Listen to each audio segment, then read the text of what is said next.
We are now live.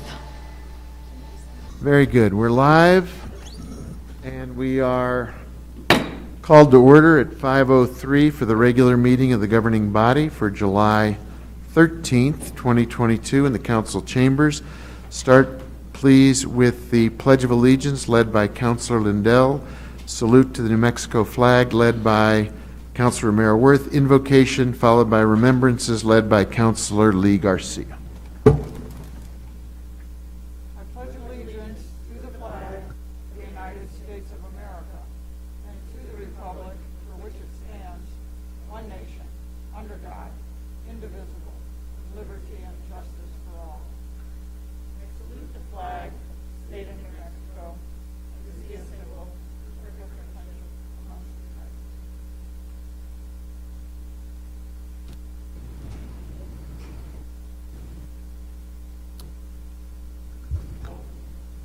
Thank you.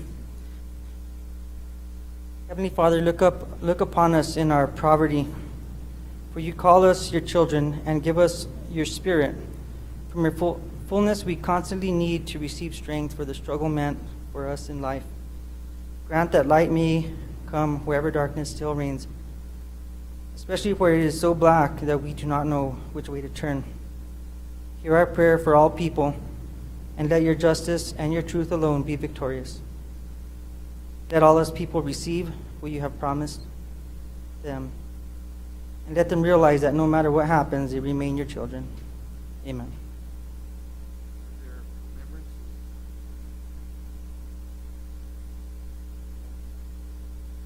I would just call out our thoughts for all of our friends at Meow Wolf and for the loss of Matt King, who was such a light to our community and to Meow Wolf, and without whom that remarkable organization wouldn't have been able to achieve all the wonderful, innovative, creative things. There'll be a celebration of his life Friday, but his influence, impact, and gifts to our community will live on far beyond Friday. With that, if there are others in mind that you want to think about, people we've lost, people who are needing our prayers for healing, let's take a minute and bow our heads.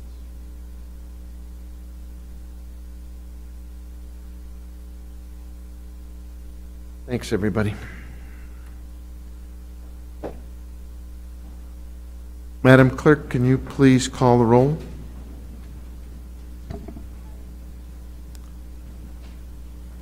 Yes. Mayor Weber? Present. Councilor Casa? Here. Councilor Chavez? Here. Councilor Lee Garcia? Here. Councilor Michael Garcia? Present. Councilor Lindell? Here. Councilor Rivera? Here. Councilor Romero? Here. Councilwoman Villarreal? Present. You have a quorum, Mayor. Thank you very much. Can I get a motion to approve the agenda, please? So moved. And is there a second? Second. All in favor say aye. Aye. Opposed? Motion carries. And the consent agenda, is there a motion to approve? Move to approve. Second. We have a motion to approve and we have a second. Madam Clerk, can you call the roll for the consent agenda?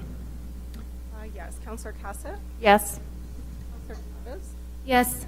Councilor Lee Garcia? Yes. Councilor Michael Garcia? Yes. Councilor Lindell? Councilor Rivera? Yes. Councilor Romero Worth? Yes. Councilwoman Villarreal? Yes. Mayor Weber? Yes. Motion has been approved. Thank you. That takes us then, we have a number of presentations, some of which are very detailed and updates on other items. Why don't you take us to item 8A, Madam Clerk? Yes, Mayor. The first presentation on our agenda is the fiscal year 21 audit status update. Ricky Bejarano, our interim assistant finance director, will be giving that presentation.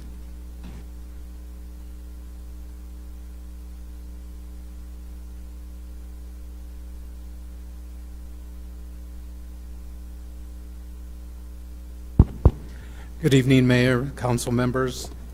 This is a short update. I think it'll be short. We met with DFA, representatives from DFA on July 1st, and we had a really good, tremendously good working session. They were very pleased with the progress that we've made and what had been done up to that point. They sent a letter to the state auditor's office stating that they believed we'll hit the July 15th target for having the various items that the state auditor's office had requested in a particular format, and we will be hitting that on Friday. I've been meeting with, or Zooming with, our main contractors, REDW, and we're good to go. We had issued, I'd previously reported we'd issued an RFP for the prep work for fiscal year 2022. Those RFPs are in the process of being evaluated by the committee, and we should have an award within a week or so, if not sooner. Also, the audit contract for 21, 22, and 23 RFP has been issued. CLA will not be returning, so we'll have a new auditor for 21, 22, and 23. Those bids are due July 21st, at which time we'll move as quickly as possible to contract with another audit firm. With that, I stand for questions. Thank you. Are there questions from the governing body? Councilor Garcia. Michael. Thank you, Mr. Mayor. Thank you, Mr. Bejarano, for the update. And again, I just want to thank you for the information you provided to us last week regarding our last meeting in regards to the state appropriations. So I really appreciate that. Just so I'm clear, the items, I think it was 27 items that were outlined, 26 or 27? Mayor, members of the council, for the audit, for the 21 audit from Yes, that the needed to be office, addressed. there were 27 items, but 2 of the items were essentially agreeing that if CLA did return, it would be under a whole new contract, and if they did the readiness for audit assessment, that we would pay them for that. With the fact that they're not going to be conducting the 21 audit now, those 2 items are kind of moot. The other 25 items, yes, we're prepared to go. Friday, We believe we are good to go. Of course, it'll be up to the auditor's office to determine if they accept it or not. okay, thank you for that clarification. Just one other question. Do we know why CLA will not be returning? They didn't give a real specific reason. Other than that, I know that there are scheduling issues with them. I think it is public knowledge that they will be doing the city of Albuquerque, which is a huge undertaking. So I believe time just crunched up, but that's just my speculation. That's not directly from them. Okay. And I guess, I apologize, one last question for you. Timeline for RFP to hire on a new auditor. What does that look like for us? Mayor, members of the council, the RFPs are all due close of business the 21st, and our purchasing, Fran Dunaway, our chief procurement officer, and her team have been moving very quickly as they did with the prep work for 22. So I don't anticipate it dragging on for very long. I'm trying to remember what the date of the award is, but I think it's within 10 days from that date. Okay. So 10 days from the 21st, we might have an award made and More or less, yes. and somebody can get to work. Okay. Fantastic. Well, thank you, Mr. Bejarano, and your team just for all the work you've been doing these past couple months. Really Thank you. appreciate it. No other questions, Mr. Mayor. Thank you, Councilor. Other questions? Yeah, Councilor Romero Worth. Thank you, Mayor. Mr. Bejarano, I just want, mostly for people who are watching, to understand, and while we have you here, one of the biggest issues for the city was that there was $4.6 million in the bank that wasn't on our chart of accounts. And that is part of the work that you have been doing. It's not that we were missing $4.6 million or that, you know, we had some sort of gap. We had it in the bank. We just hadn't been posting it to the correct places where it should be reflected. And if you could just reiterate that, I think it's very important that the public know that we weren't missing 4.6 million. We actually had it. We just needed to do the paperwork around it. Mayor Weber, council members, that's correct. We had $4.6 million in the bank above and beyond what had been recorded in the general ledger under the cash account. There are various reasons for that. One of them is that it appeared that the goal was to get the money to the bank within the statutory requirement of next business day. And between COVID and resources, those deposits just stacked up and just did not get recorded. When we contracted, and this was before I came, but one of the things that REDW has been doing all this time is going deposit by deposit, item by item, taking the bank items, comparing them to what's in the general ledger, and then recording or proposing recordings for us to do within the general ledger to true up those accounts. Okay, thank you. I just think it's important that people know one of the biggest issues, I think, and certainly something that will be creating the systems and processes so that that doesn't happen again. And again, I just wanted to emphasize it, so thank you. Thank you, Mayor. Thank you. Other questions? Thank you, sir. Thank you. Madam Clerk, 8B. Yes, item 8B is a presentation of the Independent Citizens Redistricting Commission's final action of the redistricting map concepts. Brian Sanderoff, the President of Research and Polling, along with Lily May Ortiz, the Chair of the Independent Citizens Redistricting Commission, myself and Geraldine are available for this item. So, Brian, you want to come on up? Okay, perfect. Lily May will go first. Welcome.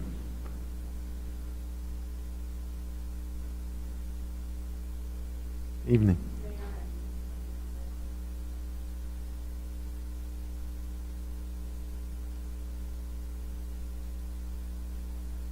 I'm not sure your mic is either on or close enough so we get a good sound. There you go. Now you'll got it. Technology, I love it. Okay. Yes. Good evening, Mayor Weber and members of the City Council. I am Lily May Ortiz, the Chair of the Independent Redistricting Commission, and I'm here this evening to provide the report as to what work the Commission has done. I, along with Brian Sanderoff, will give you information. I'll speak briefly about the process, what was accomplished, the kinds of meetings that were held, what was involved, and then Mr. Sanderoff will give you the specifics of the action that was actually taken. But for transparency purposes, I do want to give some background information so everyone is aware of what occurred in the short period of time. So, in compliance with the city charter, the City of Santa Fe on Friday, March 11th of this year selected 7 members to serve on the 2022 Independent Citizens Redistricting Commission. 1 representative from each of the city's 4 districts, plus a cartographer, plus a statistician, and 1 member serving at large were chosen. All members were chosen through a lot, and they have volunteered their time to do this work. As you may know, the creation of the Independent Redistricting Commission was approved back on March 2014 when the electorate of the City of Santa Fe approved an amendment to the Santa Fe Municipal Charter establishing a procedure for the appointment and deliberations of an independent commission. I am told this commission is one of its kind in the state of New Mexico, a commission which grants sole authority for approval of the redistricting plan. Duties outlined in the 2014 charter requires the commission to adjust the boundaries of the 4 current city council districts to reflect the population decreases based on the 2020 federal decennial census information. Commissioners and council members and mayor, if I may, I would like to introduce the members of the Redistricting Commission and those individuals that are here, if they could please stand up when I call their name. Burl, Breckner, he's the vice chair. Christopher Grazier, a member, and Mr. Breckner, the vice chair, was serving at large, and Mr. Grazier was representing District 1. Gary Donato, representing District 2. Nicholas McKenzie was representing District 3, but had to resign because of family issues, and later was replaced by Mr. Jeff Weber. Carmela Quintana, our cartographer, geographer. Gail Rikers, our statistician, and I represent District 4.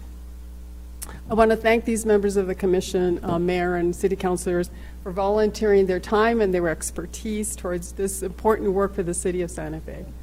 I would also like to thank the alternates, Devin Ludlow, Michelle, Shelley Strong, and George Duncan, for waiting in the wings in case we needed them. So, Mayor, the responsibilities of the independent commission, the duties of them are quite extensive. There's 8 big responsibilities, and I'm going to go through them so that you understand what we had to consider as we move forward. Establish a districting plan for adjusting the boundaries. Complete work within 1 year of receipt of the final federal decennial census. Rely on professional assistance of an independent districting consultant. Consider a districting plan consistent with the requirements and the laws of the city and of the state. Conduct a minimum of 4 public meetings. Conduct the hearings in an open and transparent manner in accordance with the New Mexico Open Meetings Act. And in establishing the boundaries, we need to ensure that the commission's decision is based on the 5 principles of redistricting. And finally, our last responsibility was to adopt a plan. I'm here to report, Mayor and councilors, that all duties of the Independent Redistricting Commission have been completed. The commission held its first meeting April 7th, 2022, where we organized ourselves, discussed duties, and listened attentively to our expertise, our consultants. We were informed the city had set a mid-July deadline for the commission to complete their work, so we got to work quickly setting up a schedule to meet that deadline. In total, we conducted 8 meetings, 4 of which were specifically scheduled as public comment hearings. Plus, we allowed for additional comment in 2 of our other meetings. In accomplishing this work, the commission relied heavily and worked together with a professional consulting firm of research and polling headed by Mr. Brian Sanderoff, an organization that has over 30 years of expertise in this area and made our work so much simpler. Early in our process, working towards conducting our meetings in an open and transparent manner and to publicize the work of the Redistricting Commission, we did several things to put the word out there. The city staff, who worked really closely with us and helped us as we move forward in every aspect, they published countless notices and public information announcements via several media outlets.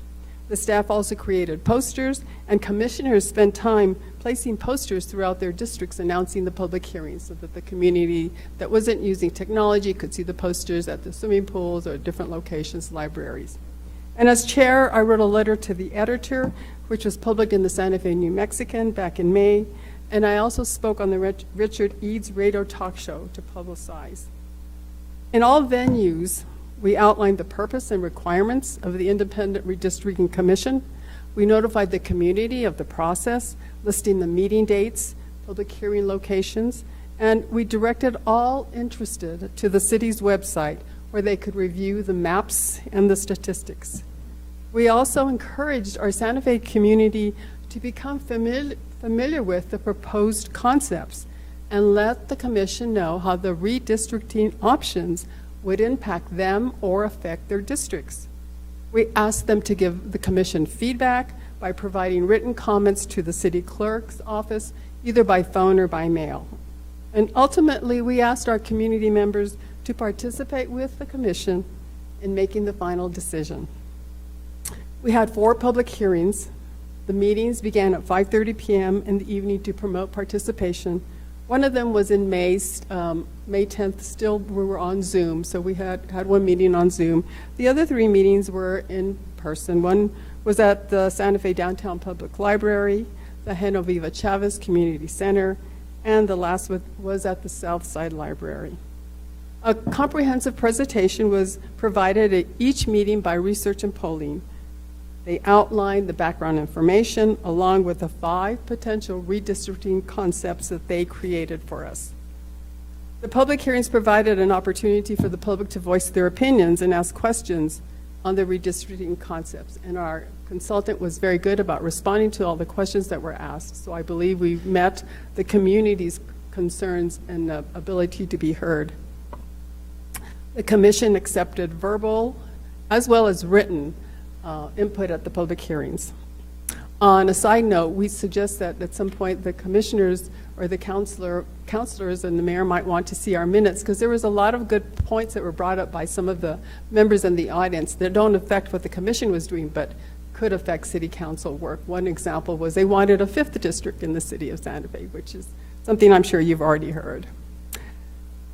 Initially, our consultants created and provided 5 separate concepts for consideration, labeled concepts A, A1, A2, B, and C. You may have seen the excellent maps and statistical tables on the city website. Commissioners spent countless hours reviewing these 5 concepts and the accompanying background information. During public meeting discussions, the commission further directed our consultants to develop a 6th concept, taking into account the areas of growth in the southern portion of the city. Subsequently, concept A3 was created, discussed in detail, and further modified by the commission by eliminating precincts that were split. Close to 20 hours were spent on the 8 meetings. In closing, Mayor Weber and councilors, prior to taking final action, our consultant, Mr. Sanderoff, ensured the districting plan that the commission was prepared to act on complied with state, federal, and local laws, including the Federal Voting Rights Act of 1965, as well as the municipal charter. I am here today on behalf of the 7-member commission to present our final decision. On June 30, by formal motion and vote, the commission voted to approve concept A3 modified. I respectfully request that the City of Santa Fe Council initiate the appropriate action through ordinance change or other appropriate measures to adjust the City of Santa Fe district boundaries to account for the 2020 census and implement concept A3 modified redistricting plan as approved by the Independent Redistricting Commission.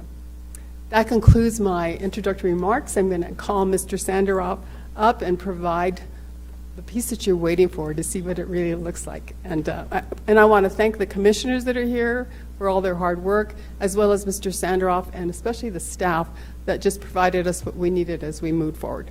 Thank you. Thank you, and thanks to all the members who are here and those who aren't here. Thank you as well. It's important, hard, and challenging work, and we're very grateful to you.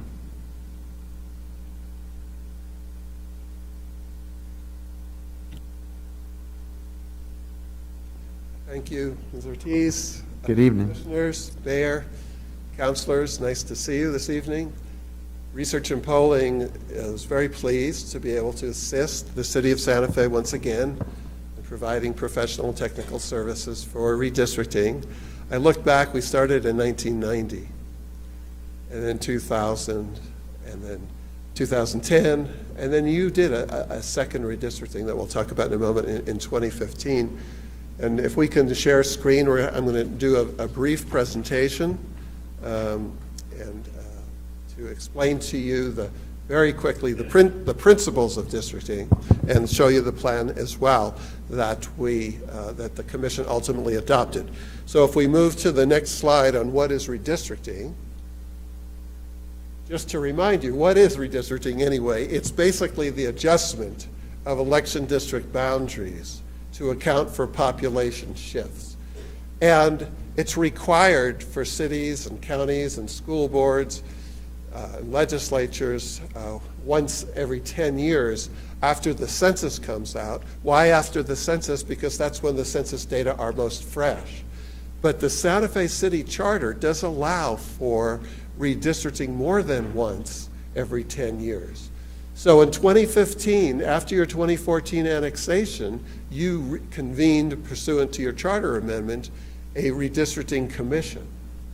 So when you think about the population of Santa Fe and all the growth of the decade, the current districts that you run from do account for the annexation that did occur in 2014. The district lines account for a lot of your growth already. On the next slide, we see a summary of the 5 principles of redistricting. This is a combination of traditional districting principles, federal law, state law, local charter, equal population. Keep the districts substantially equal in population. Minority voting rights, as stipulated in the Voting Rights Act, Section 2. Contiguity, the districts shall be contiguous. You can't have 2 islands within one district. Compactness, you know it when you see it. You're limited to an extent to the city boundaries, the outer boundaries, which are oftentimes not compact, but compactness is a measure of tightness from the center. And then you can take into account communities of interest.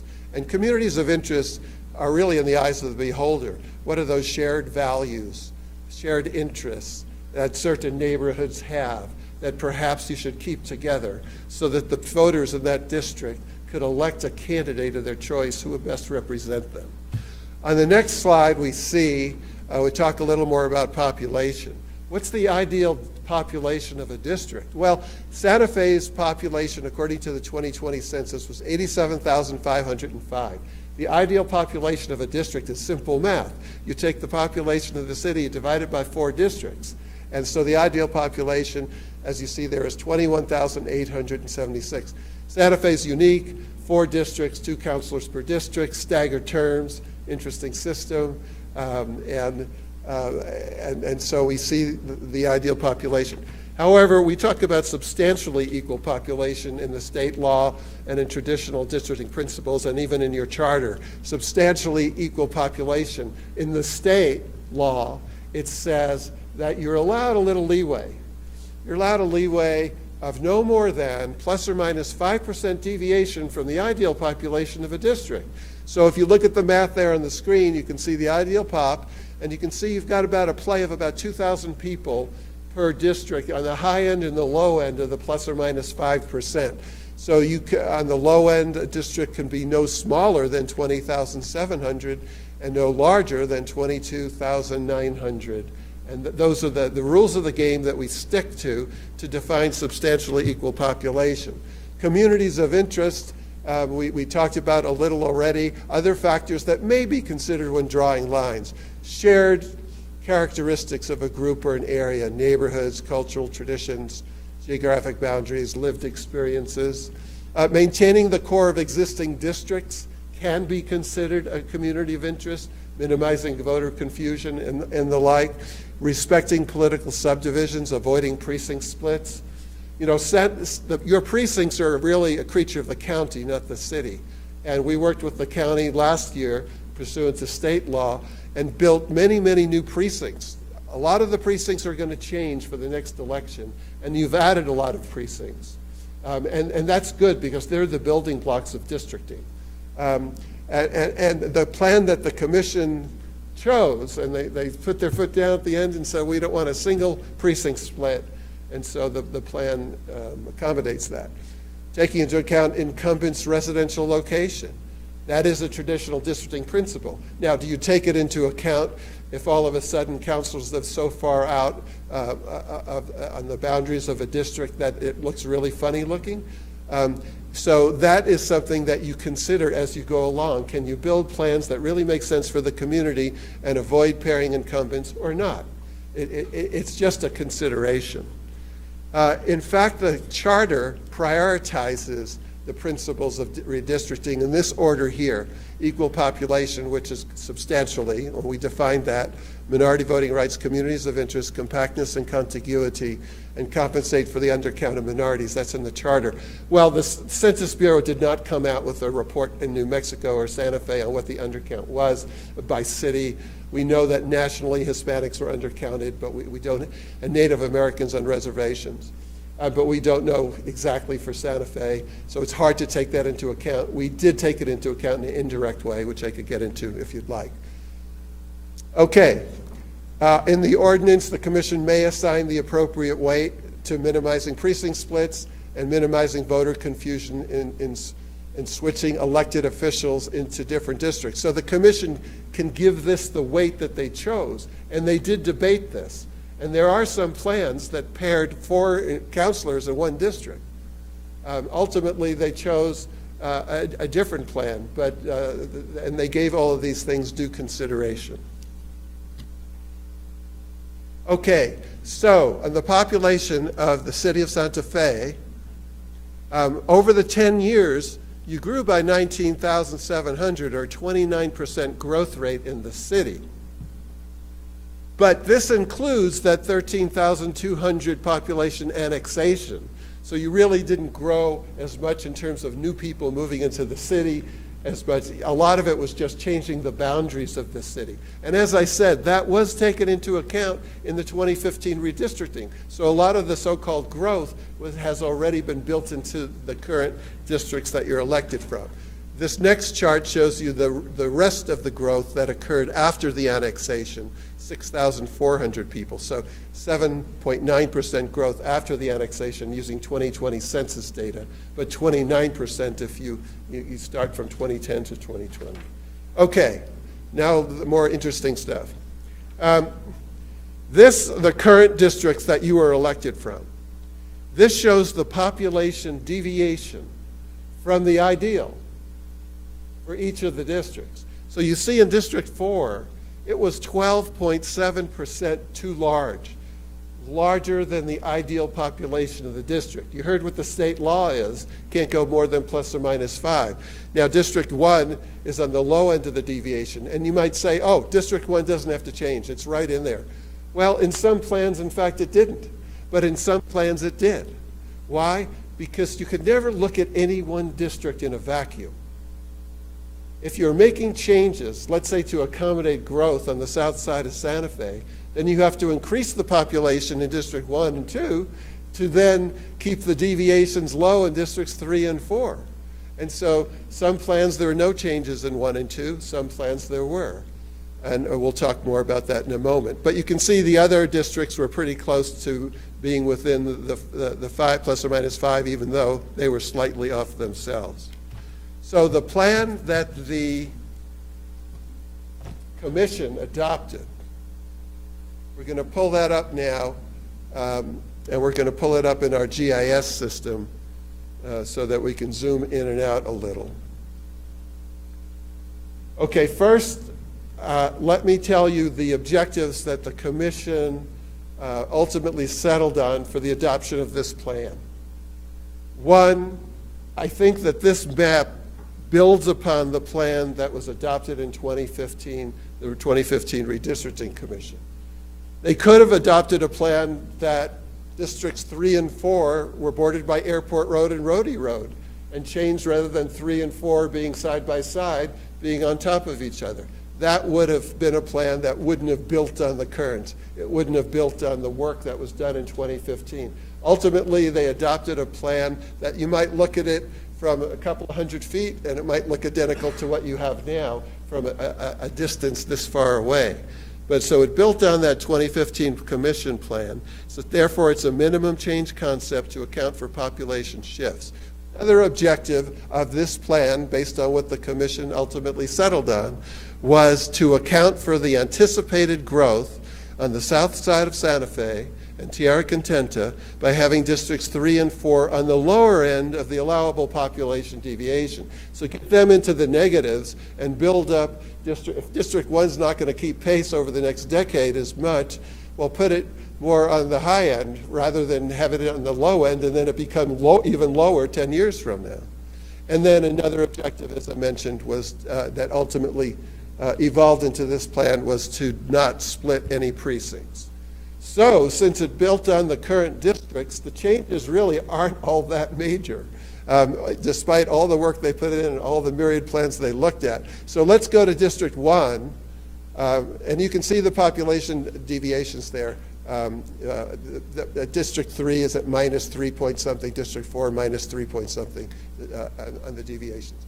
So in District 1, what happens is that the boundary moves from the southern boundary moves from East Alameda Street to south of the Roundhouse, and it's bordered basically by Paseo del Peralta and Buena Vista Street and Acequia Madre, rather than East Alameda. So there used to be a boundary between 1 and 2 on East Alameda. It just slips down 2 precincts. The precincts are precinct 36, where the Roundhouse is. And then if you drive east of the Roundhouse down Acequia Madre, that precinct 2. Those 2 precincts go into District 1. Also, west of Siler Road, now both sides of Siler Road are in the same city council district. And I've read some articles about you're doing some marketing and trying to build an identity in that area. So both sides, so what happens is that precinct, one of the precincts moves west so that both sides of Siler Road are in District 1 now. So District 1, we're trying to populate it, to take some of the population out of 3 and 4. And so we thought, and the commission agreed, that that would be a good place to do it. And that's what happened with District 1. District 2,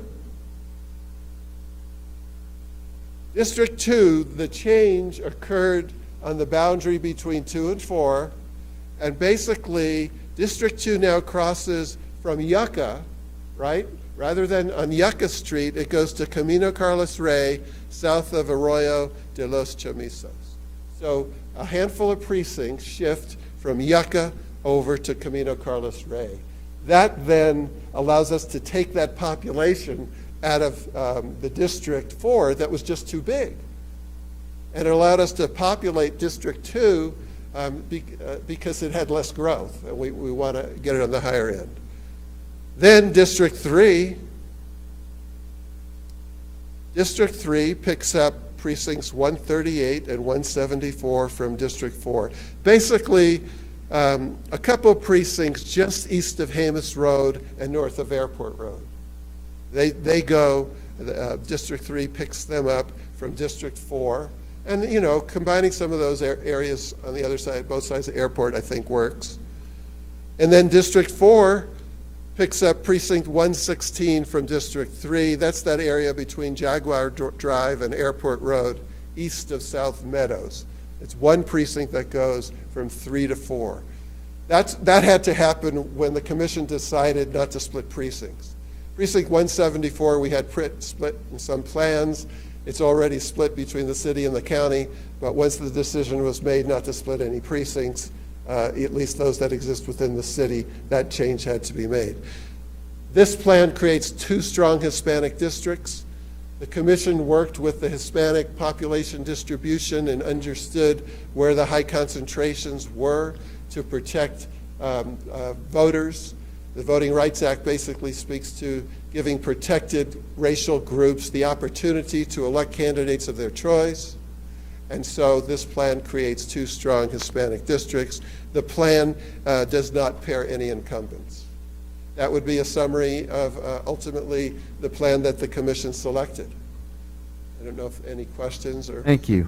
First of all, thank you for the presentation and all your great work. Appreciate you.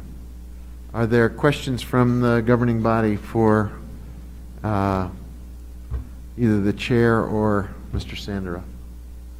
Councilwoman Casson. Thanks so much, Mr. Mayor, and thank you both for your presentations, and thank you to all members of the commission for your work. A couple questions. I am curious, can we get the population breakdown for each district at some point? Yes, and they are on the, Mayor, Councilor, they are on the website now. And we also sent packets today, which I'm sure you have access to, all the statistics, racial and population statistics. Wonderful. And I'd be glad to leave mine with you today. Great, thank you so much. They're on the website. And then do you also happen to have the square mileage of each district? We have the square mileage. I would say we didn't run that. It's probably something we could run. Is that something that the software allows for, Michael? You're muted. I think he's muted, huh? Michael, are you muted? Or maybe he can't hear. Oh, there he goes. He's having some audio issues. He's thumbs up. We'll get you that information. Okay. While he's on the screen, please introduce us. Oh, yes. This is Michael Sharp. He's the head of redistricting, research and polling, and he was not feeling well today, so in this COVID world, we decided for him not to come. And then Brittany Poss, who worked from the very beginning on this whole project with the commission. She unfortunately had a serious surgery 2 weeks ago, and so two of the key people who've been working with us on this are down for the count at the moment. Thank you. So we will get you square footage. We have already provided compactness measures, and that also is on the website. Wonderful, thank you. And I mean, it's really more commentary just to look at the size of District 4, and geographically it's so much smaller than I think all the districts. Yeah, I mean, even a bit smaller than District 3. And something for just us to think about as we are, one, looking at the growth of our city and planning, and we are always looking at housing and where we need to be putting housing, and how dense and compact District 4 already is, and how much we have already absorbed of the growth of the city. And I think something really for us as a governing body, I don't know if Director Kluk is here, but for Planning Commission as well, to be really mindful of as we think about where growth is happening, and how we start to potentially spread that out throughout other parts of the city. I know that there are frequently conversations about traffic and increases and what that looks like for people living in certain areas. And District 4 has really seen a lot of growth in the past, however many years since the redistricting last happened. And the other thing that I think will be interesting for us to think about as a governing body, we frequently do this, how many parks in each district, how many, et cetera, in each district. But as that'll be something to have this discussion of how do we look at the equity of how resources are spread, especially considering that we are equalized in terms of population, but not necessarily in terms of geographical space that each district is taking up. So more just some comments of things that we will need to be aware of as a governing body as we continue to move forward with a lot of the decisions around growth in our city, and all the planning efforts that are coming up. And that's all I have. Thank you all again so much. I really, really appreciate the work. I know that you guys put a lot of thought into it, and there's a lot of moving pieces, so thank you. Councilor Lee Garcia.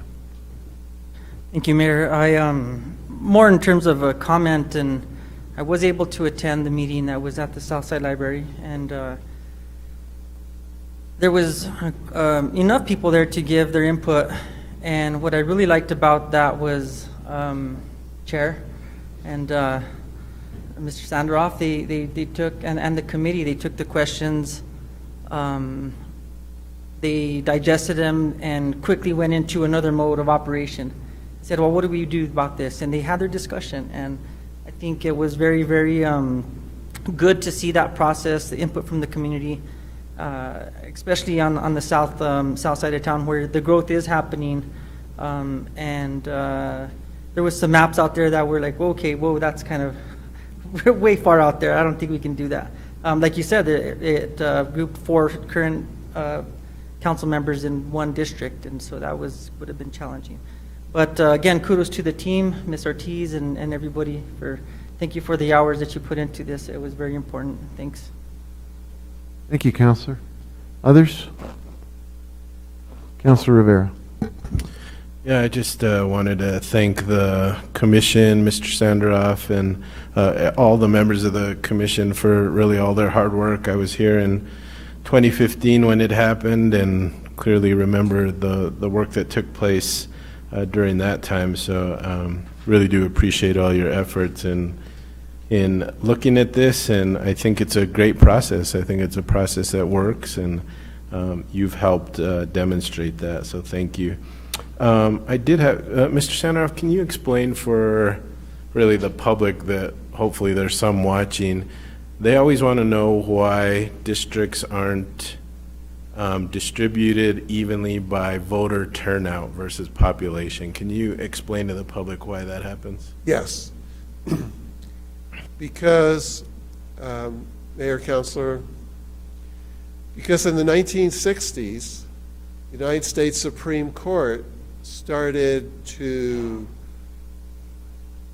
make some key decisions, cases like Baker versus Carr, that basically talked of the concept of one person, one vote. That everyone should be counted. Adults, kids, people living in dorms, prisoners, undocumented immigrants, that everyone in the jurisdiction should be included and deserves representation. So it's basically federal law that we don't look at voter no. Some cities and the legislature, God knows, they looked at the politics, they looked at the elections, they drew districts a certain way based on certain things, but they still had to work off the total population when they built the districts. When we look at Voting Rights Act and protecting racial groups where you can form a majority, such as in Santa Fe among Hispanics, you then look at adult population only. You look at voting age population to see if you've built a strong Hispanic district, but you look at total population when you're building the districts and looking at the plus or minus 5% deviation. Okay, thank you. And then based on the last map that you showed, I think it was around the Seiler Road area, there was one little piece that looked like an island off to itself, and I wanted It's probably a precinct issue, and that's in an area by Agua Fria, which is not in the city. And so, again, precincts are a creature of the county. it's actually that bottom piece that I think is off of. That's the part of the precinct that's in the city limits. And then the part, so the county is in between those two parts. It's not part of the city of Santa Fe. So we conform to the part of the precinct that's within the city limits. We didn't split any precincts that were within the city, but if a precinct is part in the county or in Agua Fria and not part of the city limits, we had no choice but to exclude it from the map because it's outside the city. You're talking about that little blue piece where Yeah, the pointer's at? when you see things like looking funny like that, it's caused by the reason that I mentioned. Why not make it part of district, I guess, what is that, in the gold? If you looked at the whole 4? precinct, it would look normal. It's just that the precincts are set by the county and not by the city limits. Hey, Brian, Mr. Mayor and Councilor, this is Michael. Hopefully you can hear me. Yes, we can. Excellent. I figured out the microphone. Thank you. So just to clarify a little bit, the precinct is 136 and only part of it is within the city. And the part that's within the city I highlighted in red. And that one little, I guess we call it island, is still attached to the rest of the city by a little sliver of land, I believe on the north side of Agua Fria. No, I'm sorry. I can zoom into that road, but Rufina, I'm sorry. So there is a little sliver of land that connects this little piece on the north side of Rufina, of that precinct, to the rest of the precinct. So it's still contiguous. All right, thank you. And once again, thank you for all your hard work. I know it's a tough task. Much appreciated. Thank you. Thank you, Councilor. Other questions? Councilor Michael Garcia. Thank you, Mr. Mayor. Thank you, Mr. Sanderoff, and Ms. Ortiz and the rest of the commission for all the hard work. I think, Mr. Sanderoff, the last time we crossed paths was I was an undergrad student at UNM, and you were giving a presentation during Professor Sinclair's class on polling. So good to see you. It's good to see you're still doing this work. Thank you. My question is regarding precincts, because the map we currently work off of for the city does not have any precincts in the hundreds. Everything is double digit. And when I look at the map that the committee or the commission worked off of, it's broken up into smaller. And I guess my question is, where are these additional precincts coming from? Because it's not on our current map, and it's on the map now. So I know that question is going to arise from the community. Why? For example, when we look at the question that Councilor Rivera brought up, on our current map we're working off of, that's precinct 66. And it was referenced, well, that's precinct 100 and something. I can't remember. I can't recall. But can you clarify why there is that inconsistency between? Because some precincts you're looking at are the old precincts, and these are the new precincts. So there's a state law that says that if a precinct casts more than 750 votes, the county clerk, county commission shall split it.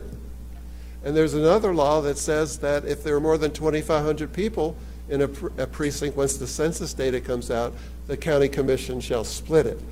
So you have many more new building blocks, and they've been given new numbers. And sometimes, and so these will be the ones that you'll be running future elections off of. So people are going to have to get used to the new precincts and the new numbers. Okay, thank you for that clarification. And can you clarify for the public when the precincts were split up? The precincts were approved by the county commission probably before the end of the year, Michael, or some counties were tardy in getting it done by the end of the year, but I believe that they had to finish them by the end of 2021, so to take effect for this year. To take effect for this year. Okay, thank you so Correct. much. And just for the record, all precincts that are lying within city boundaries were not split up, because I know that there is, as with Councilor Rivera's question, we've got county within the city, and it does split up some precincts, and we deferred to the precinct it sits in. That's why we were left with the island. Correct. The only precincts that have been split is when a precinct is split and goes beyond the city limits, and we can't include that part because it's outside the city. Among those precincts within the city, there are no precinct splits. Okay. And I guess the last question, I don't know if it's you or who can provide this information, if we can get a breakdown of the populace per district now, whether it's current or projected, to use to get these deviation numbers of, I know some are in the negative, some are in the positive, but just that way we can have the breakdown of what the current populace is for folks as we move forward and adopt these, and then what we're anticipating the growth to be. Just that way in time we can say, well, we had hoped or we had planned it was going to grow by X amount, and it did or didn't happen, and we can leave a roadmap for folks in the future, so to speak. Mayor, Councilor, the deviations that you're looking at on these maps are based on the 2020 census data. As spoken, we're required to use those. In terms of anticipated growth, we don't have hard fact projections. Your planning office has some. We've relied on and looked at some of their maps as to where they see new housing being built. We didn't run any population projections. We just could tell. We know where all the new housing's going. And so that's my best answer. The deviations are based on 2020 census. Your planning department has a good handle on population projections. Okay, thank you so much. Again, thank you, Mr. Sanderoff, commissioners. I really appreciate the time and effort you put into all of this. With that, no other questions, Mr. Mayor. Thank you, Councilor. Councilwoman Villarreal. Thank you, Mayor, and thank you to the team.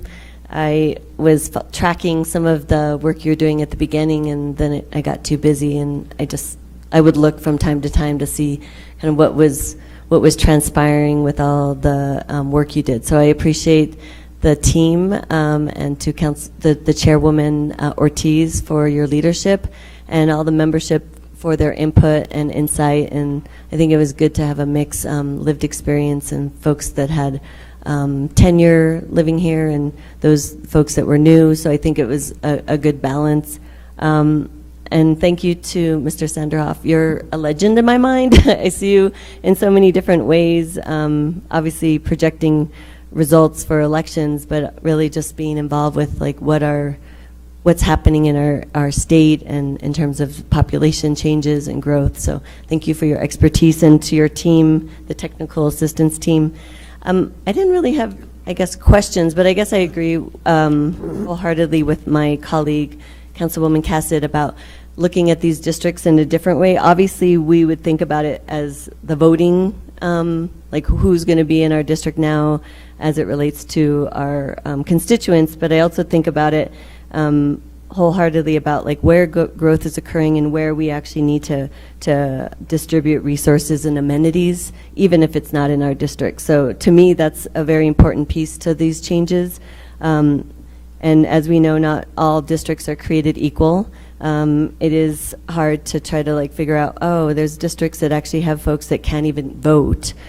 However, we still need to represent them. And so I think that's a good point that you made, also based on law. So I think that was a good point to share, because I did want to just clarify for the public about why that's not based on the number of people that are registered to vote. So that was helpful. I think the one question one thing I did want to get with all the other information that we asked about population numbers, square mileage, is if you could just also provide us per district what precincts ended up being included in our district. Because it's kind of unclear in this map, so I'm hoping when the final map comes about, we can have a better idea of which precincts, and those new ones that you mentioned. It would be very helpful to see that and know.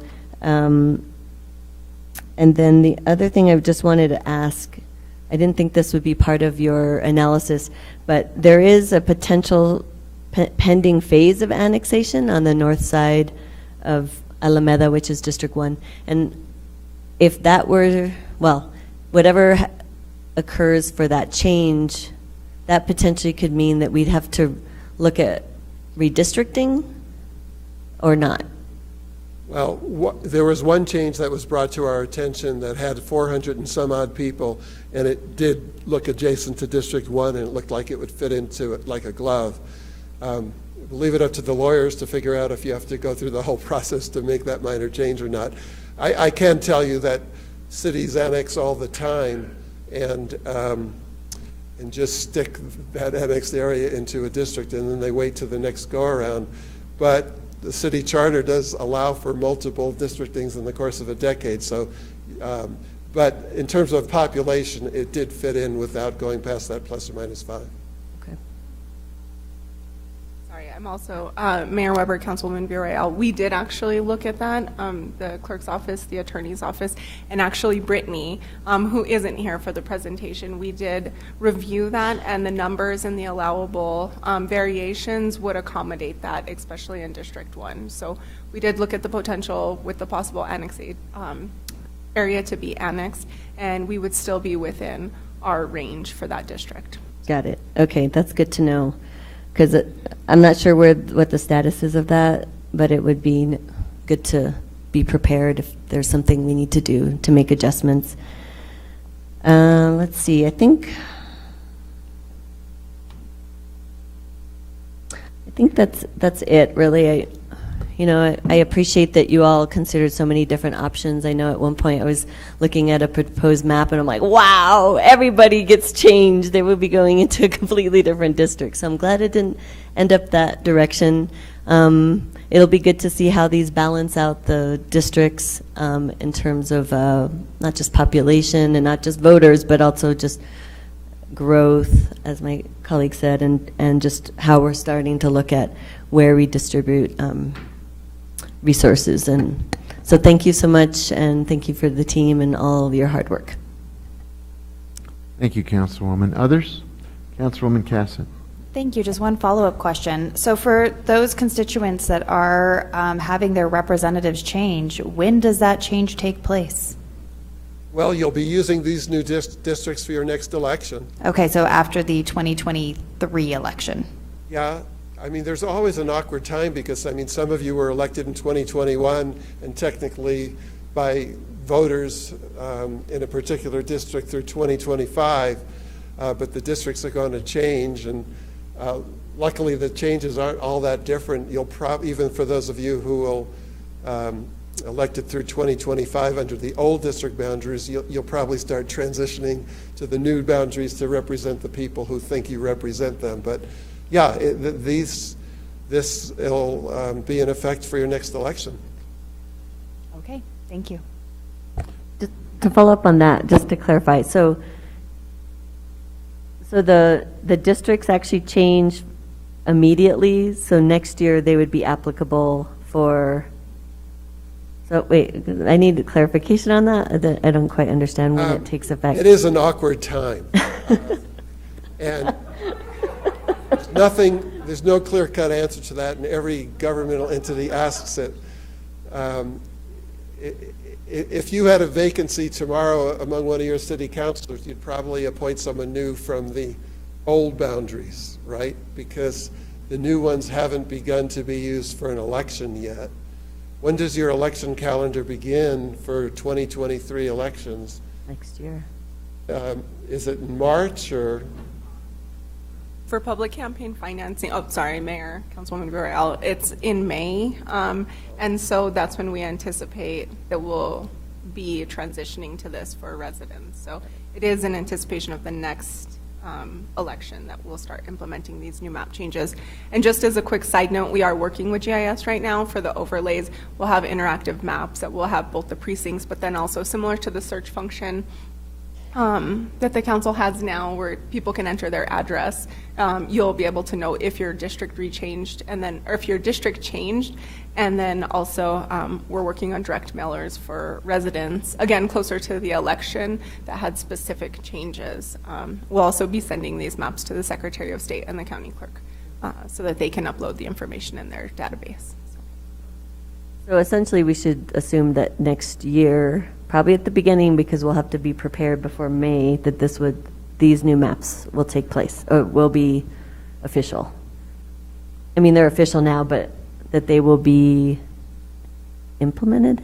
Adam, Mayor City Weber, Attorney? Yeah. Councilor Villarreal, I would say with regards to the election, right? So the people who elected you are still the people who elected you from your current district, at least for now. I think those 2 years in between where councilors have been elected under the new and some have been elected under the old, that 2 year, I don't know if it impacts anything really other than people just having different perspective. Maybe some people will have a perception of 3 and some people will have a perception of 2, but everyone will still have at least 2 people who represent them. Yeah. Thank you. Thank you. Any other questions? Thank you all. I think your work is extraordinary, and we're very grateful to you, and the explanation is very clear, at least for the moment, but I'm sure there'll be questions in the future. We'll come back. We will, and the public will have many more, but I think we're following all of the dictates that you laid out as the criteria, which should make us very proud of the effort of the commission to get things right. So thank you. Thank you, Mayor. And if I may say one thing, this is the only city that has a system like this.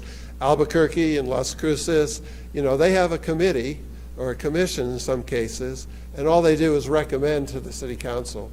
And so that commission might work for 4 months, and then the council could adopt, amend, ignore. The legislature had a citizen redistricting committee, worked for 5 months, and then they turn it over to the legislature to do with it what they will. Here, the voters passed a plan that actually created an independent commission, and just my personal experience with it has been amazing. It's a very independent process. Thank you, sir. Thanks, everybody. Appreciate you very much.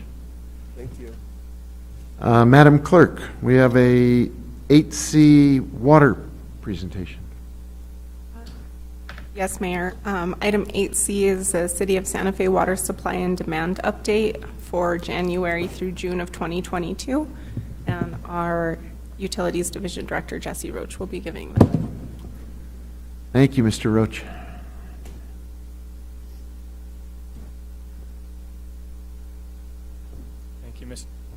Thank you, Mr. Mayor, members of the governing body.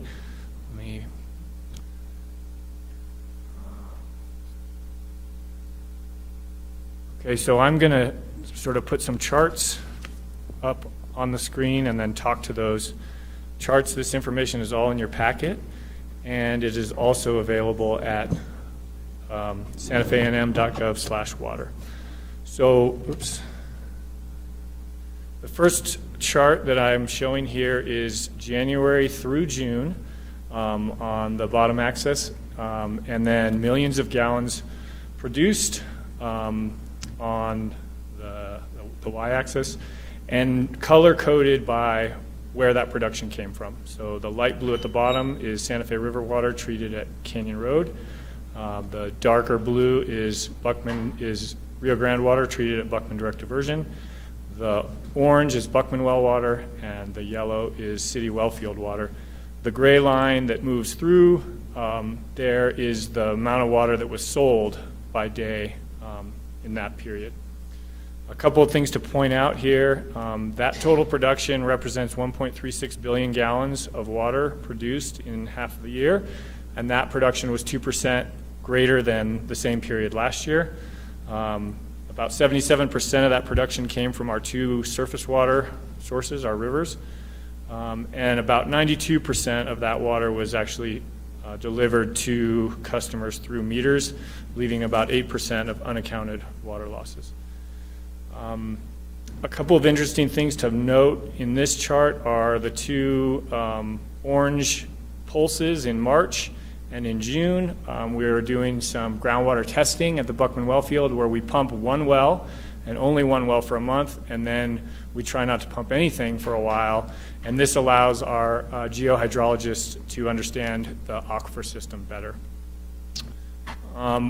Pretty interesting. You can see it on this longer graph. You can see how suddenly demand dropped halfway through June. This next chart shows a zoom in of that, and also plotted on this chart in green is the cumulative rainfall that we received at a rain gauge up in the Santa Fe watershed. So it's fairly remarkable to note that when we finally got those rains that everyone was hoping for, demand dropped by about 3 million gallons per day because of that rainwater. And in addition to that demand dropping, we also had inflows to our reservoirs. So certainly those rains were very welcome from the perspective of City of Santa Fe water.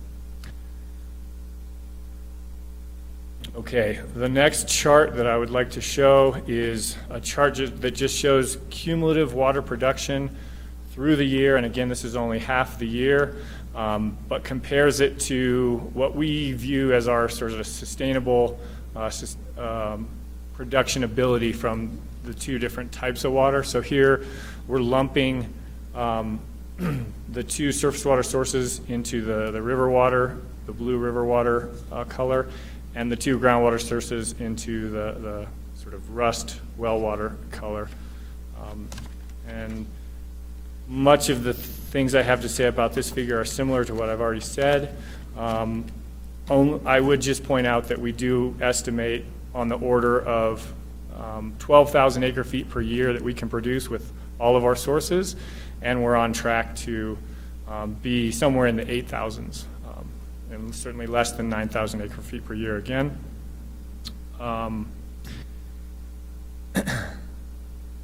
The next slides that I wanted to speak to show reservoir storage. So on the left side, we see total reservoir storage in our two Santa Fe River reservoirs, that's Nichols and McClure. And on the right side, we see reservoir storage of our San Juan Chama water, mostly in Abiquiu and Heron, but in any of the three reservoirs on the Chama system where we can store water. And what you see in blue is what we're actually have stored in 2022, and that's compared to what we've seen the last 2 years, 2020 and 2021. You can see in blue also the effect of the rains in that left figure. You see the storage jump from maybe somewhere around 800 acre feet up to 1170 in early July, and that was a result of the rains that I mentioned. I guess it's worth pointing out that at the end of June, we were at about 30% capacity on the Santa Fe River reservoirs, and that The scales are quite different on these two charts. You can see that we have over almost 14,000 acre-feet of storage of San Juan Chama water. And again, to put that in context, we typically use less than 9,000 acre-feet per year. So I wanted to also go through a couple of miscellaneous items. One of them is an update on the discolored water event that we've been experiencing. I will put up a chart here showing sort of a temporal trend of that to show that this is an issue that really jumped up in the last 3 months. I would point out, well, yeah, we feel there's possible mechanical causes, including either main breaks, hydrant testing, or valve malfunctions, or chemical causes, including possible changes to source water. We are investigating the possibility still. We still don't have a firm answer on what it is that has happened. The other map here is a map just showing the spatial distribution of these, and we can see that in the early part of July, most of the uptick was on the east side of town. I will say that those complaints have dropped, and we're not experiencing nearly the level of groundwater complaints, and but we are continuing to actively sample and try and understand what it was that caused these events. Finally, I wanted to give a quick update on 3 large capital improvement projects that we have on our books. The first one is the Canyon Road Water Treatment Plant Glocculation Sedimentation project. This is an estimated $15 million project. We've completed design, and we're hoping to start construction next calendar year. That would go through 2025. The second one is the Nichols Outlet Conduit, which is estimated at $18 million. The design is also complete on that, and we're also hoping to start that construction next calendar year. And then finally, the San Juan Chama Return Flow project is estimated at $35 million. We hope to start, we will start design this year. We have selected, we've received bids. We have made an internal selection of a contractor to do that design for us, and we're in negotiations with that contractor, with that potential contractor. The permitting is also underway. There are 2 different permitting efforts there. One is National Environmental Protection Act permitting. That started last November and will sort of really ramp up early next year in 2023. And then there's a state-level water rights related permitting process that also has already started and should ramp up actually in the next few weeks. So with that, I would be happy to stand for questions. Thank you, sir. I wanted to add a little context, and then I do have a question to kick it off with, but I wanted to remind people who are not on the governing body, but who may be watching or listening, the original reason for these regular updates was stimulated by the drought and the concern that was discussed widely across the community that with serious drought conditions and ongoing housing and development construction, that there was a mismatch between our water supply and demand. And so we asked Mr. Roach to come before us regularly with the part of this presentation that is at the front end, where we look on an ongoing basis about the water production and the water use to see how we're doing. So with that as a context setting comment, I think it'd be useful just to go back to the basic point you made in passing, which was where we are today with regard to the amount of water that the city has available, and at the moment on the current rate of utilization, where we stand this year. And if you could just highlight that one detail for us, that would be, I think, kind of the core of the original concern that your presentations have highlighted and focused on from the get-go. Mayor Weber, thank you for that clarifying question. And I do think it bears emphasizing that we do estimate somewhere on the order of 12,000 acre-feet per year of renewable water resources. And what that means is that currently we could produce that amount of water year in and year out without any long-term impact to our water resources. That's where that's the basis of that number. And that's split into the 7,500 for surface water based on hydrology that we've seen in the last 10 to 20 years, and 4,500 based on our estimates of the capacity of the groundwater resource. So 12,000 acre-feet per year, that's kind of the number, and we're regularly below 9,000 acre-feet per year. So there's space there. And again, to say, I think one of the things that we constantly need to be to recognize is all the incredible work that our ratepayers and customers have done since 1995, when the total demand of a smaller population was over 13,000 acre-feet per year. That was not a sustainable demand, and our constituents have done a great job understanding that water conservation is our ethic here, and have continuously reduced how much water they use. So that's very impressive and always worth restating. Thank you, sir. Other questions about the presentation? I just want to, one more question quickly. So I really appreciate your doing this on a regular basis. Just for people's information, looking forward, when do you think on your rotation in front of us, when will we see you again, and do you anticipate any further developments that we'll need to be aware of? Mr. Mayor, I'm certainly happy to come back as often as you want to see me here. I would say, without specific requests to be here more often, we'll target every 3 months. Great, great. Thank you. Councilor Michael Garcia. Thank you, Mr. Mayor, and thank you, Mr. Roach, or Director Roach, for the update. I have one question around the water discoloration issue because it's impacted my district pretty heavily. You gave a list of possible reasons why we're having the discoloration on Monday. It was Monday, right, Councilor, when we had Public Works and Utilities, and they went through how they look and maintain the sewer lines.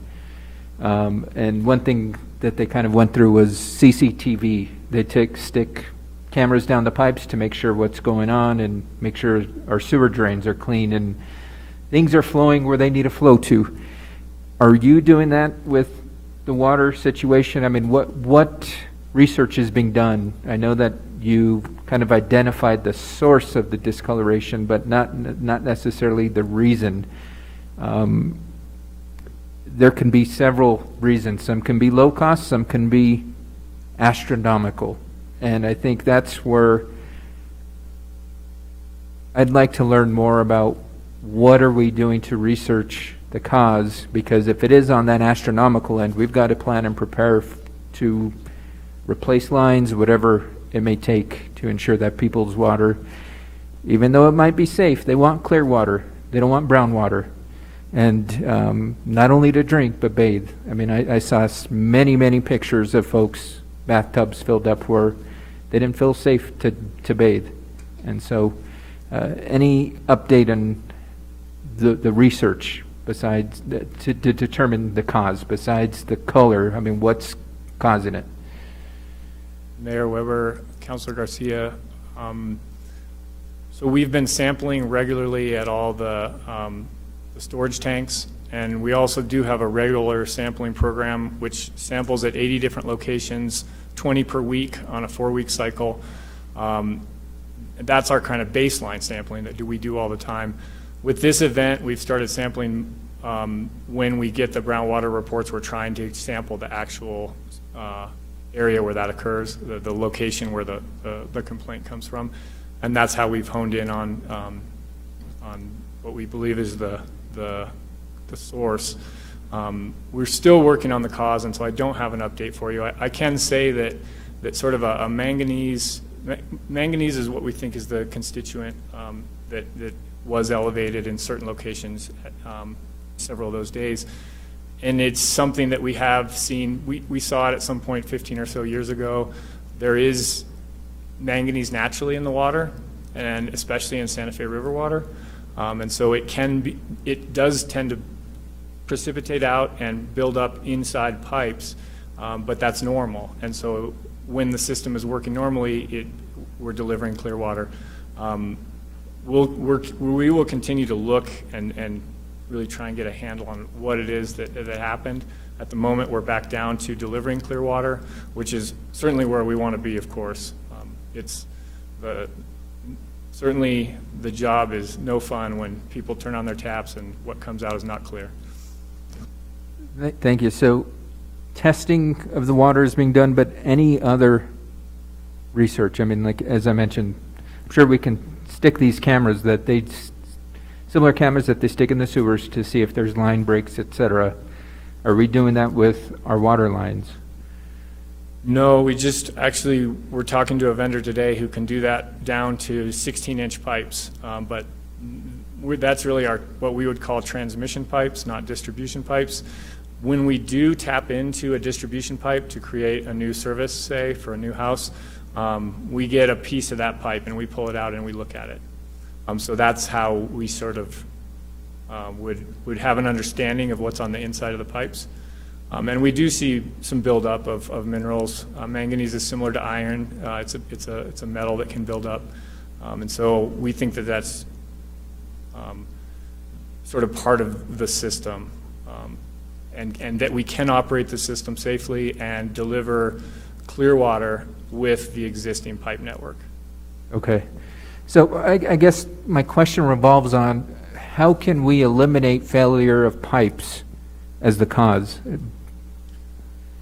I don't believe that this uptick was caused by failure of pipes. Now there was a big main break in early June that caused the majority of the uptick that we saw in June.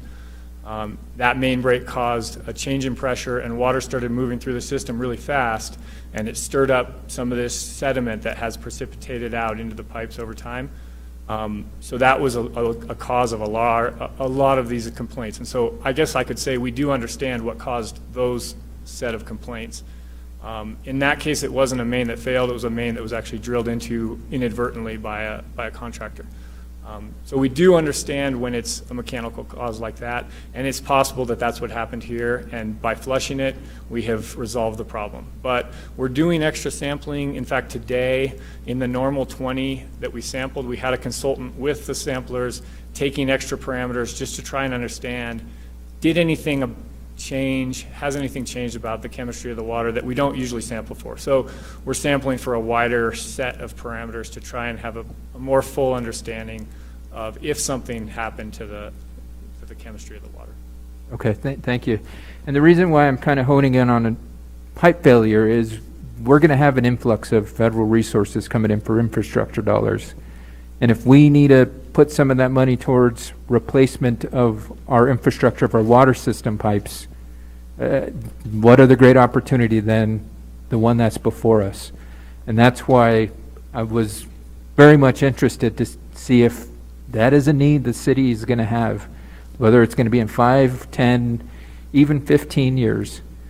That's a very short time frame, and we're not going to have a big influx of resources like we will in the next couple of years. And so that's, Director Roach, why I'm kind of going down that path of if we're projecting that's going to need to be done, let's start investing in that. So, Councilor Garcia, I would say that we do have an idea of when we should be replacing all different types of infrastructure in our system, and including the pipes, and it's part of our asset management plan. And we have large capital needs now that are different, like those 3 big projects that I showed at the end here. But we also are continuing on replacing those mains which we feel like have outlasted their useful life and we should replace. Okay, thank you so much. I just don't want us to have a Flint, Michigan crisis on our hands. So not to say we're there, by no means, but I want us to ensure that we're doing everything we can. With that, thank you, Director Roach. I really appreciate the information. No other questions, Mr. Mayor. Thank you, Councilor. Councilor Rivera. Thank you, Director Roach. Just from working on public works for a number of years, it's my understanding that they can camera the sewer lines because it's low flow, low pressure as compared to the water lines. Is that still the case? Mayor Weber, Councilor Rivera, you may know more about it than I do, but that is my understanding as well. And like I say, we did speak to a vendor just today about which pipes we could camera, and it tended to be the larger pipes.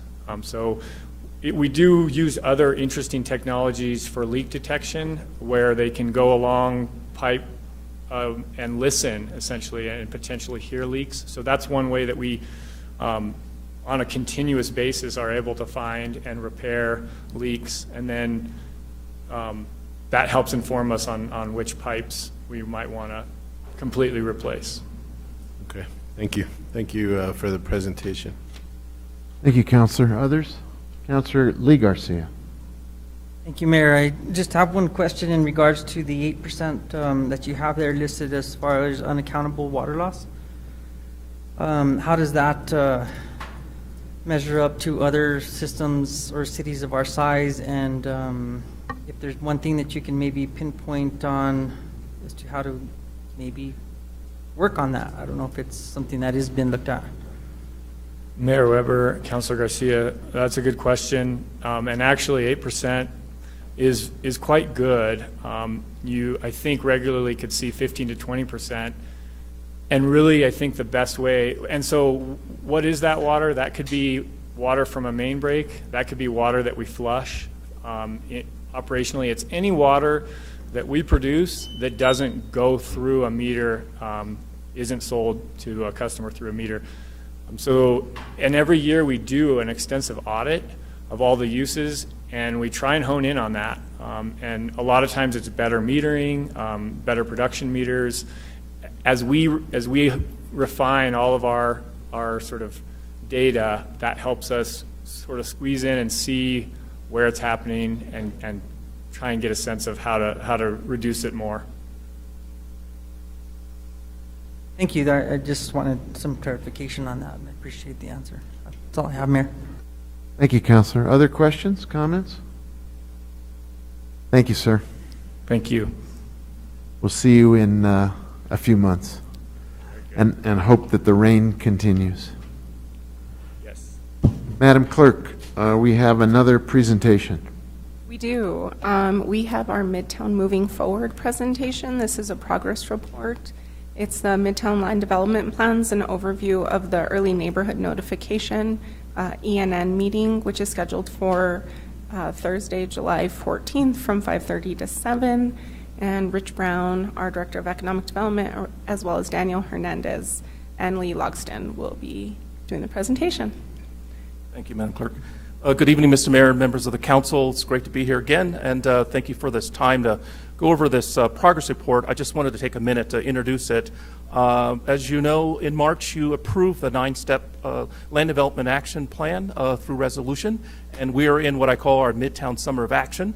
And so what this is really a kickoff of some of the things that are going to happen over the next 4 or 5 months. And so Daniel and Lee tonight will go through land development plan, the process and timeline, and then speak to you as a preview of the ENN process and what they will see tomorrow, July 14th. I also wanted to caution that what this process is not, and this ENN tomorrow is not a discussion around any homeless encampments or proposals for homeless encampments in the Midtown area. And also, it's not about any redevelopment areas or blighted designations from a legal, federal, or state standpoint. So with that, I want to turn it over to Daniel to go through the progress report on where we are in our timeline and the work that he's been doing and the team's been doing, and then have it turned over to Lee to give you kind of a preview of what you'll see at the ENN. So thank you very much for your time. Thank you, Mr. Brown. We have a presentation that should be coming up any second, but we wanted to make sure that we get back in front of the council and the governing body starting this month. Quick question. Oh, yeah. Was this presentation sent to the councilors prior to right now? Or are we seeing it for the first time? No, it was not, and it will be sent, and it will be posted on the Midtown District website as well. There was some edits that were done to it late in the day, so I apologize for not getting it out. But yeah, and so hopefully it'll come up soon. But anyway, it was an important benchmark because we will be hosting the early neighborhood notification meeting tomorrow evening. It was broadly advertised. We exceeded the regulatory requirements for notification to the 300-foot radius neighborhood associations and went much broader because we wanted to make sure that people who had expressed interest in the past were aware of it. So after we did the required notification, we went out broader to community and civic organizations and all of the neighborhood associations citywide. So the information's out there. Again, it's on our website, but I'll give you an overview of what will be presented. This is a very abbreviated version because I know that you are strapped for time, but we do encourage you to participate in the ENN, the Early Neighborhood Notification meeting tomorrow evening that starts at 5:30. So next slide. So a look back. As you may remember, starting in March, the Office of Economic Development issued an action memo to the governing body after we had terminated the RFEI with the master developer process. And what it did was to sort of push forward a series of initiatives that we have all been focused on over the past several months. The major one being that the city would take on the responsibility of entitling the land, which was one of the big benchmarks that we heard over and over again from the master developers who responded to the RFP about just that process for entitlement and the process for engaging the community in ways that we wanted to sort of fulfill the commitments around transparency and inclusivity in that engagement process. So everything you see below that everything is that what we've been working on. And again, this was outlined in that March memo earlier this year that Director Richard Brown issued to everybody. Next slide. This, again, you've seen before, but we wanted to bring it in for you again. You know, we started last year with a series of planning sessions that led to the fall engagement workshops that our Midtown Engagement Partners hosted. Our Midtown Engagement Partners being 6 to 10 community organizations that we supported financially to defray costs for hosting community engagement in neighborhoods, and it culminated in a large workshop called the Midtown Block Party in October or late September, I can't remember, but anyway, that happened, and it was an amazing turnout with an amazing diversity of people that we typically don't see in the community engagement process, meaning families, young children, low-income people, Spanish-speaking people, and it was very exciting to see that as part of this overall arc of engagement over time. We will be going through the rest of the summer through actually reinitiating that process in some ways. We have a sponsorship program that we will, again, support local organizations to host events.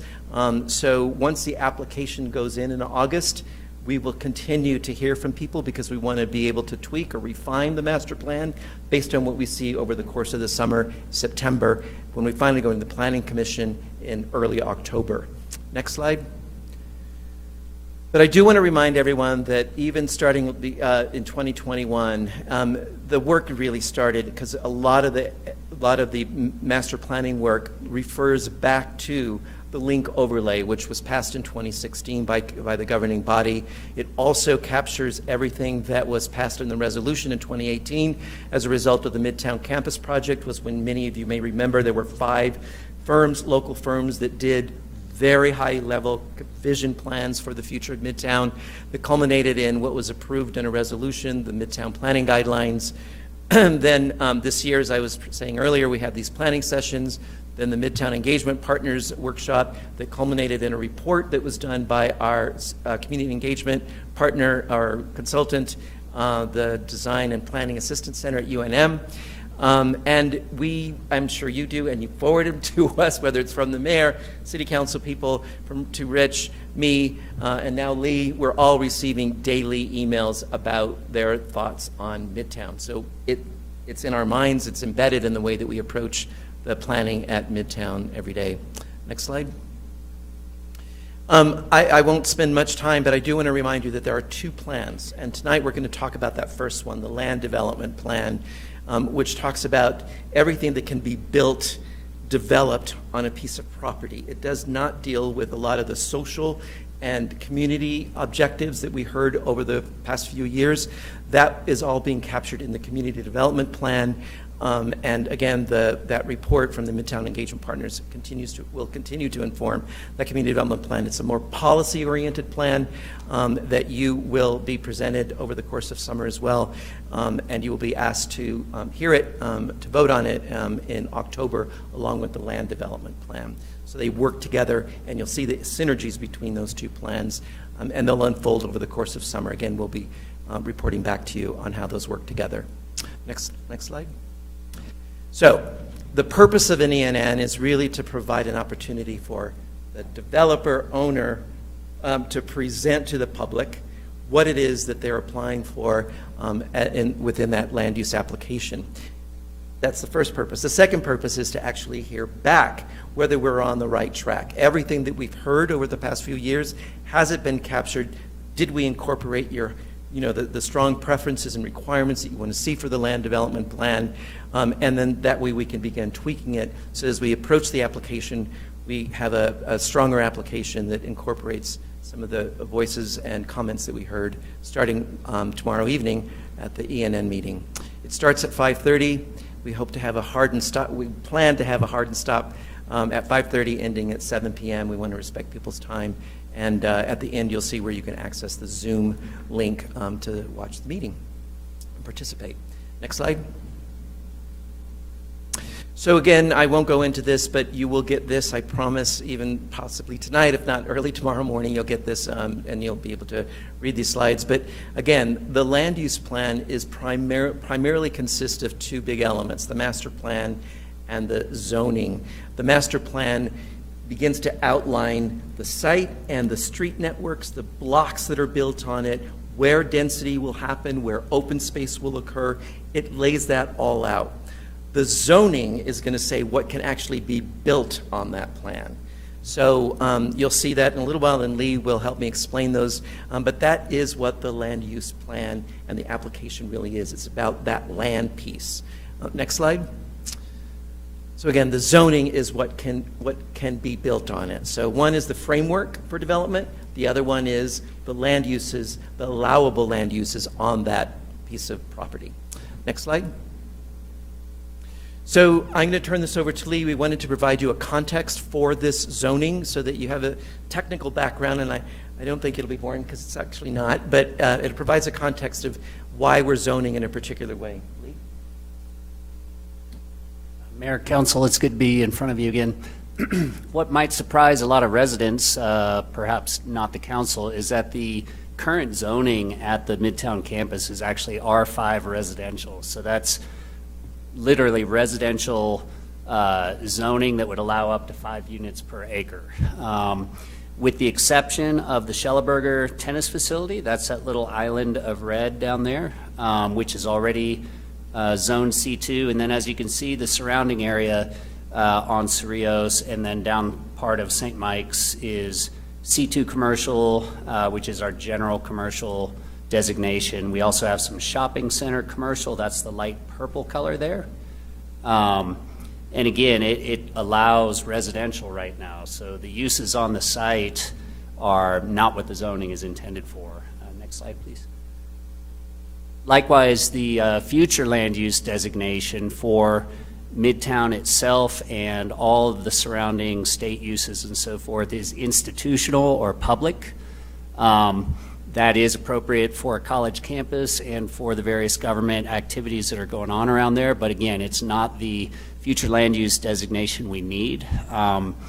Community commercial is the future land use designation for St. Michael's and Cerritos, and again, the Schellerberger Tennis Center. So it's twofold. In order to change the zoning, you need to have appropriate future land use designation, which is where the general plan amendment comes in. And trying to keep in mind, as we've done this for the second time today, I thought maybe one more slide might have helped. But if you go to the next slide, keeping in mind that all the surrounding uses are commercial. We've got two colors up there that are hard to see on this screen, at least with my eyesight. The kind of light blue highlighted parcels are all going to be rezoned C2 commercial as a PUD, and the PUD will reference the land development plan as the development standards for those parcels. So in other words, the Midtown campus itself gets C2 PUD zoning, planned unit development, with the land development plan directing the land uses and also the development standards for particular buildings. That includes architecture, it includes street standards and so forth that are unique to the campus. And then you see the red parcels down there.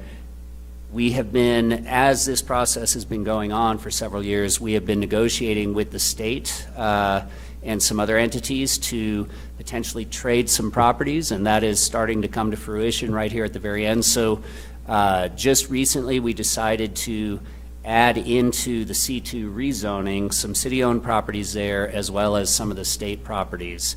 The idea being, once again, keeping in mind that the surrounding zoning is all commercial, we're kind of expanding the footprint there. So again, just want to stress that the red parcels you see there towards the south and east side of Midtown are not subject to the master plan or the land development plan, as we're calling it.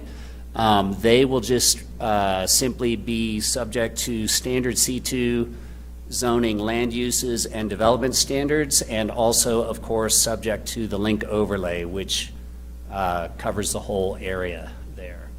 So that's been an exciting development that's happened here at the end, is that we're able to include those parcels in there. And that is it for me. I think next slide is Daniel again. Yeah, although don't go yet. I just wanted to summarize this. So current land use zoning and it allows for very low density residential, primarily single family homes. That's not what we want to see in Midtown. It's not the vision that people have expressed to us. They want to see a mixed use, fairly dense urban center that attracts commercial and housing. The general plan, the reason it has to be amended is because it had projected that at some point that was always going to be an institutional educational use. Well, that's not what's on the table right now. It's mixed use urban center. So the general plan has to be amended to accommodate that. Finally, the last slide says, look, we have this amazing Midtown site that is publicly owned by the city. We're about to get these adjacent state-owned parcels. They will all be city-owned so we can control the development of a district. So we have a Midtown site. We know that the link overlay already has begun defining the Cerritos and St. Mike's corridors. So we're just saying, like, look, this is the urban center, this is the district. So we're taking the opportunity to rezone those parcels as well as they come into city ownership.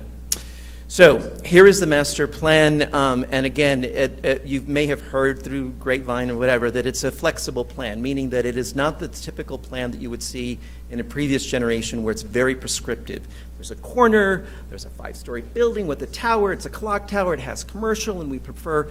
So those plans would frequently almost be dead as soon as they got passed, because developers would come in and say, that's a beautiful plan, love the rendering, but we can't implement that because, you know, there may be it's so overly prescriptive. So in this case, it's publicly owned, controlled. So as we begin to dispose of properties through RFQs or RFPs, we'll be able to define within those RFPs the future use. Again, the plan is flexible enough so that we can say tomorrow, let's dispose of 5 parcels, or we can say let's dispose of 5 acres to a master developer. Those decisions are at your disposal based on the flexibility of the plan.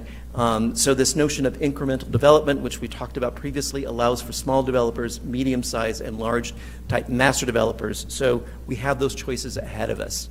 Next slide.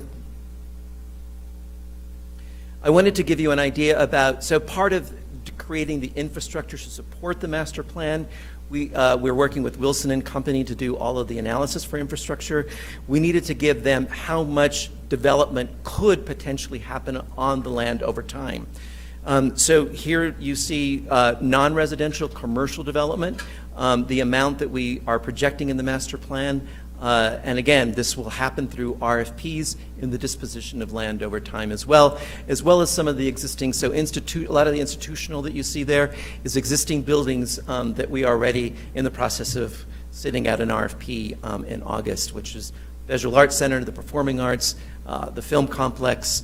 The Film Complex is separate, but it's down there. But anyway, we're planning on sending out those RFPs in August. Next slide. And then you see here both residential development capacity as well as the total open space. So we're projecting approximately 1,100 units to be built on the site, and we are projecting approximately 20% of that, which is around 225 units, to be affordable. Now that will happen in two ways. One is the inclusionary housing requirement will be applied here. We project that about 165 units will be generated from that program. We're not going to have an opportunity to buy out of it, and if you do, the in lieu fees will stay within the link overlay zone, which is already written into the link overlay zone, so that we'll see production, any fees generated through the inclusionary program would stay. And then the second piece is we have said to the community that we intend on dedicating at least 4 properties to 100% affordable housing development projects.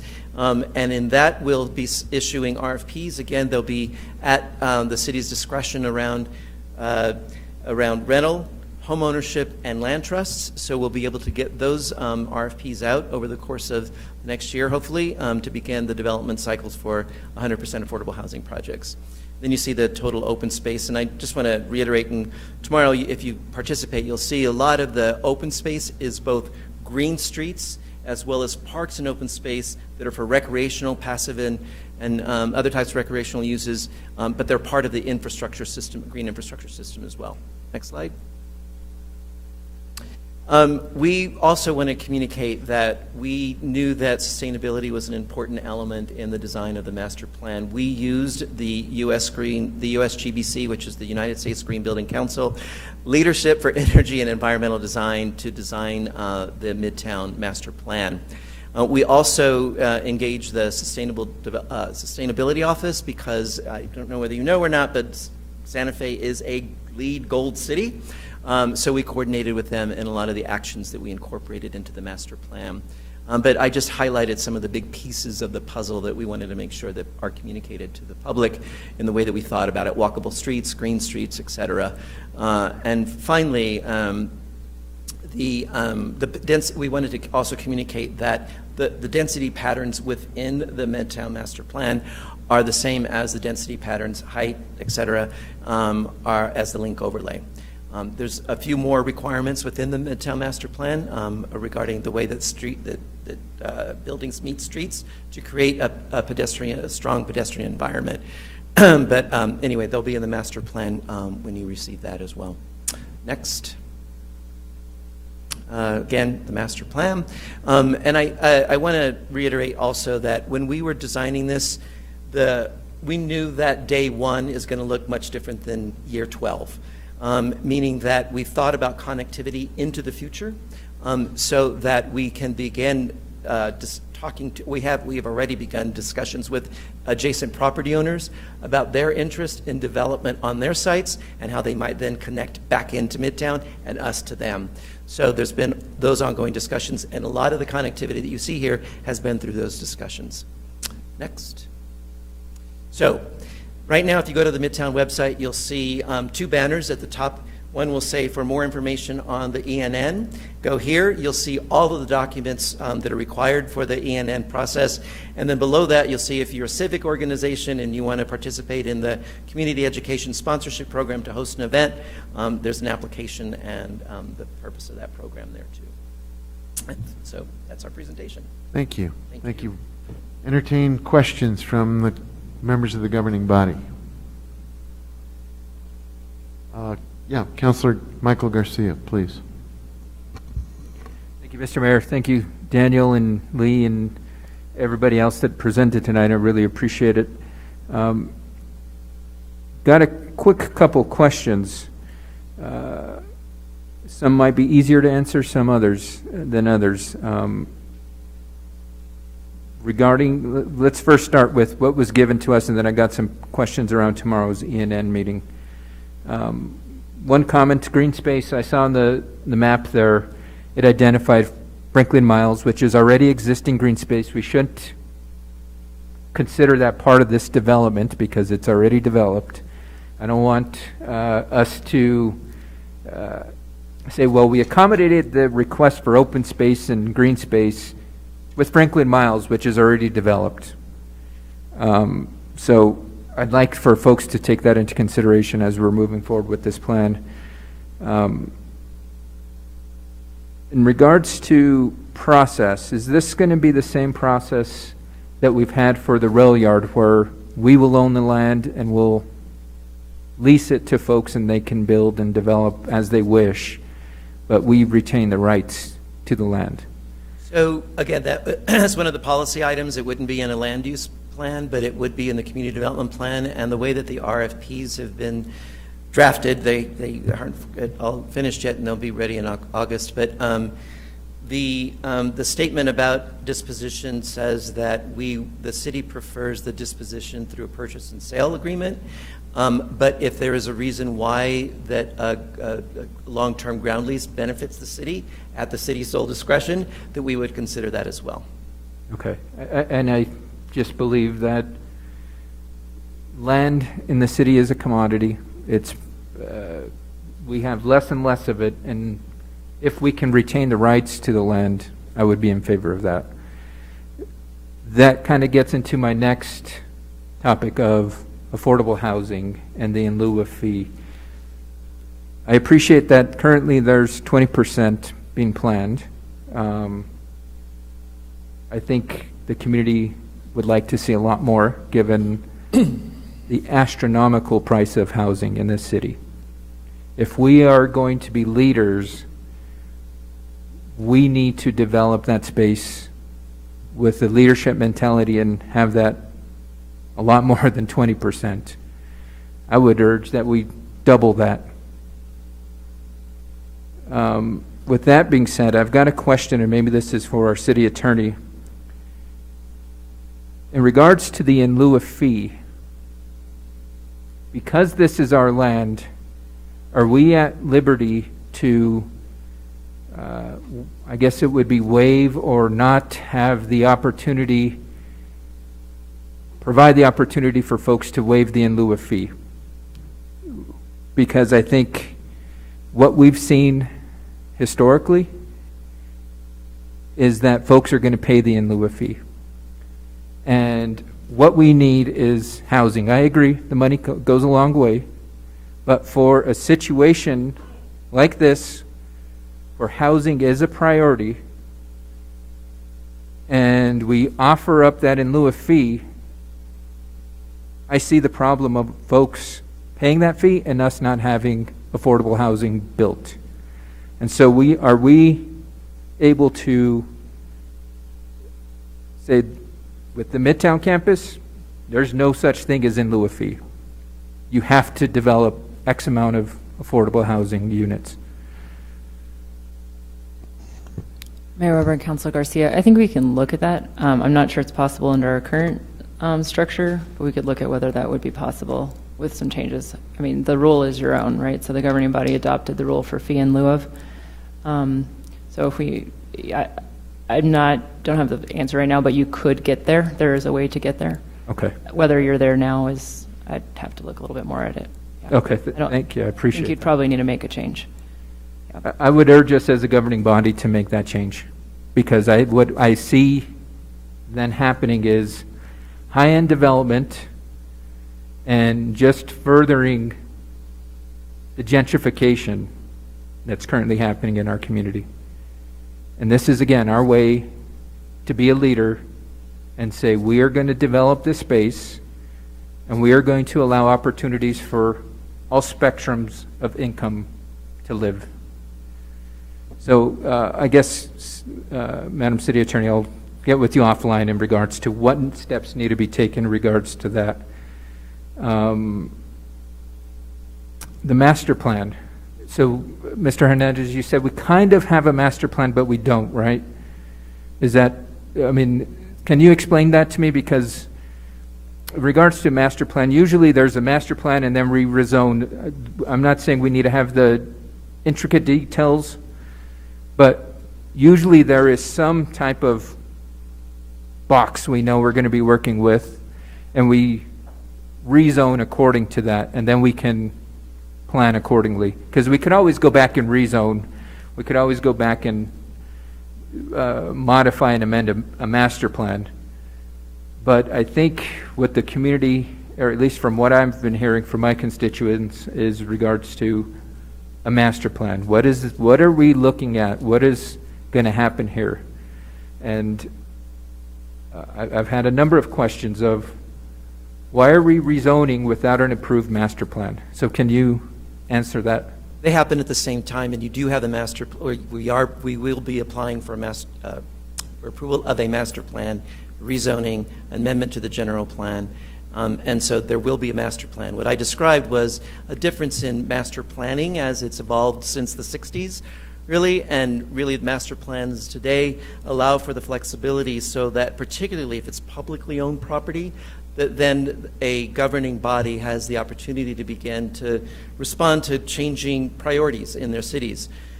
So you will have a master plan. It will prescribe design standards, development guidelines, land uses, all that will be described or prescribed, but it is not at the level of like I was describing earlier. A lot of the new urbanism land use plans that you see from the 90s really were so prescriptive that as immediately after they were passed by the governing body, a year later they were having to relook at it because none of it can be implemented. So what we wanted to do was, particularly since you have control over this, that you can allow for new decisions to be made at what gets built on a particular parcel, not at the master plan level. That will be prescribed when you approve it, or if you approve it in October. Okay, thank you. I appreciate that. Two simple questions, I guess, around tomorrow's meeting. One, why a hard stop at 7? What if we've got the house packed and people are lined up to provide comment? I can only imagine the frustration if at 7 o'clock we've got to say, that's it, and folks leave without providing their input. Well, I'm gonna actually, Christina, I can put you on the spot a little bit if you can help me answer the question. But on the first part, we just wanted to be respectful of people's time. At 5:30 to 7, I think we're going to be pretty drained, but we wanted to be respectful of people's time.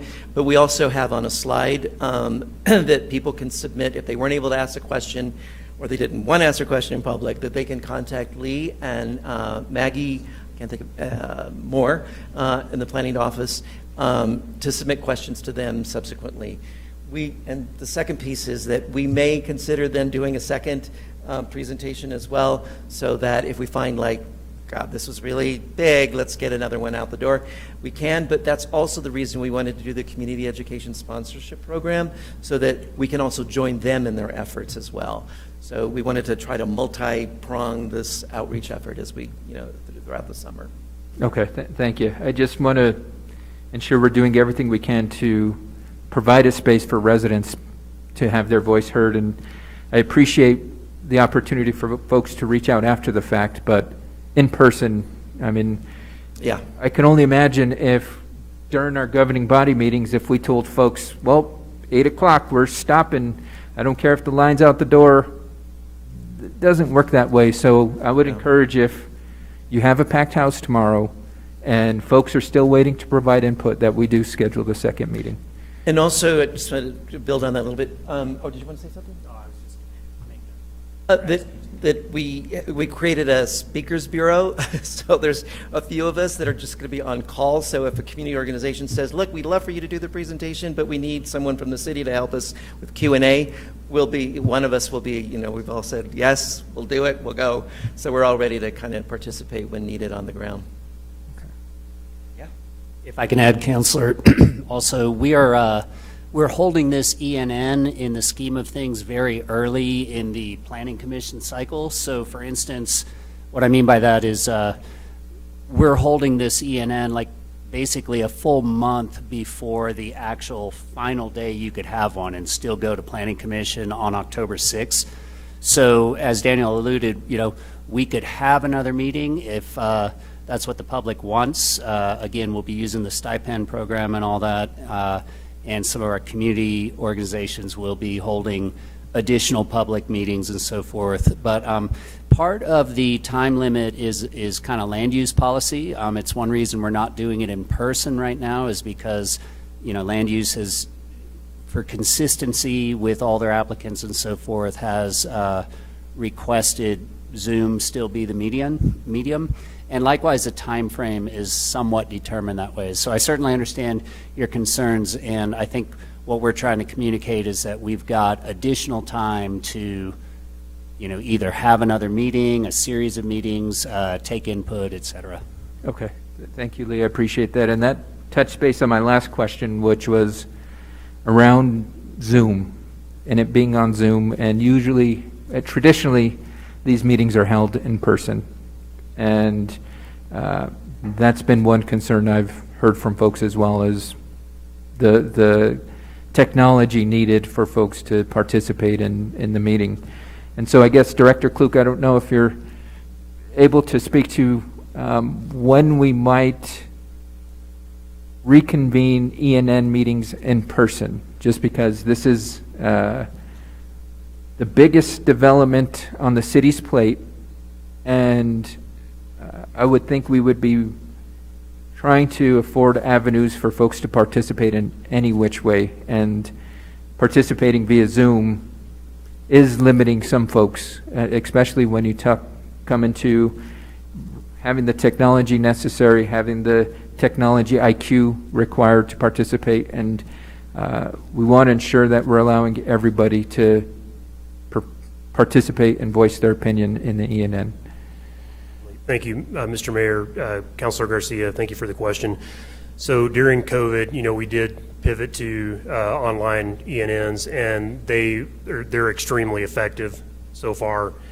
And I don't disagree with you that with a bigger meeting, we may want to conduct those live. I think it was a strategic choice because we are still in COVID, and there is a lot of visual input that needs to be presented. And correct me if I'm wrong, guys, but I think that's why we opted for the virtual meeting. We could definitely have live meetings in the future, but I personally would like, as a policy, to keep them on Zoom when it makes sense, because we found that they are effective. Okay, thank you, Director. I appreciate that. I was just thinking, we had so much success with the Midtown Block Party in person. What better way than to get folks back to the campus than through an ENN meeting to say, look, here's the space, provide your input. I mean, we have the space to accommodate it. So if we do have a second meeting, or if there's a need for it, I would highly encourage us to look into that option of utilizing one of the auditoriums on the campus. And so with that, I appreciate the update. Just next time, please, if we can get the presentation ahead of time, just so we can digest it, because I'm sure I'll have questions and I'll reach out to you, Mr. Hernandez, after. With that, thank you, Mr. Mayor. Thank you, Councilor. Other questions? Councilwoman Villarreal, you have the floor. Thank you, Mayor. Thank you all for the presentation. I think I needed to digest it before. It's always helpful to see it ahead of time so I can look at this. And now I'm thinking about some of the details you provided that I'm not quite understanding, especially the one with around housing. I don't know if that slide could come back up, but you said, well, first off, how did you arrive at those numbers? And then also, the breakdown was 225 affordable, and then under that was inclusionary and dedicated parcels. And I wanted to know and learn more about what you meant by that. But there's no slide, I guess. Yeah. Maybe you can first talk about how you arrived at that number. Right. So the 1,100 number came from the identification of parcels that were integrated into the plan where commercial would most likely occur, and where mixed-use development, commercial down below, housing up above would occur, and then the development capacity of those sites to be sort of, create the kind of building sizes that we want to see on particular blocks. For example, we didn't want to see one block with one huge building on it. We wanted to see a series of buildings. So there was analysis of building height and building densities that we can put on the site.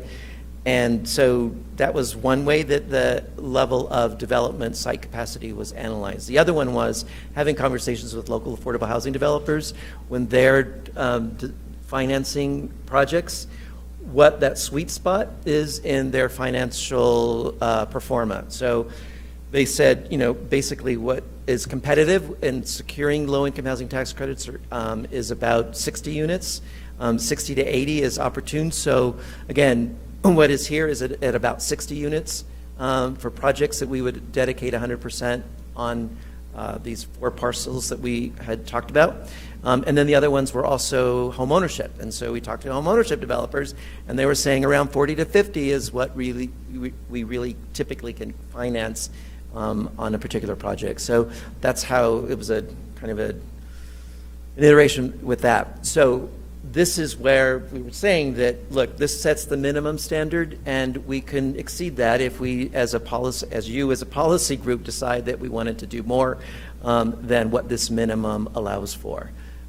So those are future decisions that you could make. For example, so let's say that we want to see a mixed income project, or we want to see a residential project. We definitely want to see mixed income through inclusionary, but we want to see additional affordability in this particular project. So you can say, we want an additional 5%. I'm making the numbers up, but you as a governing body and that next disposition for a mixed income project can begin doing that. Mind you, that will affect land value. So your land value is going to go down with every public policy objective you put into it. Those are decisions you'll have to weigh. Project full luxury apartment building would be $10. I'm making this number, I'm using just $1 for that land, but then you say you want an additional affordability into it, suddenly that land value is going to go down to $7. So those are decisions about revenues that you want to receive from the disposition of properties that a governing body can make it. Okay. Yeah, I guess, I understand from your capitalistic point of view, the land value. I guess I see land value having different values other than the financial, community value, and just making sure that we have more affordable housing, especially where we have control over a piece of land. Yeah. So. Just if I may, cities analyze this all the time about what is the right proportion of levels of affordability in the neighborhood. And typically cities strive for between 10 to 12% of affordability, and that ranges around affordable to whom.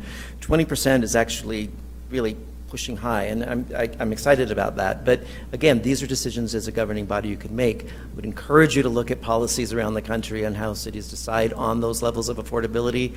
If you concentrate too much, again, you're reducing land values, you kind of create a different dynamic, but those are decisions you can make.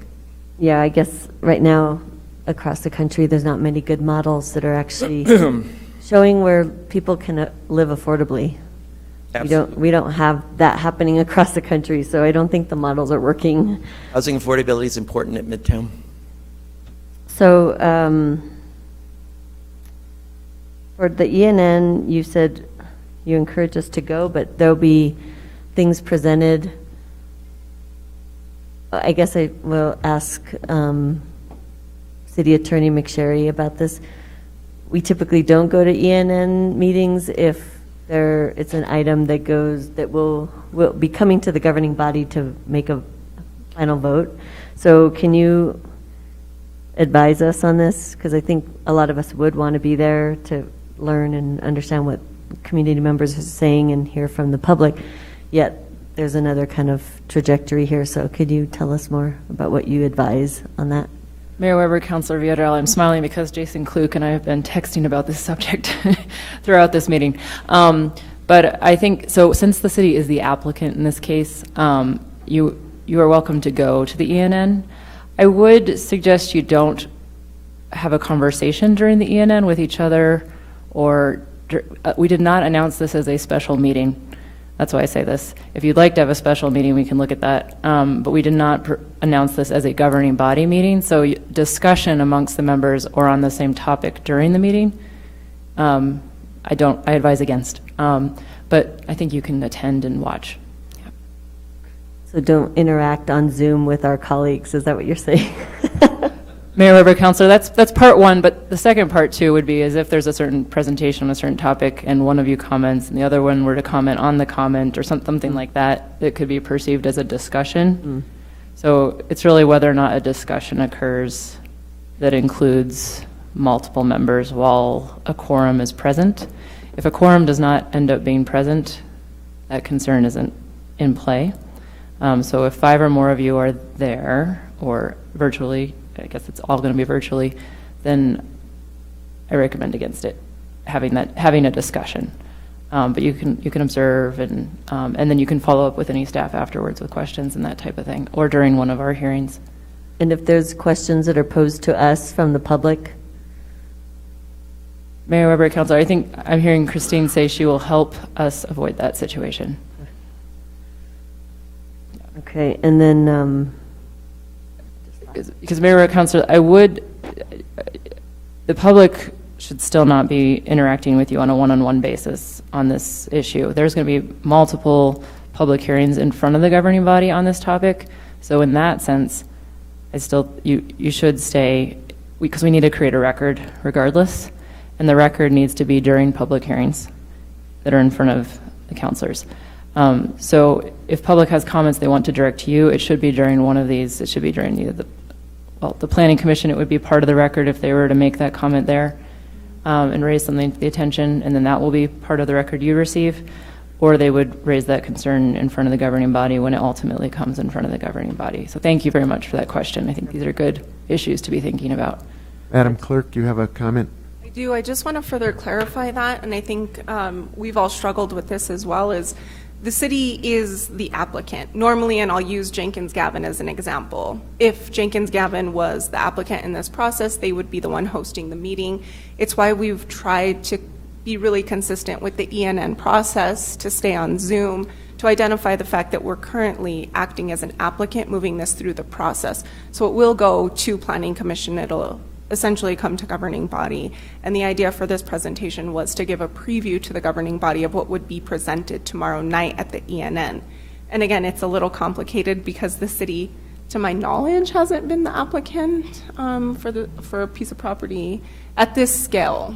And so I do want to further clarify that we'll have Lee and Daniel will be presenting tomorrow night, similar to the way we've had applicants. And I use Jenkins-Gavin because we've all been in meetings where they present to us and they're the applicant for a project. And so in this situation, Lee and Daniel are the applicant, and then the interaction and the meeting flow will follow the ENN process of land use, basically. I hope that clarifies, but it's something we've struggled with to kind of help clarify, and we're still, I think, obviously working through that, but hopefully that helps clarify a little bit for the engagement and the level at which governing body members would engage during the ENN meeting versus during the governing body meeting when it comes before governing body. City Attorney? Mayor Weber, thank you. I wanted to add on that the proposal may change, and often does change between the ENN and the hearings that follow. So I think that's something to keep in mind as well. There may be things discussed at the ENN that aren't ultimately in the record. So please keep that in mind. Yeah. Thank you. And the presentation that you give us tonight, is that the same presentation you all are giving tomorrow? Okay, there will be more details? Okay, got it. And then last, the presentation, because it's on Zoom, will be recorded. So folks that can't be on at that moment can listen to it later. And that will be on the website? Okay. Thank you.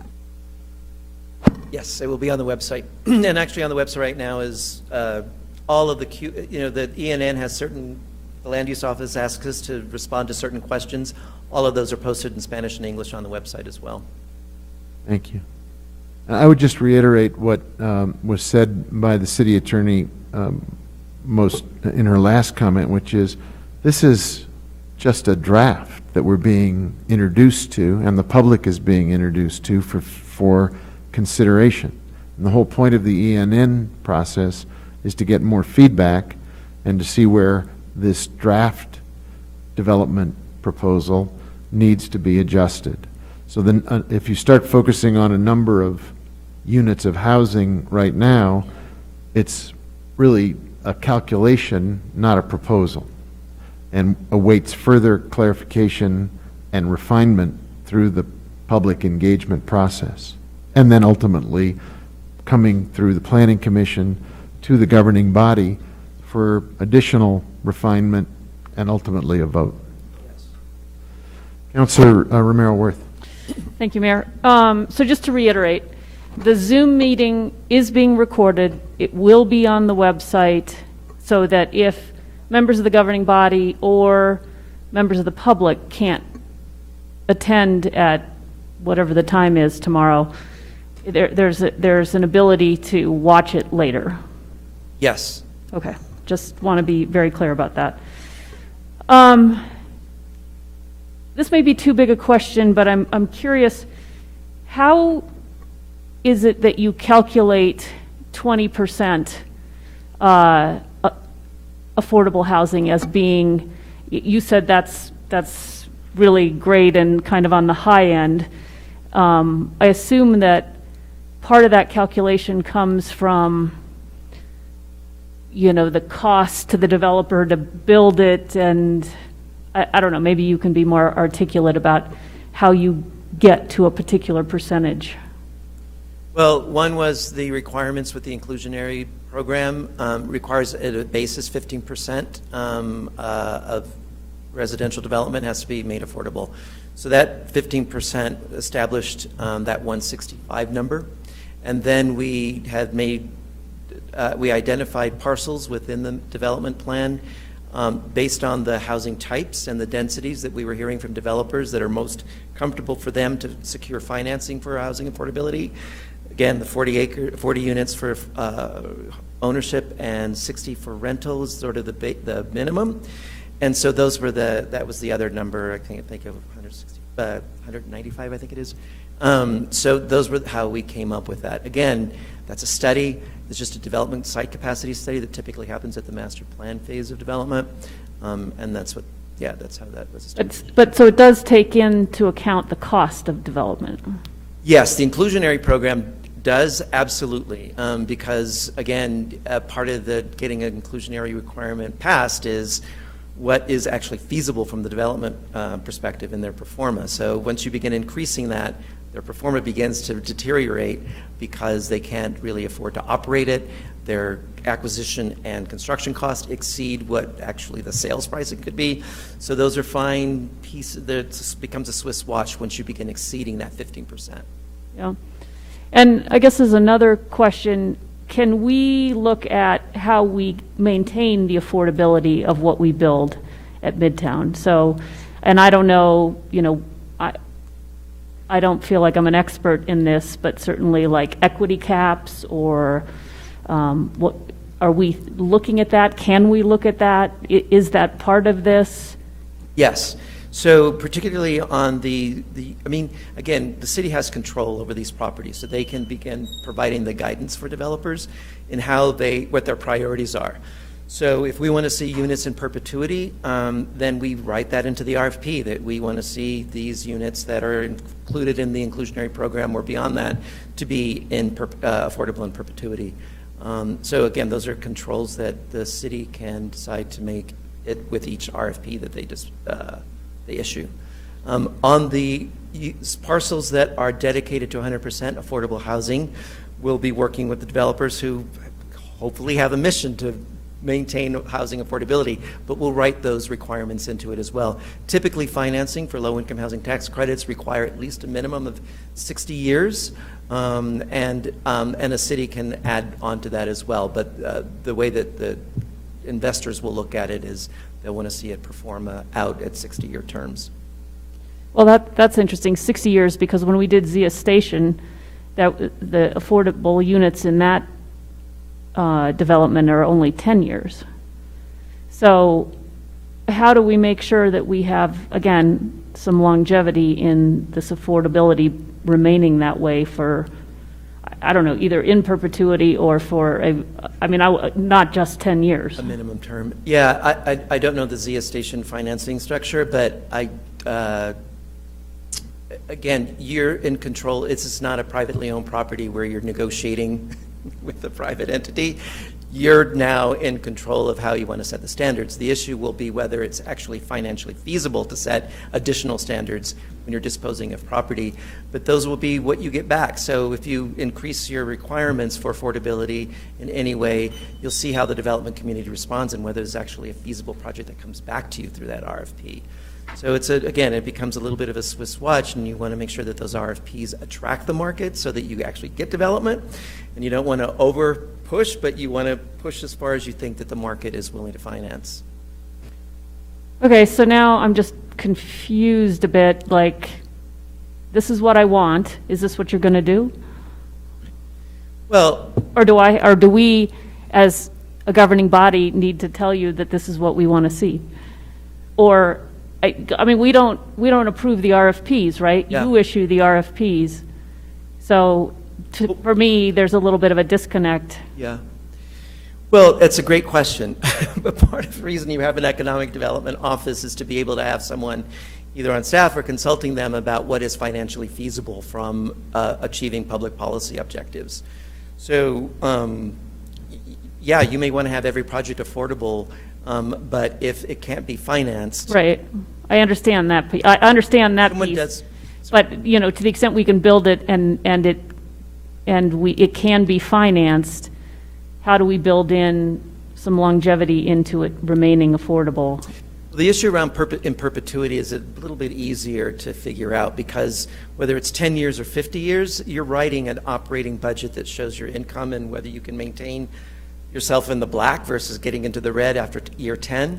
And typically investors are going to want to see a 30-year term minimum in the private market, and the affordable housing market financing at 60 years. So your performers are already having to show how you can actually operate this building with that level of affordability that you're proposing. If you can't, then you're not going to get financed to develop that project. But again, someone, I'm not the only one in the world, but I know how to finance affordable housing, and so I know what those fine points are, and okay, this will never get financed. There's too deep levels of affordability that you're never going to get this project built. But then there's, it depends. If you're in a hot market, you can push it a little bit more. You can push it a little bit more. But there's that moment. And oftentimes, what I've done in the past, and on the public policy side, I'll convene affordable housing developers, like, what is your return looking like? How are you financing this? What do your investors want back? And then you find that sweet spot to achieve your public policy objective. Okay, thank you. Yeah. Let me see if I can get a little more granular for my benefit. The two things that are in front of us right now are a zone change and a proposed draft master plan. Neither one of those are the instruments for what Councilor Mayor-Worth is asking, which is, once we have a policy wish for more affordable housing and for a longer term of affordability. Those desires, that policy desire, would not be expressed in either of these two instruments. But if we adopt these two documents or changes, then as we put either parcels, or the whole campus could be purchased by someone, or parcels could be parcelized out for housing development, at that point we would be in a position to negotiate the terms and conditions of the affordable housing units to be built within the zone changed master plan? Yes. Thank you. Any other questions for our team? Yes, Councilor Casson. Thank you. I am going to play with this topic a little bit longer, just briefly. So one thing that we frequently talk about is affordable housing without the definition. So when you are defining affordable housing here, what is your definition of affordable housing that you are referring to? Housing affordability is defined as a household paying 30% or less than their overall household income to housing costs. That varies very much according to our, I guess what I'm trying to get at is when we are looking at the issue of housing in the city, we have what we frequently refer to as deeply affordable housing, but we basically have these structures, we have these tiers that we need to be meeting. And when we have the opportunity for this RFP to go out, we can also kind of dictate, this deeply affordable housing, then there's this other housing that we refer to as workforce housing, and then there's this other housing that we tend to refer to as middle income family housing, and how we dictate those structures, and will we be able to kind of really start to target some of these areas in the market that maybe are not what we traditionally think of as affordable housing, that really kind of low-income housing, but also looking at some of the other holes in our market that are really contributing to the displacement that we are seeing for many members of our community.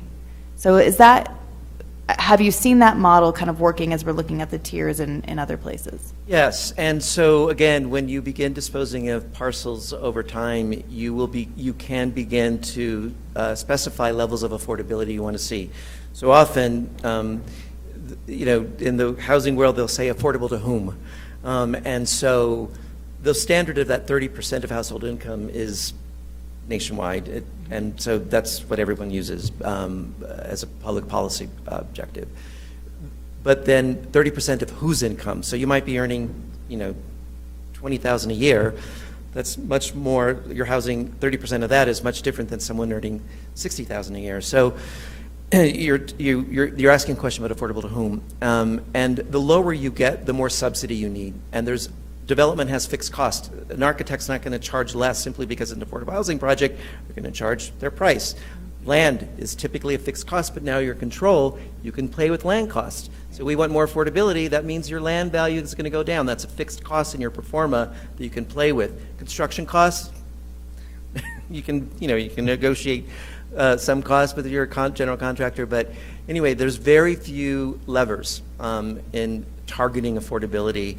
And then the other one that you can play with is subsidy, an operating subsidy. So if I can only pay $10 a month in rent, but it costs $20 to actually operate my unit, then I need to find a housing voucher subsidy to pay that $10. Housing Authority only has a limited amount of housing vouchers, so those are all the pieces, the levers that you play with in defining and getting to housing affordability. So you can decide again later that we want to target 30% of our area median income households in this project. Anyone earning 30% or lower is going to require an operating subsidy. So the Housing Authority is going to have to play a role in that, and they're going to have vouchers to help bridge that gap in operating their unit. Thank you. And this might be and we won't dive into it too much, but I also believe that when we talk about development cost, the cost of developers, our land use process often gets cited as part of that because of time and having to hire agents and frequently doing to rezone. We're doing that for them already, so that should, in theory, potentially reduce some of those costs as well. And as we're making that consideration of what we want to value land at to meet our policy objectives, I would imagine that that's also beneficial that we're already doing this groundwork. It's huge. Developers want certainty, so if there's certainty around their entitlement process, that's a huge thing that a city can do to promote, public policy like affordable housing. The other one, if the city owns the property, is land value. That's the other piece that they can participate in. Okay. And then I guess similar to Councilor Romero-Worth, I'm just trying to understand at what point we get to try to pull these levers and that process of how it's coming back to the governing body for us to say, hey, we really want to push this and try to go out to RFP for X percentage of affordable housing at this rate, or whatever that tier structure looks like. So it sounds like that might be something that we still need to work out what that process looks like, but prior to any RFPs going out, I think that that's going to be important for us. Yes, and we'll talk on how we can get that input before we issue an RFP, so that we hear from you and what your public policy objective would be that would go into an RFP as a preference. Okay, thank you. And then this might be a question for Aaron.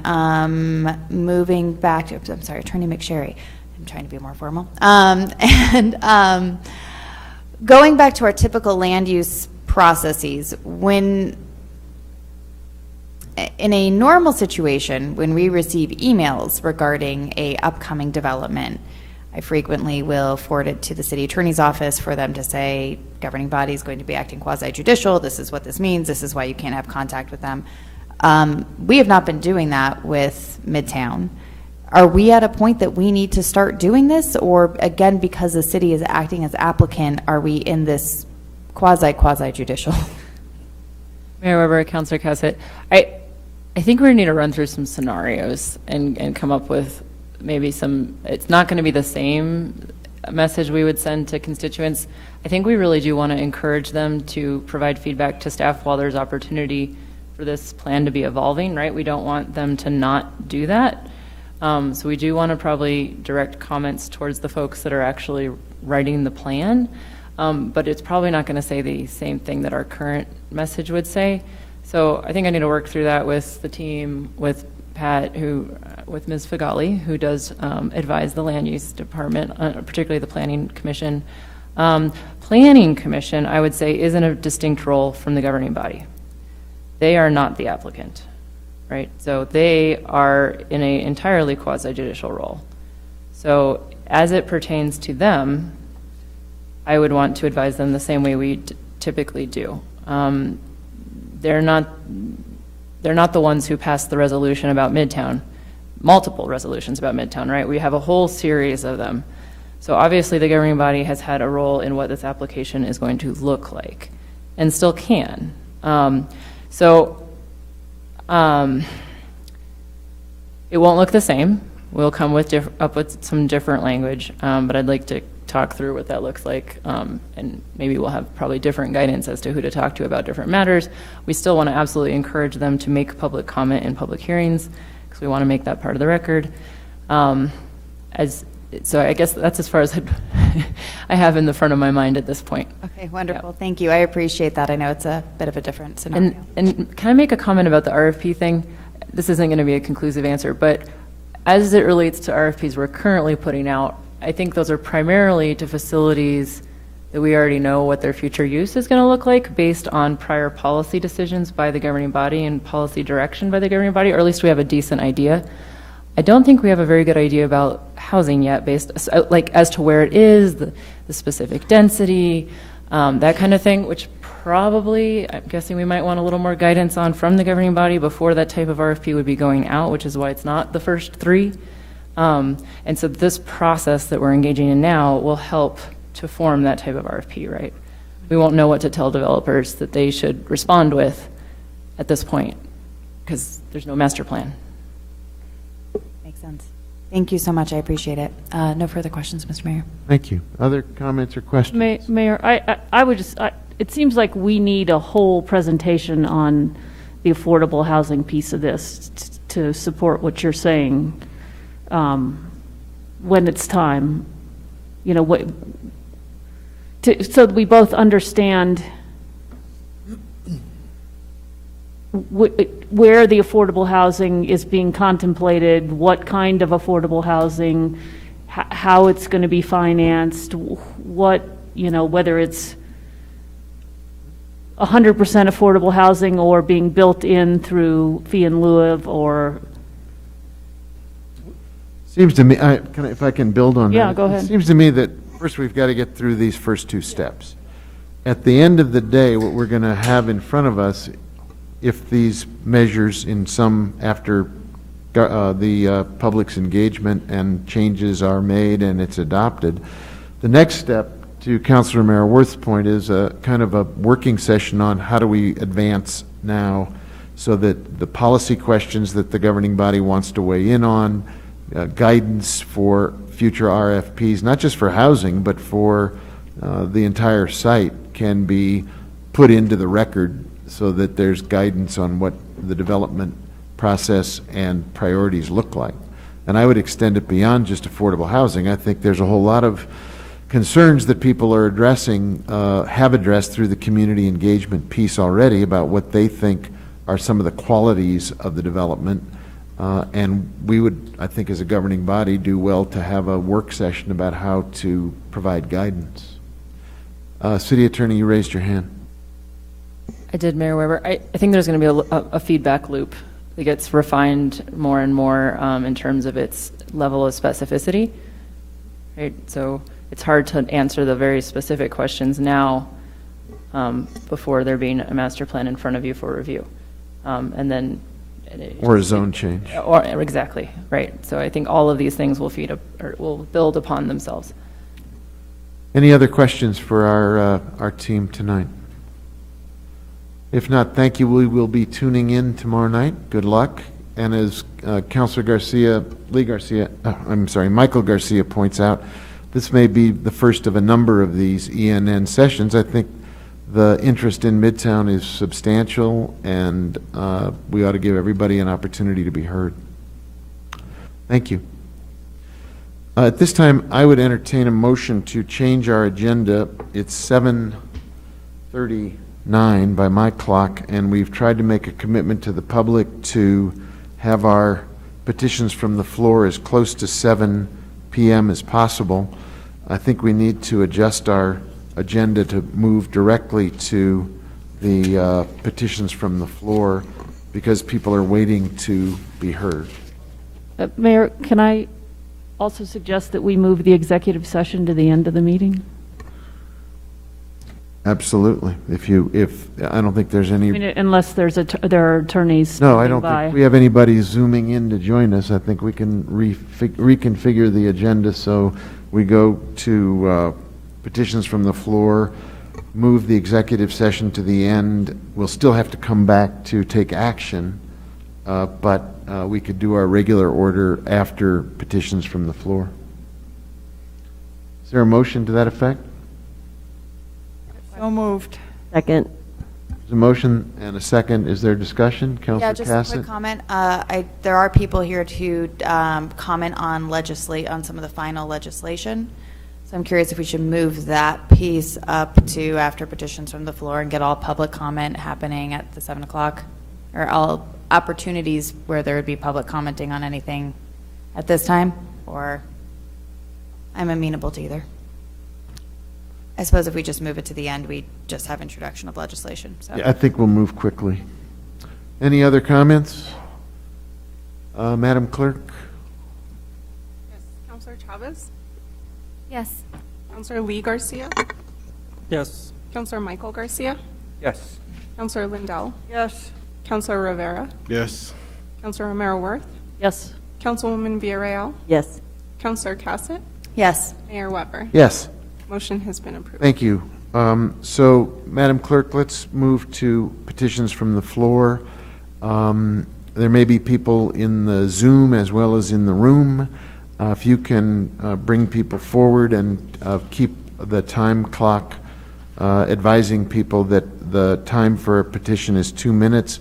Please, if you do have, to Councilor Cassett's well-made point, if you're here to comment on legislation that's coming up later, that's not petitions from the floor, that's a separate item.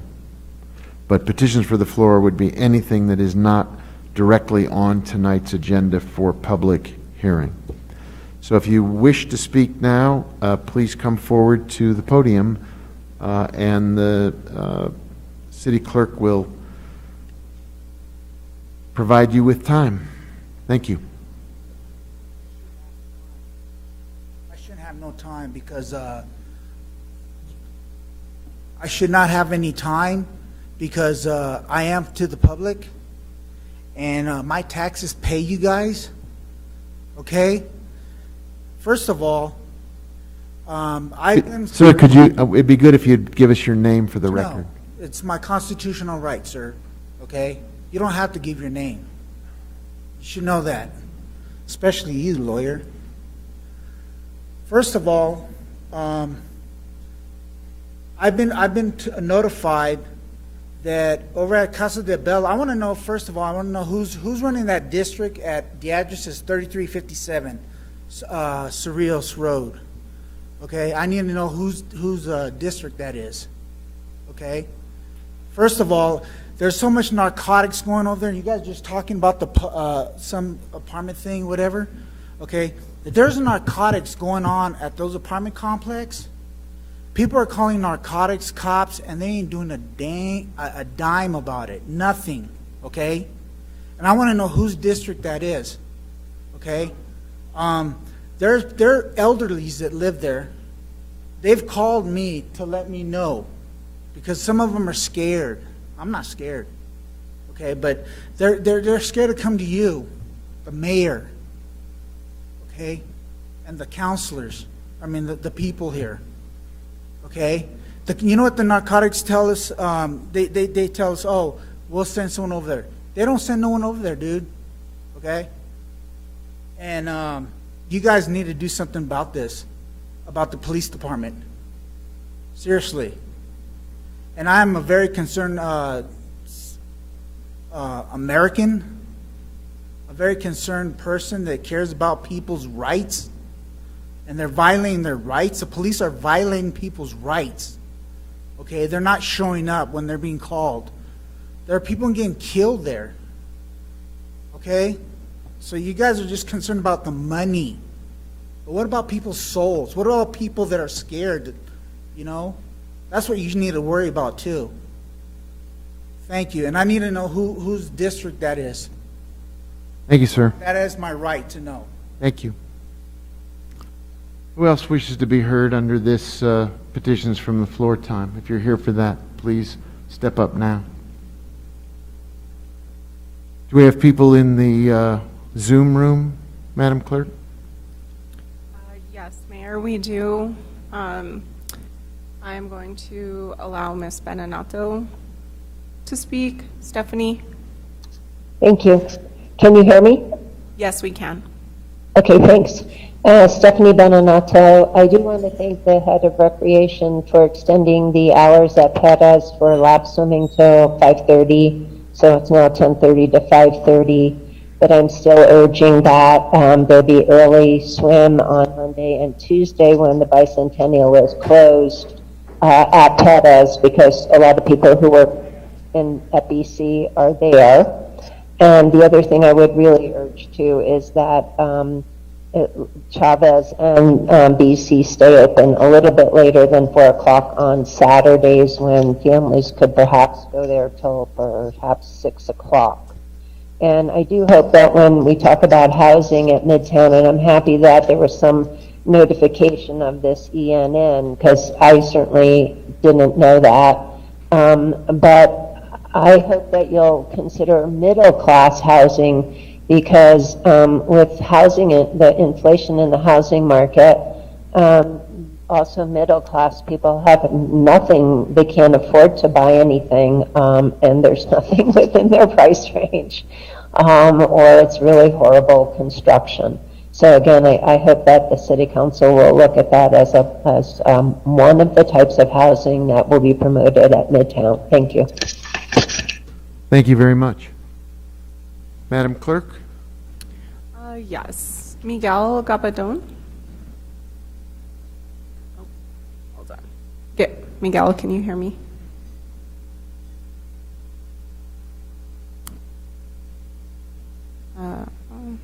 Okay. Unmute. Okay. There I go. Can you hear me? Yes, sir. Okay, we always have to ask a question. Good evening, Mayor and City Councilors. Just thank you for your time. I would have liked to have been there in person. I just couldn't make it today. And most importantly, I'd like to thank, I believe, the council in moving forward with the matters regarding addressing homelessness concerns and sanctioned encampments within the city. But actually going out to engage the community before that happens. Definitely appreciate that because it is something that happens within neighborhoods and within the city of Santa Fe using our tax dollars, and I think it's a good thing for the public to be aware of these things and have some input. I also like to thank, first it was Councilor Garcia, Michael Garcia, and Councilor Rivera, and Mayor Weber, as well as all the other councilors who came on to co-sponsor the resolution regarding the Veterans Banners Project. Appreciate your efforts in moving forward with getting the banners back up within the city to recognize our veterans who served this country and did so much for us as citizens. I would only hope that as we move forward, that we find the mechanism and the vehicle within the city charter to bring back the service from City Public Works Department to install the banners. I think that's a big ask of a nonprofit group like the American Legion, and I think it'd just be a really great sign by the city to show that we're engaging in the community and recognizing some important people in the history of our city. So I thank you all for your time, and I believe the other items can be addressed later in the meeting, so thank you. Thank you, sir. Madam Clerk? There's no one else in the virtual waiting room. All right, and are there other folks here who are not here to testify on other issues later in the agenda, but just want to address petitions from the floor? Please do come forward now. If not, then we will take that as a completion of the petitions from the floor. We have, there was nothing taken off of consent, and we have moved the executive session. If you're keeping track at home or here, the executive session will be moved to the end of our meeting tonight, which takes us then to matters from the city. My calendar says matters from the city clerk. Yeah, no, it Mayor. should be city manager. It's So city- let's go to the city manager first.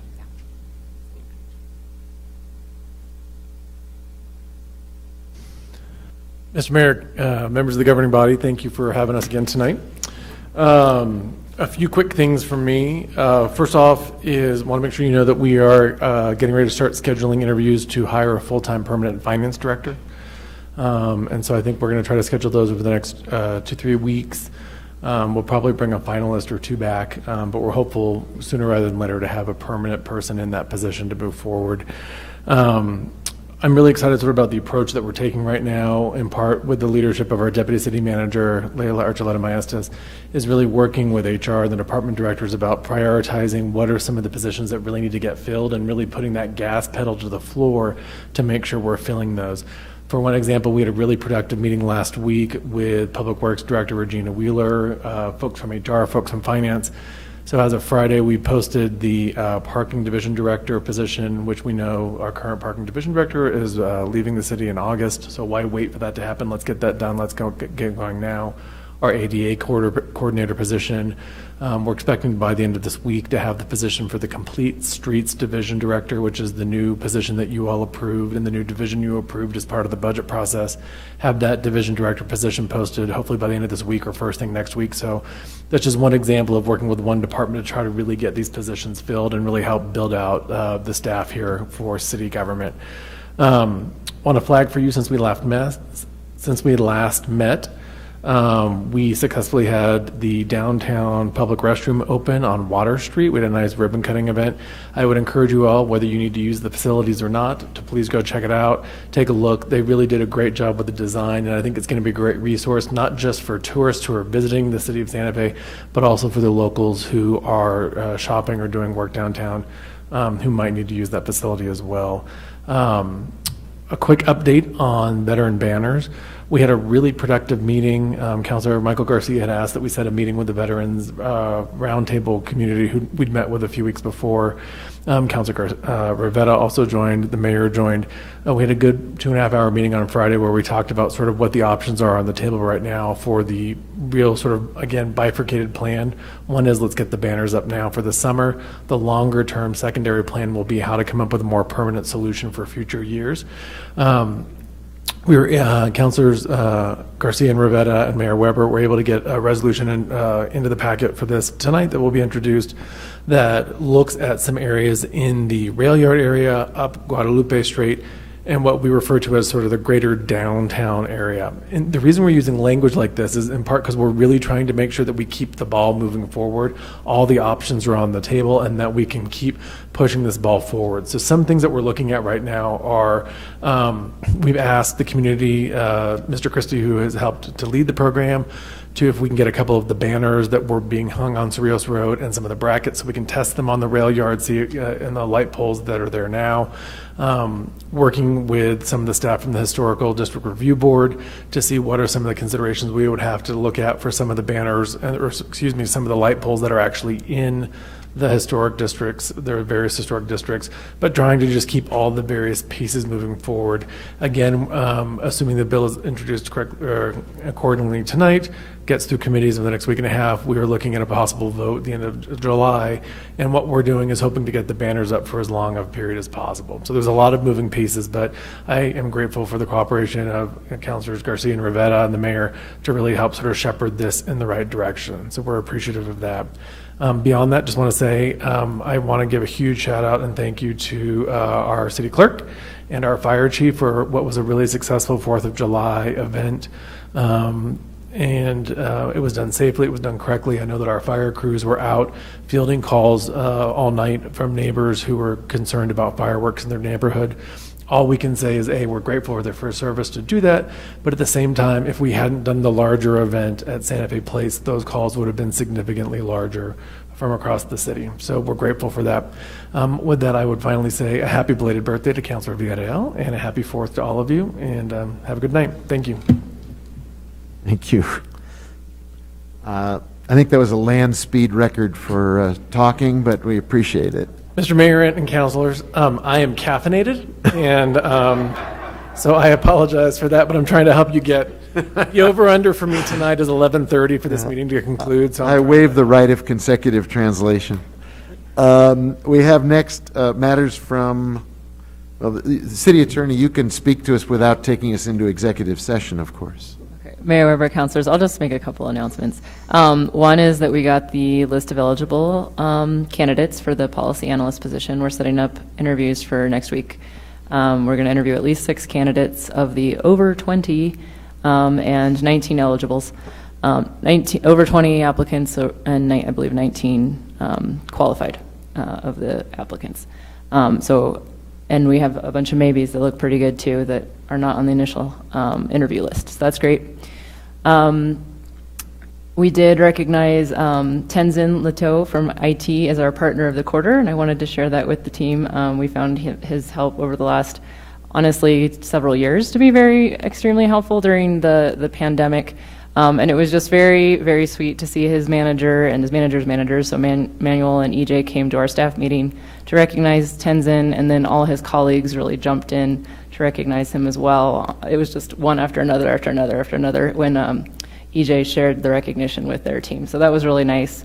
We've done that a few times. We had missed a couple quarters, so it was nice to restart that practice. So I did want to share that with the council as well. So please congratulate Tenzin. We really appreciate his help.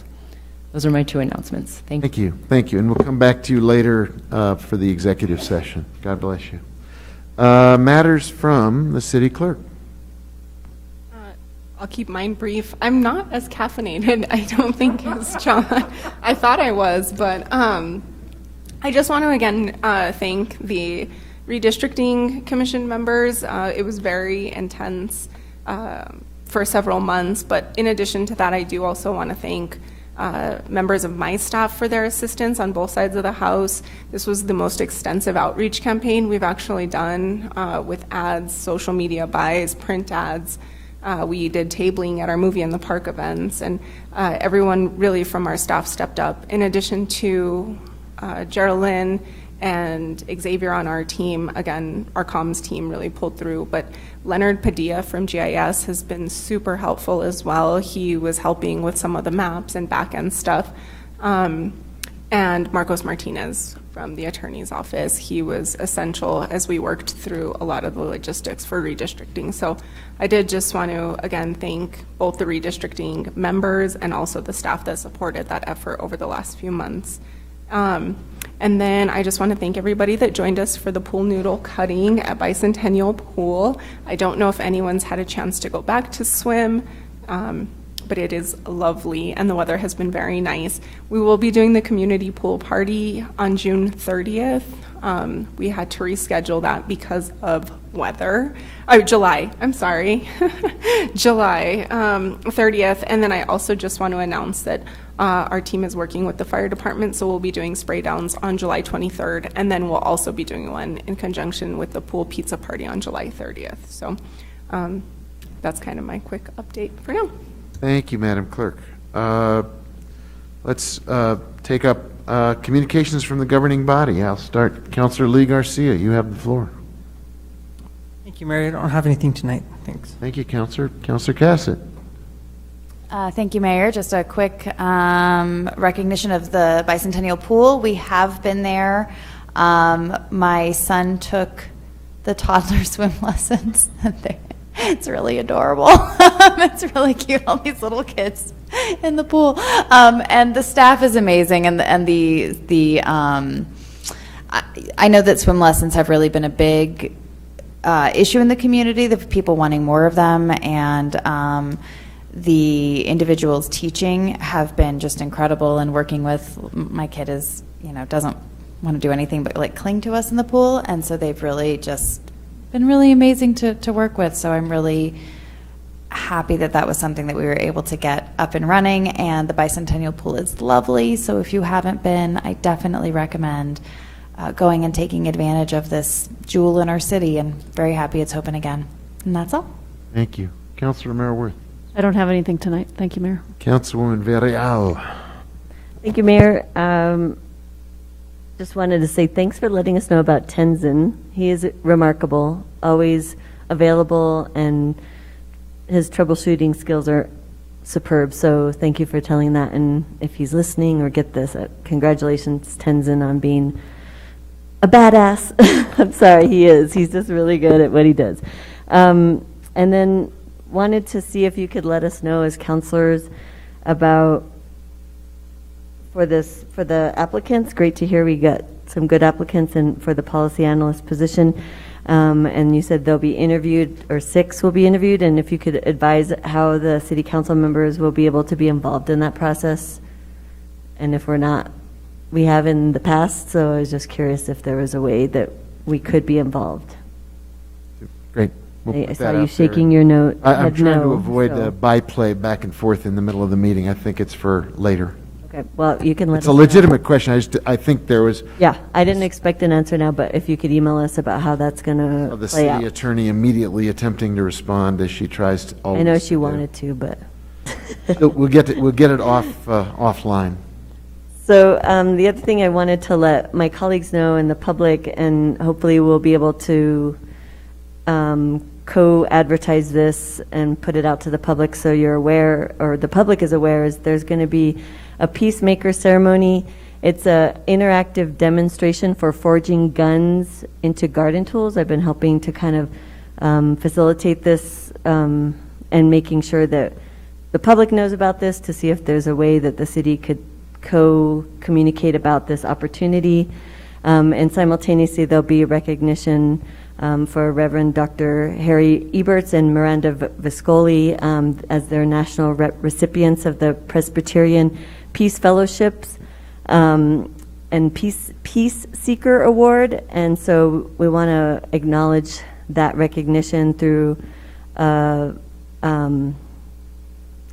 proclamation. So we'll be talking about how to make that happen, and I welcome all my colleagues to be there if you want to join in with the proclamation recognition. But primarily it's really to just show how there's ways to forge parts of guns that have been dismantled and actually make them into garden tools. This has been something that the New Mexicans to prevent gun violence have been very involved in for a long time, and I think it's obviously still relevant. So I encourage my colleagues to be able to join me for that, and the mayor. So let's see. And also thank you all for those of you that remembered my birthday. And remember, it was the 21st birthday. It was my 21st birthday and holding, so thank you all. Well spoken. Councilor Garcia. Thank you, Mr. Mayor. I just want to recognize the young artists from Dragonfly Studios. They recently beautified an alleyway in the Casa Linda neighborhood, and it's an alleyway that I actually use a lot to get to the Arroyo Chamizo Trail, and it's one of those alleyways that usually has lots of graffiti, and it's just amazing that the way these young artists just went and made it this attractive piece of art. So big shout out to these young artists, and hopefully we can take their skills and talents and put them on other walls throughout our city. With that, no other comments. Thank you, Mr. Mayor. Thank you, Councilor. Councilor Rivera. Thank you, Mayor. I wanted to thank our fire department, police department, clerk's office, Ray Sandoval and the Kiwanis, and many other volunteers that were there to help with the 4th of July show. It's a big undertaking, and glad everyone could come together and help out with that and make it a successful event. I also wanted to thank the staff at BC. I did take my grandchildren there today, and we had a great time. They had a great time. I did find out that they're using a new sign-up process, which has only been there for about a week, but some people were leaving there a little angry because they weren't aware of it. So, but you can sign up at santaferecreation.com, and you do have to sign up for the toddler pool as well as the leisure pool. So whatever it is you're going to be using, you have to sign up for that. So just so the public is aware of that. I wanted to congratulate our Little League team as well as our softball teams.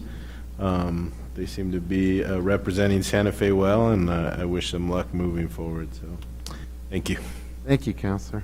Did you take any photos of yourself at the pool that you want to share with us? Negative. That would be a negative. Councilor Chavez. Thank you, Mayor. I too wanted to shout out the Santa Fe Little League, and I have some of the statistics from their performance, and I might have missed some, but we had New Mexico State runner-up for their senior softball team. Their junior softball team were state champs this year. Their 8 to 10-year-old softball team took 3rd place at state.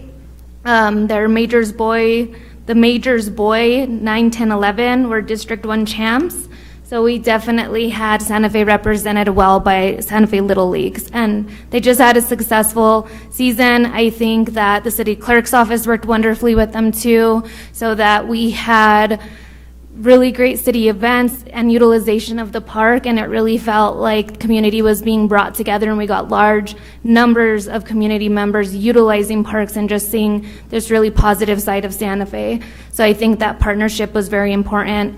I also want to thank everyone involved with the 4th of July event. My family and I were there. We enjoyed it. It was wonderful. And everyone that watched had a lot of positive things, or were part of it, had a lot of positive things to say about it. So just a lot of good work and community building taking place. So shout out to all those that make that happen. Thank you. Thank you, Councilor. I know Councilor Lindell has had to excuse herself, so we'll get her input later, and she will be not here for the rest of the meeting tonight. I have a few items. First, on a cautionary note, I know we are often thinking that we've made it through COVID successfully and we're on the other side. BA.5, this new variant, is very dangerous, very easy to spread. Please continue to take precautions about COVID. We're far from done. We don't want to see people get sick, and many of the same precautions that were present previously need to be continued, if possible. I also want to build on what Councilman Villarreal mentioned, this upcoming effort to thwart gun violence in our community. She is absolutely right about her hard work with the Presbyterian Church for the bending bending guns into plowshares, coming up on the 24th of July at the Presbyterian Church, honoring those two remarkable individuals. The day before, there's a gun buyback program on the 23rd at 9 a.m. at 2005 St. Michael's Drive. The event is being hosted by the Nissan dealership there. If you want to turn in a gun, or you know someone who has a gun they'd like to turn in so that it's off the street, that will be rewarded with a gun buyback program, courtesy again of the people that Councilwoman Villarreal was mentioning. So support both of those activities. Some more interesting good news. I think it's good news. We, as of today, have for the first time in I think 7 years, a leader of the Alcohol, Tobacco, and Firearm Bureau at the federal level, a gentleman named Stephen Dettelbach. If that name is familiar to people in Santa Fe, it's because Ken Dettelbach, who is the vice chair of the mayor's Veteran Advisory Board, is a family relative. And so congratulations to Ken and to the Dettelbach family, and frankly to the whole country for finally getting somebody into that position. Congratulations to our friends at Shine Pet Food. Sandra Bosman has been honored in Entrepreneur Magazine for her outstanding business that she has been growing here as a thriving venture in Santa Fe with healthy pet food, and we're very proud of her. She's a great resource to those of us who have puppy dogs who we want to feed with healthy food. We go to Sandra's store. Congratulations to Cliff Feigenbaum. It is the 30th anniversary of the Green Money Journal, which is a publication devoted to investment and financial management in a way that is green, sustainable, and meets the test of good investment in social causes. And finally, to continue on the theme of swimming, we are very pleased that Santa Fe, to the best of my knowledge, is the first city in America to have a retired federal judge as a lifeguard. We're very proud of former Judge Bruce Black, father of Andrew Black. Judge Black is now an employee of the city of Santa Fe as a lifeguard. If any of you want to be a lifeguard, we're hiring, and let Judge Black be a good role model that it's not age limited. Anyone who can swim and get certified, and we actually pay to help with the certification, can become a Santa Fe city lifeguard. So please sign up, and thanks to Judge Black for jumping in the pool and helping us out. That's my contribution to the cause, and it takes us to the introduction of legislation. So, Madam Clerk, if you want to lead us through that. This is no action, simply introducing legislation at this time. Yes, Mayor Weber. The first item is item 16A. It's consideration of a resolution sponsored by Councilor Romero-Worth and Councilor Cassett. It's a resolution adopting new procedural rules for City Council standing committees. I don't know if Councilor Romero-Worth would like. You each have an opportunity if you want to say a few words about it. Thank you, Mayor. I'll be brief about this. This is a continuation. As everybody knows, we adopted new procedural rules for the governing body at the beginning of the year, and this just continues that work because when we adopted the new rules for the governing body, then we needed to fix some things in the procedural rules for the committees, and it was an opportunity to update as well. So, Councilor Cassett. Councilor Cassett?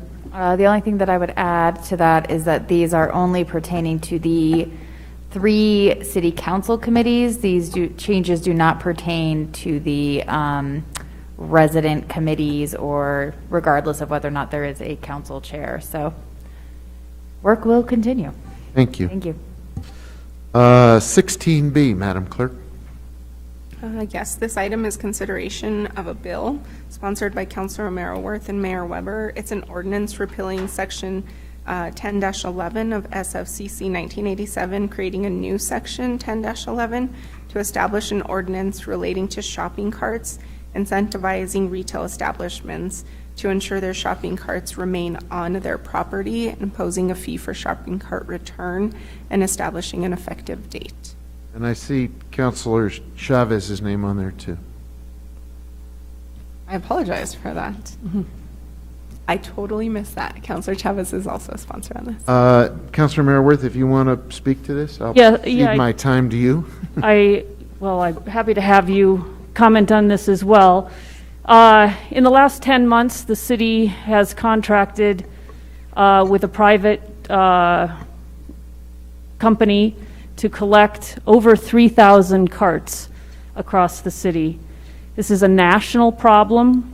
Cities charge fees for return of carts across the country. This is a way of dealing with this problem.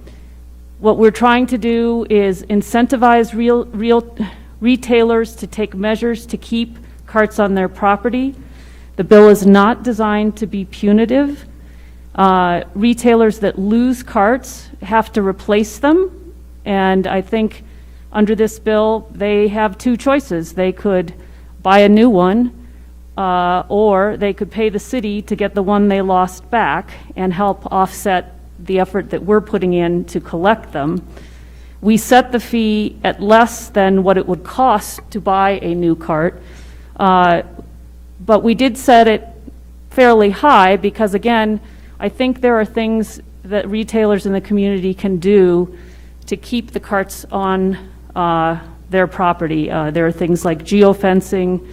I had a constituent write me about an experience they had with renting a cart, and then when they brought it back to where they rented it, they got the money returned. I think, it's kind of like when you go to the airport, you put in whatever you put in to pull a cart to carry your luggage. There's a way to do that so that you can get the cart, you can get your money back once you're done with the cart, and incentivizing bringing it back. I think we could do more to have retailers have people in their parking lots going out to pick up carts.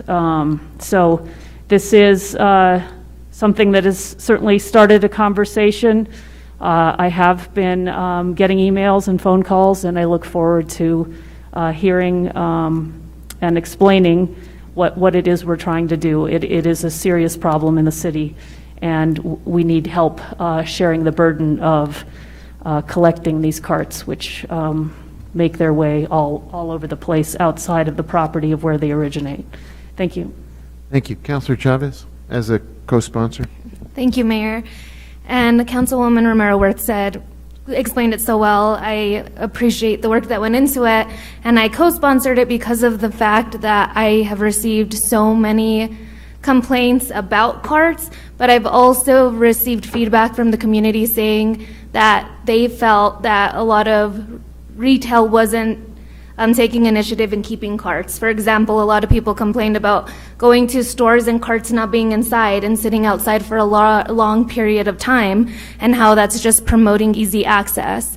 So, I really view this as just a way to encourage a lot of the retail to step up and kind of create systems so that those carts are stored in a better way. Because that's the thing, they're like, there's carts everywhere, but then there's not carts when I go shopping because they're just waiting to get picked up. So I think this is a good start, and I think that's the real thing, is really saying, okay, create systems, create accountability so that you are retaining your carts, so that you don't have to pay the fine, so that, and I received the same email of the coin. You trade a coin for a cart. There's many systems, I think, that are being explored nationally that could be utilized for this, and so we're just giving that nudge so they start thinking about it. Thank you. Thank you. So those are being introduced. Next item, Madam Clerk, to be introduced. The Next item is consideration of a bill. It's sponsored by Councilwoman Villarreal and Councilor Rivera. It's an ordinance amending SFCC 1987, Section 23-5.1 to add definitions for cultural event and small commercial event, and amending SFCC 1987, Section 23-5.2 to allow up to 8 small commercial permits for cultural events on the plaza, including Juneteenth, Indigenous Peoples Day, and 6 additional events selected by lottery. I think Councilwoman Villarreal, you and Councilor Rivera have the floor in Thank you, Mayor. sequence. Thank you, Mayor. This is a substitute ordinance amendment that's being reintroduced due to changes that have come about from stakeholder and staff input over the last couple months. Currently, cultural events held at the Plaza Park, they continue to have the desire to be able to incorporate vendors to enhance their event and support the entrepreneurial spirit associated with the cultural event.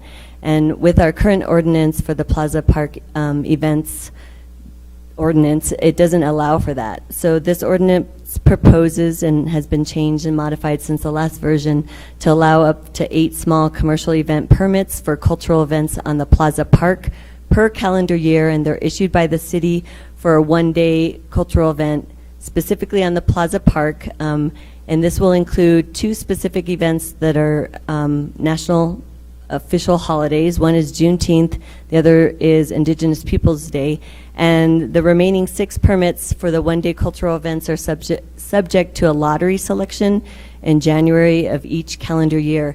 And to participate in the lottery, you have to, the permittees or the potential permittees must be organized and have held the same city permitted event in at least 2 of the prior 5 years, and may only submit 1 entry for the lottery per year. So this ordinance also defines small commercial event and cultural event definitions, and this change will allow for cultural events to have a secondary use, which is to allow vendors to participate in commerce activities on the Plaza Park. And of course there will be limitations. These vendors, they'll be limited to using the Plaza Park and not the streets, and streets will not be able to be shut down for the small commercial permittees. The spaces reserved for the plaza artisans and the pushcart vendors will remain in place during the small commercial events. And all other regulations of what is permitted and not permitted on the Plaza Park events will apply. Each of the commercial permitted events shall follow the same review and approval process outlined for the large or the major commercial events that we currently have in place with our ordinance. And all the vendors must have special event vendor licenses, which will require them to have business licenses, and they have to file and pay applicable gross receipts tax on their sales. So this will be going through a lot of committees, and so there'll be plenty of opportunities to weigh in, including the stakeholders who I've already talked to be able to make this a viable option for our cultural events for the city. Councilor Rivera, you're a co-sponsor, sir.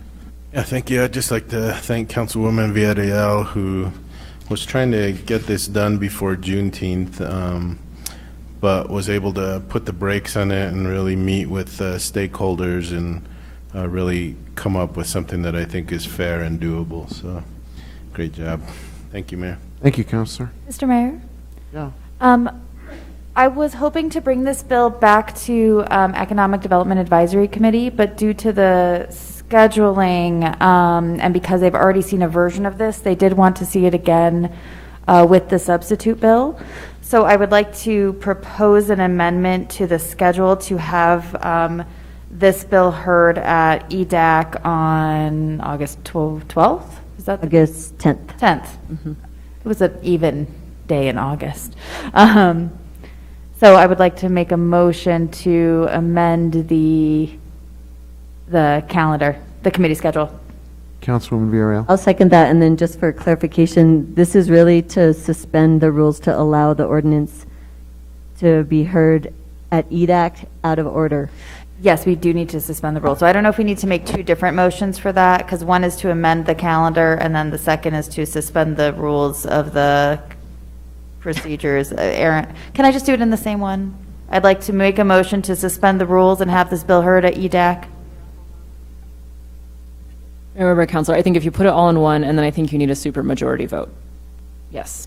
So do I need to move There's a my- motion and there's a second, you seconded her motion, correct, Councilwoman?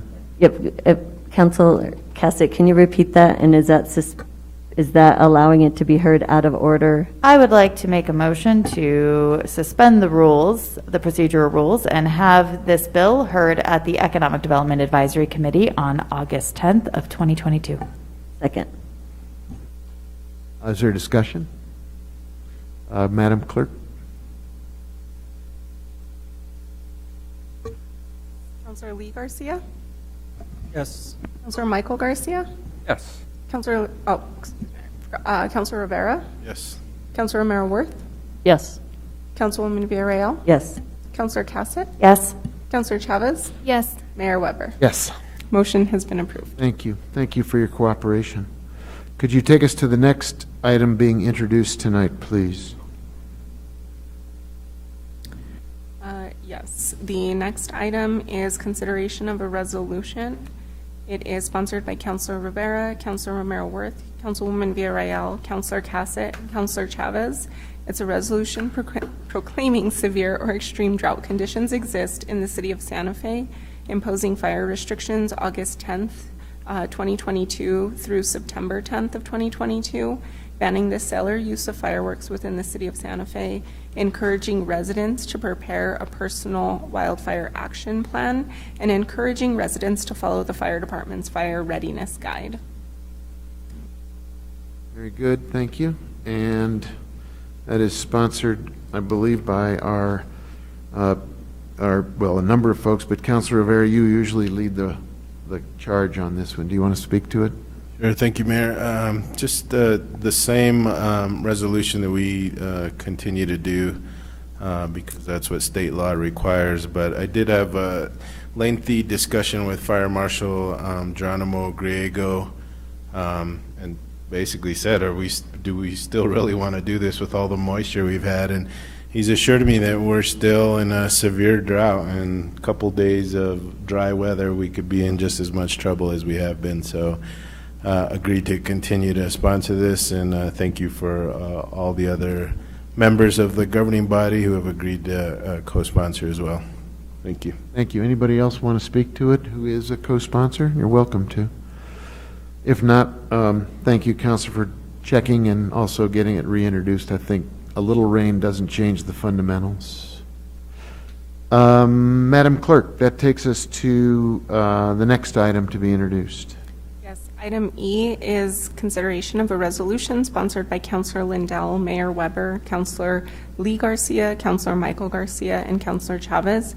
It's a resolution authorizing the sale and consumption of alcohol during the annual Burning of Zozobra community event produced by the Kiwanis Club of Santa Fe.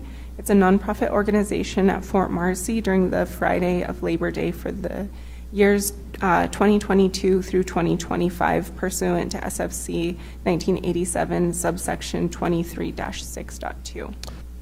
And while we're, Councilor Lindell had to step out tonight, but she did raise with me prior to the meeting a question about not requiring this to go to the Finance Committee because there is no direct financial impact on the city, which would permit this item to come back to the city council, to the governing body at an earlier meeting than the August 10th meeting. And I would put that out there for discussion to see how people feel about that. The goal, as she explained it to me, no? Am I wrong, Madam Clerk? Mayor Weber, I would ask you to entertain a motion to that extent for discussion. Okay, I would entertain a motion to, I guess we're suspending rules and not sending something to finance this time. No, you don't need to do that with this We one. just have to not send it to finance? I'll entertain that motion from someone who is more prepared than I am and artful at making a motion. All right, I move that we take the referral to finance off of this bill. Is there a second? Second. Now we can discuss. Councilor Michael Garcia, sir, you have the floor. Thank you, Mr. Mayor. I just want to point out that couple weeks ago when Councilor Lee Rivera and myself had a resolution in front of this body that did not have a fiscal impact, got referred back to finance. So just want to make sure we're staying consistent. And so I understand the will of the body is to move it out of the finance agenda, but I do want to point out that precedent was taken previously. So just want to put that on the record. Thank you, sir. Other comments?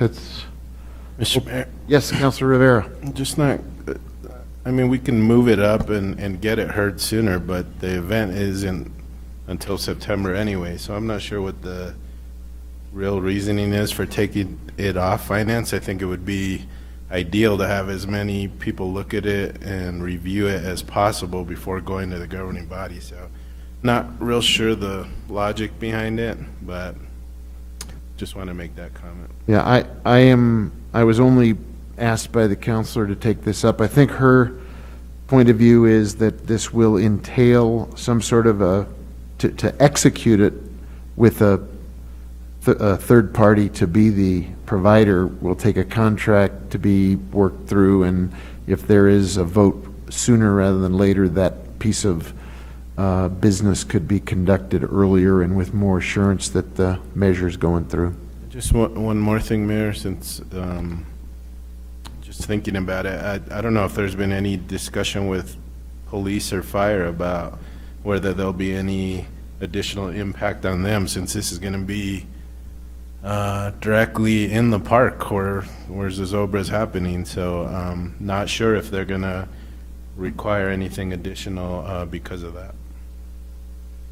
I'm seeing people on that bench making faces, or on this bench too, but the city attorney first raised her hand and the city clerk had a thought. Mayor Weber, mine isn't directly on Councilor Rivera's question, but it was on the earlier point of just how we've treated bills previously. Obviously, each event with alcohol may be different. The prior authorization for alcohol we did only went to quality of life in terms of referrals. So I think that is one of the concerns that Councilor Lindell had as well, was that this one went to more committees than our last alcohol authorization. Fair enough. Madam Clerk, did you have anything you wanted to add before I turn to my fellow governing body members? I think. Okay, Councilor Romero Worth. I see you out of my eye. I feel like maybe we're going to say the same thing. I don't know. Councilor Romero Worth, you have the floor. Followed by Councilor Cassidy. Okay, now I've forgotten what I'm going to say. Okay. Yeah, I mean, okay, so, well, I might steal your thunder. You can propose to do that.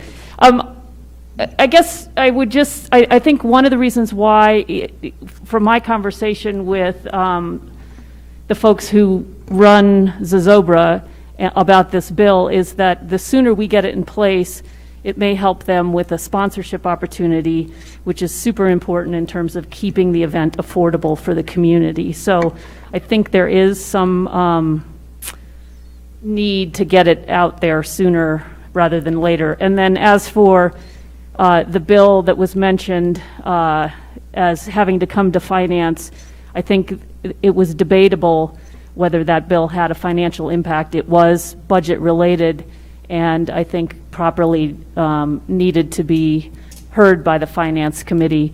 This one, as has been noted, does not have a financial impact, doesn't affect our budget, and so I see these as very distinctly different bills, and I will let Councilor Cassett proceed with her idea, however. Councilor Cassett, you have the floor. Thank you so much, Mr. Mayor. We could also, if we want to hear it at Finance, suspend the rules and have it heard at the Finance Committee prior to Quality of Life. Have it hit Finance on Monday, July 18th, Quality of Life on the 20th. That still keeps us on track, as well as make sure that it is heard by both committees.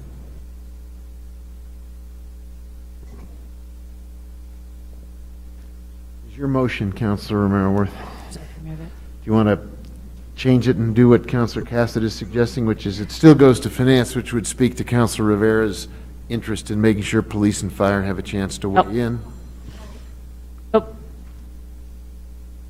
My comment was actually specifically to Councilor Rivera's concern about Police and fire? Well, I don't know if for police and fire, but I did just want to note that this type of event would actually have a beer garden, and then it would have a specific area where liquor, or not liquor, excuse me, beer and wine would be allowed and would have to have designated security or wristbands for someone consuming over 21.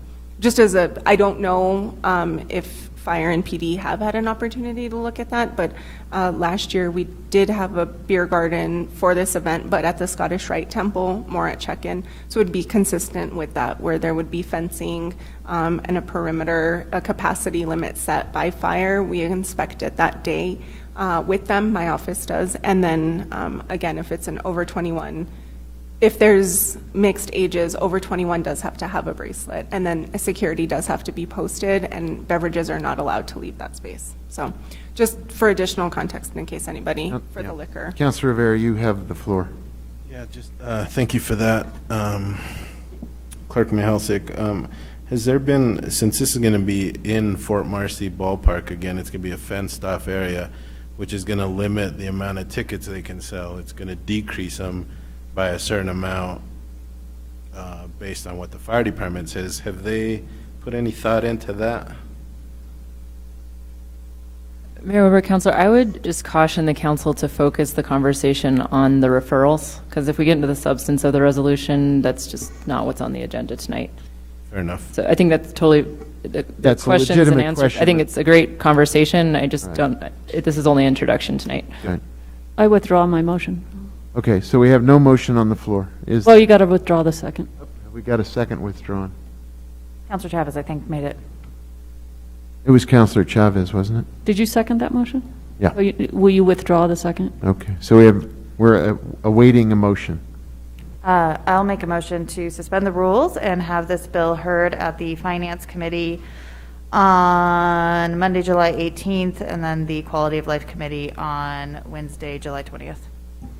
And then make it to the governing body at the end of the month. So there's a motion to alter the process of moving it through the committees. Is there a second on that motion? Second. There's a motion and there's a second. Is there discussion? So it would go to finance. It would just go out of our order. Madam Clerk, can you call the roll? Yes. Councilor Rivera? Yes. Councilor Mayor-Worth? Yes. Councilwoman Villarreal? Yes. Councilor Cassett? Yes. Councilor Chavez? Yes. Councilor Lee Garcia? Yes. Councilor Michael Garcia? Yes. Mayor Weber? Yes. Motion has been approved. Thank you, Councilor Cassett. Could you read the next item that's being introduced, please? Yes, the next item is item F. It's consideration of a resolution. It's sponsored by Councilor Michael Garcia, Councilor Rivera, Mayor Weber, Councilor Romero Worth, Councilor Chavez, and Councilwoman Villarreal. It's a resolution updating the terms of approval included in resolution numbers 2020-24 and 2022-9 to change the permitted location of banners commemorating hometown heroes from the Cerrillos Road corridor to the rail yard, Guadalupe Street, and the greater downtown area. Thank you. Councilor Michael Garcia, you are the lead sponsor on this. Could you please speak to it? Sure. As City Manager Blair mentioned earlier, we developed this resolution with hopes to get the banners up as quick as possible. So there's been some identified locations throughout the city, the rail yard, the greater downtown area where the poles can facilitate the hanging of the veterans banners. So that's what this resolution accommodates, and that way we can get them up to honor our veteran heroes in our community. And thank you to Councilor Rivera and to Mayor Weber for participating in the meeting on Friday, and hopefully we can get this issue resolved and honor our local veteran heroes.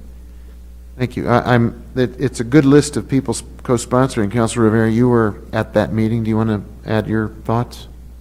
I just want to let the public know, as well as everyone here, that we're trying to follow two tracks here. So some of it is to keep it at the original location, and the city manager's doing some work to see if that can still happen. If that happens, then this resolution may be rescinded, but if not, we have a backup plan to get these up until Veterans Day in November, which would be a great thing. And I just wanted to thank all the other members who have signed on, Councilor Merrill-Worth, Councilor Chavez, Councilwoman Villarreal, Councilor Cassett. So thank you all for the support on this. I think it's important to our veterans, so thank you. Thank you. On that list of sponsors, I open the floor to anyone who wants to speak. Councilor Merrill-Worth? Thank you, Mayor. I just would like to thank everybody who's been meeting and looking for a solution for this. I agree it's important. Thank you. Great. Thank you. I believe that's the last item of bills introduced, which takes us to... Mayor? Yes, ma'am. I'd like to make a motion to move item 19C to be the next order of business. So motion to move item 19C to the front of the agenda now, and there's a second. Can you call the roll? We're amending the agenda. Yes. Councilor Merrill-Worth? Yes. Councilwoman Villarreal? Yes. You were also the second on that motion, correct? Okay, I thought so. I just wanted to double check. Councilor Cassett? Yes. Councilor Chavez? Yes. Councilor Lee Garcia? Yes. Councilor Michael Garcia? Yes. Councilor Rivera? Yes. Mayor Weber? Yes. Motion has been approved. Thank you. So could you read us item 19C, please, which we will then take up? Yes, item 19C is consideration of bill number 2022-14. It's adoption of an ordinance. It's sponsored by Councilor Romero-Worth, Councilor Cassett, and Councilwoman Villarreal. It's an ordinance relating to the City of Santa Fe Uniform Traffic Ordinance, also known as UTO, amending Section 7 of Schedule A to prohibit the municipal court from notifying the Motor Vehicle Division of the State of New Mexico when a person fails to pay a penalty assessment within the required period of time. Mr. Kyle Hibner, our city prosecutor, is available for this item. Thank you. Before we get to Mr. Hibner, we will hear from people who are here tonight to speak to this matter. I thought I would first let the sponsors perhaps set the stage, if you'd like. Councilwoman Romero-Worth, Councilor Cassett, Councilwoman Villarreal, you are all listed as the co-sponsors. You may want to provide some context, then we'll go to Mr. Hibner, then we'll go to the public. Thank you, Mayor. So this bill would eliminate the suspension of driver's licenses based on the failure of a driver to pay penalty assessments. We have been working with the Fines and Fees Justice Center as well as the City Attorney's Office. I want to call out Monica Alt, who has been helping us with this bill, and it is part of a larger effort to encourage the state to make a similar change. But with this bill, we, the City of Santa Fe, would no longer be doing these driver's license suspensions. And it is something that was suspended during COVID, and what this bill will do is continue the practice that has been started and make that permanent. And I'll let the other sponsors speak. Thank you. Councilor Cassett and then Councilwoman Villarreal. Thank you very much, Mr. Mayor. Following up on some of what we were discussing as we were drafting this bill and working with Monica is this concept of we don't want our fines and fees to be so punitive that it really starts to spin people into debt. And the concern here is that, of course, if somebody is unable to pay a fee and then we suspend their license and they can no longer go to work or get their kids to school or get their kids to childcare, that we are actually doing a lot more damage to their life for something that was as simple as just not being able to pay a ticket. So we really want to make sure that members of our community can remain productive members of our community and still be part of our community and not have these burdens really placed on them unnecessarily. There's also been a lot of data that in terms of actually collecting fees, that if you take away somebody's ability to make money, guess what? They're not going to be able to pay that driver's license or that, the parking ticket or whatever fee that they have anyhow. So there are municipalities or other jurisdictions that have done away with these license suspensions have actually been able to collect more fees, as well as when we consider a lot of the time that it takes for people trying to chase these fees for individuals that simply do not have the money. So from a financial perspective, there is a benefit, but really looking at making sure that we are not creating these spirals of debt that can have huge impacts on individuals and their families. Thank you. Thank you. Councilwoman Viorel? Thank you, Mayor. And, you know, this is something that I think that people don't realize, but as we've researched this issue about making fines and fees more equitable, this is a movement happening across the country. We are behind, in my opinion, about the ways that we can utilize opportunities or techniques to make it less burdensome for families as it relates to fines and fees. So I think I want to thank the Fines and Fees Justice Center and all their supporters for all the work that you're doing. And this is, you know, a national movement, as I said, and I think that they're part of that movement, obviously, and the leader behind it. The reason why I support this is, you know, when we think about Santa Fecinos, people in Santa Fe and New Mexico taking away a license from a working father or mother, it's really condemning them into a life that is without the ability to be able to work or care for their families. So, and it's really, what's the reason to do that? There's really no justification. And when we look at debt-based driver's license suspensions, they're not, as my colleague said, they're not effective in coercing payments. And so it really becomes a net loss for New Mexico and Santa Fe in terms of our economy and tax base. So I think it's counterproductive. It's a counterproductive policy, and it's felt acutely by women in particular, who make less money but bear the brunt of court-related costs. So that's essentially why I support this effort, and there's more to come and other efforts that will be along the lines of making fines and fees more equitable for our families. Thank you. Thank you. I think before we see if there are questions for you and testimony from the public, I would entertain a motion then. Move to approve. I heard a motion from Councilwoman Viorel to approve. Is there a second? Mayor Weber, councilors, for the public hearing, we don't need a motion until after the testimony. Okay. Sorry. But the public might want to address the motion. But we'll do it in the other order. There is no motion on the floor until we take public testimony. That being said, Kyle, do you have anything you want to add or wait for questions? Mayor Weber, members of the governing body, just one thing I would like to add. So this bill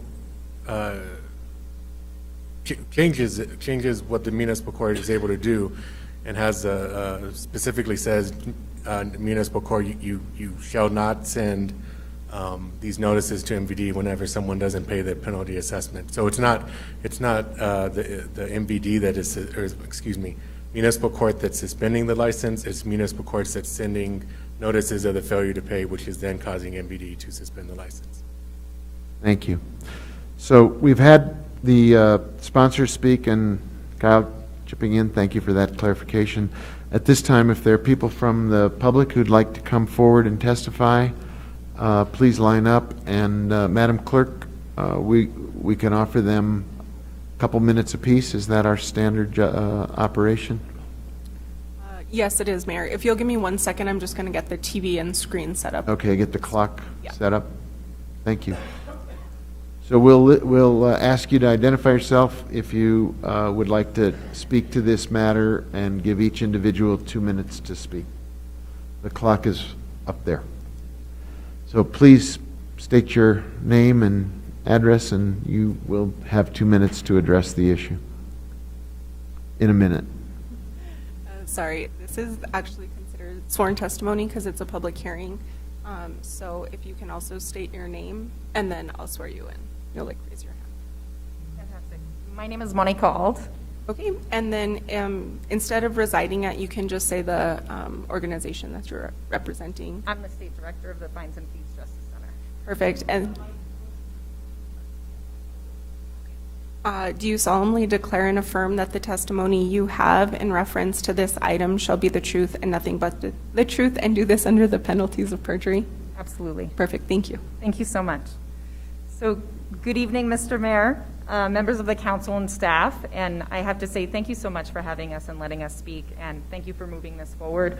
There's many of us here today that support fee reform. We won't all speak because we respect your time and we see the agenda, but I will highlight some points. As I said, my name is Monica Alt. I'm a born and raised New Mexican, a proud Santa Fe resident. I'm also an attorney and the state director of the New Mexico Fines and Fees Justice Center. I, of course, want to thank our 3 sponsors for bringing this piece of legislation. I also want to thank you for working so collaboratively for our community. It's wonderful to see that in this day and age. There's a couple reasons why ending debt-based driver's license suspensions is so important to our families. License suspensions should be used to get dangerous drivers off of the road. However, it's primarily used to punish people for missed court appointments or missing a payment.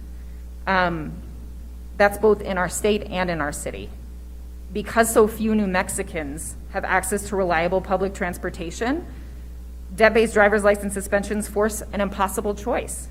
Stop driving and lose access to work, childcare, healthcare, food, and other basic necessities, or keep driving on a suspended license, risk criminal charges, and more unaffordable fines and fees. Should Santa Fe approve this measure, we would join 22 states, including Colorado, Arizona, and Texas, and roughly 14 local governments, all who have passed similar reforms.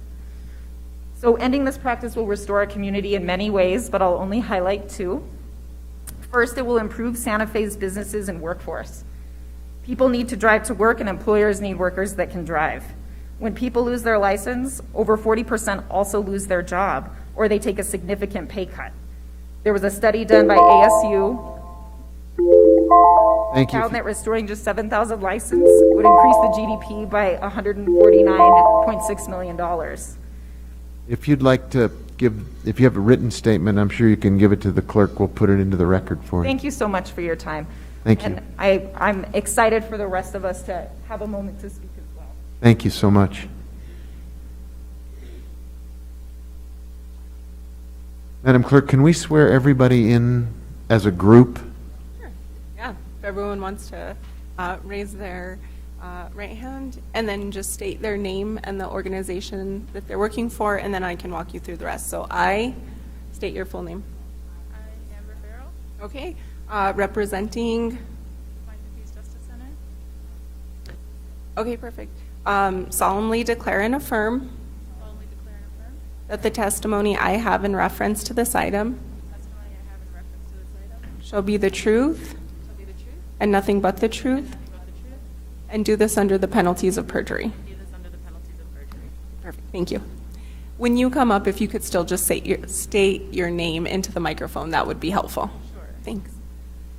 My name is Amber Farrell. I'm Deputy Director of the Fines and Fees Justice Center here in New Mexico, and I want to say thank you all for the opportunity to speak. I'm here to urge the council to approve the proposed ordinance, demonstrate their commitment to fairness and smart governance. This practice is simple to implement and frees up NVD staff to focus on dangerous drivers. And I want to emphasize that we're here today talking about debt-based suspensions for minor traffic infractions. We're not talking about reckless or highly dangerous driving. As we all know well, we're living in unprecedented political times, and I just think this is the moment to think about what we can control and where we can find intentional ways to give folks some kind of relief. So I see this ordinance as the perfect opportunity to do that, to help get folks back on the road, back to their jobs, and back to taking care of their families and themselves. So a few of the folks that you're going to hear from next are my colleagues on the New Mexico Advisory Board on Fines and Fees. The Advisory Board is a group of behavioral health and criminal justice reform professionals that have been directly impacted by the criminal legal system. Several of our board members live in, work in, or are from Santa Fe, and they came here today to vocalize their support for this ordinance. So thank you for your time, and I'll let our board members speak now. Thank you. Good evening. My name is Mona Serna. Mr. Mayor, Council, thank you for the opportunity to speak. My name is Mona Cerna. As I've said, I am a member of the New Mexico Advisory Board on Fines and Fees, and I'm also from Santa Fe and a proud New Mexican. I am here to urge you to support the proposed ordinance that would effectively eliminate debt-based driver's license suspensions in Santa Fe. I personally have experienced a loss of mobility when my license was suspended after receiving a minor traffic ticket. Because my case was traffic related, I did not have representation. As a result, I agreed to payments I knew I could not afford for fear of being put in jail. As a mother of 3 very young children and a caretaker to my father at the time, I needed to be able to drive, and I needed every dollar to go toward taking care of my family. Through sacrifice, I eventually climbed out of this financial hole, but I and my family suffered. This ordinance will help ensure that Santa Fe residents are no longer put in the impossible situation I was put in years ago. I look on with pride as Santa Fe continuously acts as a model for progressive policy making in our state. Today, we have the opportunity to continue that legacy. Polling by Change Research in 2021 indicates that a majority of New Mexicans oppose suspending driver's license for those who do not have an immediate ability to pay penalty assessments or fines and fees. I am one of those New Mexicans, as are the friends, colleagues, and community members behind me. Thank you for considering my comments, and I hope you will vote in support of this ordinance. Thank you.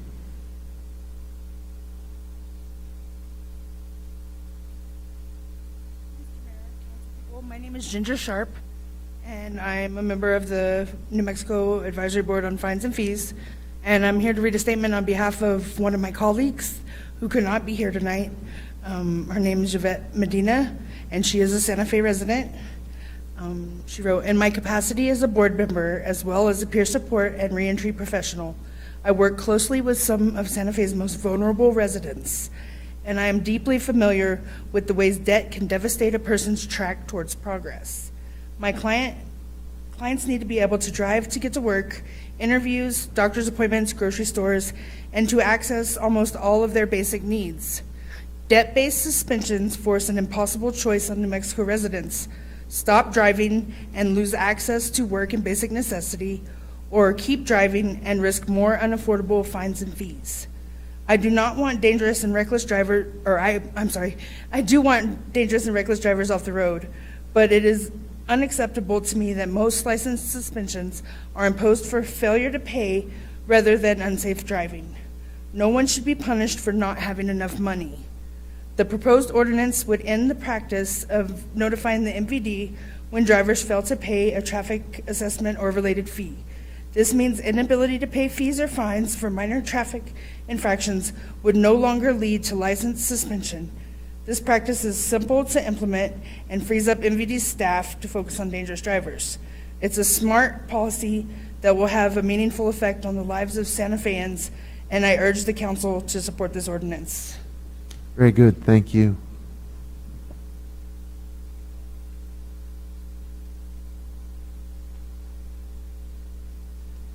Hi, my name is Sabai Jadi. I'm a community engagement specialist at the American Civil Liberties Union of New Mexico, and I'm here speaking on behalf of the American Civil Liberties Union of New Mexico in support of this ordinance to end debt-based driver's license suspension.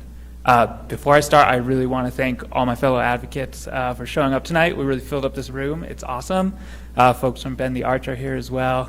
Fines and Fees Justice Center, of course, and ACLU of New Mexico. I'm running out of time. Your income bracket should never determine if you are able to drive in this state. Yet New Mexico still punishes people who cannot afford to pay fines and fees by suspending their driver's licenses.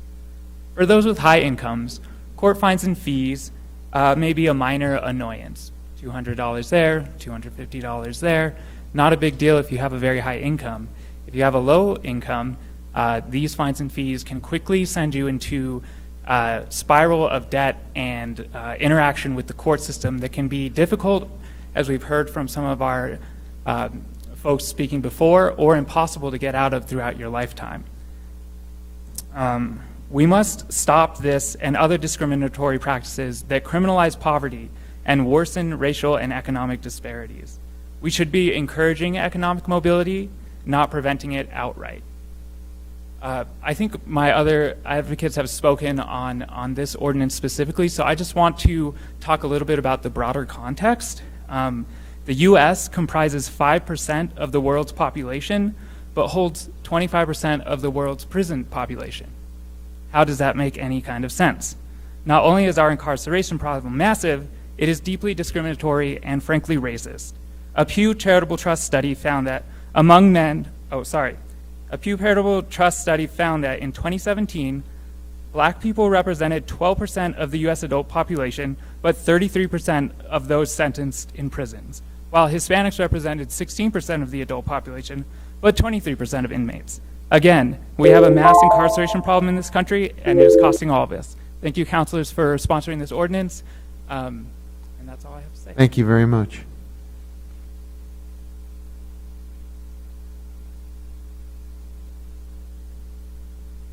Good evening, Mr. Mayor and council members. My name is Alan Wagman. I'm a retired attorney and a resident of Albuquerque. For 6 years, I represented CYFD Child Protective Services in abuse and neglect cases.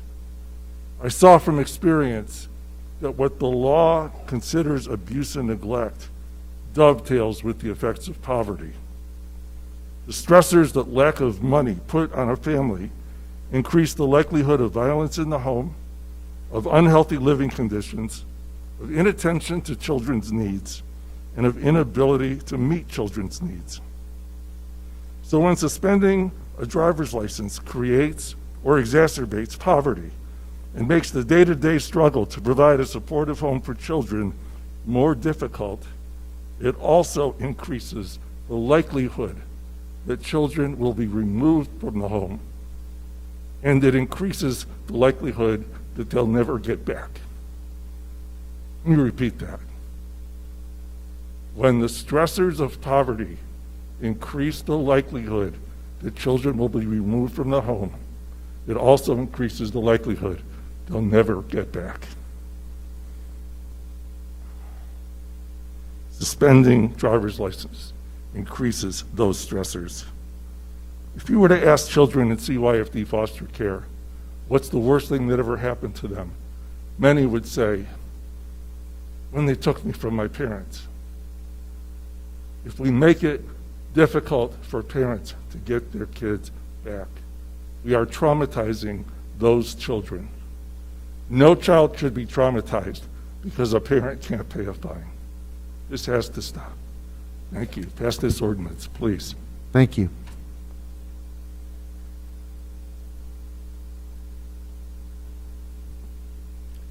Good evening, Mayor and City Councilors. My name is Gail Hurling. I live in Santa Fe. I'm speaking to you tonight as a member of Bend the Arc, New Mexico. We're a group of Jewish Santa Feans and other New Mexicans that take action to build a multiracial democracy in solidarity with those who are most impacted by racism, classism, and other forms of systemic oppression. We fully support this proposal and urge you to pass it to end the harmful practice in Santa Fe of suspending a person's driver's license just because they can't afford court fees or other debts. We believe that this current practice targets and punishes people who are already living in poverty and disproportionately affects people of color. As an aside, having worked with hundreds of folks experiencing homelessness over many years, I've seen those folks, many of them lose their job due to this punitive practice. And then their children don't go to school. And then things get out of control. And as Alan said, CYFD gets involved. So you have the opportunity to fix this tonight, and I think you will. And I want to thank all of you for your efforts to end discriminatory policies and practices in Santa Fe. Thank you. Is there anyone else who wishes to speak as part of the public hearing? Now is the time. If not, I will now entertain a motion and a second. Move to approve. Second. We have a motion and a second. Is there discussion? Madam Clerk, can you call the roll? Yes, Councilwoman Villarreal, Yes. Councilor Cassett, Yes. Councilor Chavez, Yes. Councilor Lee Garcia, Yes. Councilor Michael Garcia, Yes. Councilor Rivera, Yes. Councilor Romero Worth, Yes. Mayor Weber. Yes. Motion has been approved. Thank you. I appreciate your enthusiasm. We generally don't applaud or boo or other things, so thank you for coming tonight. Madam Clerk, can you resume the order of business back to 19A? All right, item 19A is consideration of bill number 2022-12. It's adoption of an ordinance sponsored by Mayor Weber, Councilor Romero Worth, Councilor Garcia, Councilor Lindell, and Councilor Chavez.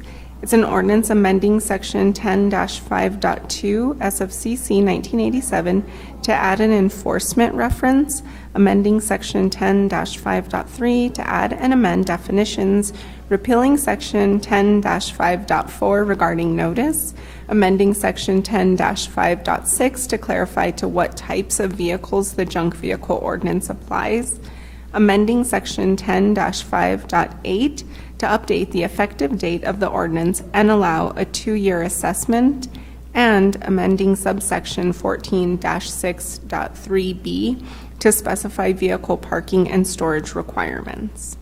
I just got a note that we did not ask for comment from the Zoom room on that last measure, so we'll remedy that going forward.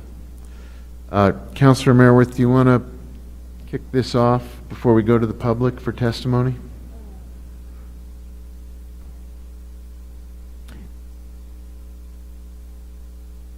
Sure. Sorry, Mayor. So this bill is in response to constituent complaints concerned about neighborhoods, and specifically addresses junk vehicles and how we define them and how many under what conditions they're allowed, and how to properly store and or screen them, and it imposes penalties. And it's in, again, response to constituent complaints. The memo we have says constituent services alone received 183 unsightly yard or nuisance blighted property complaints through our constituent request manager in one 12-month period, starting April 2020, ending April 2021.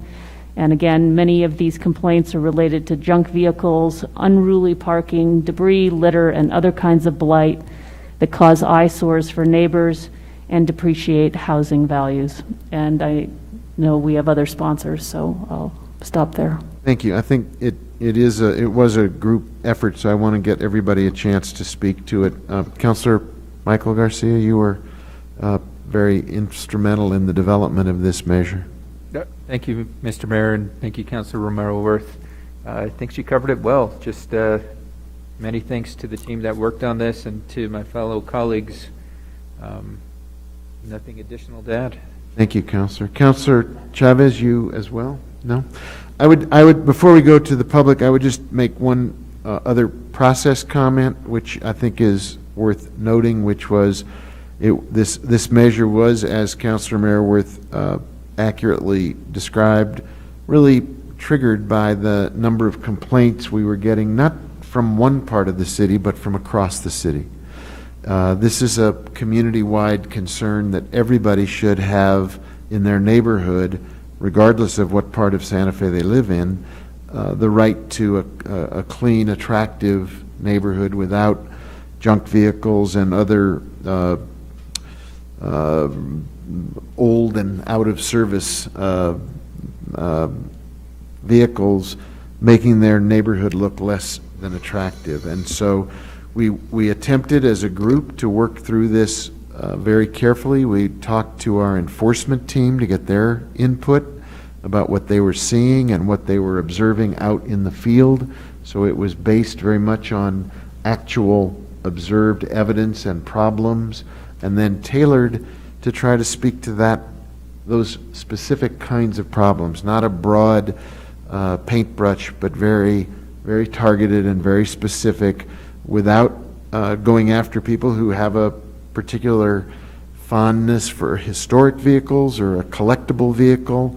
Totally different category. We're talking about cars and vehicles that have been really left to rot in their yard, and it really clutters up neighborhoods all over the city. So it was tailored, it was specific, it was data-based, it was observation-based, it was with the participation of a wide group of people and our enforcement team, so that what we would be proposing would be enforceable and specific.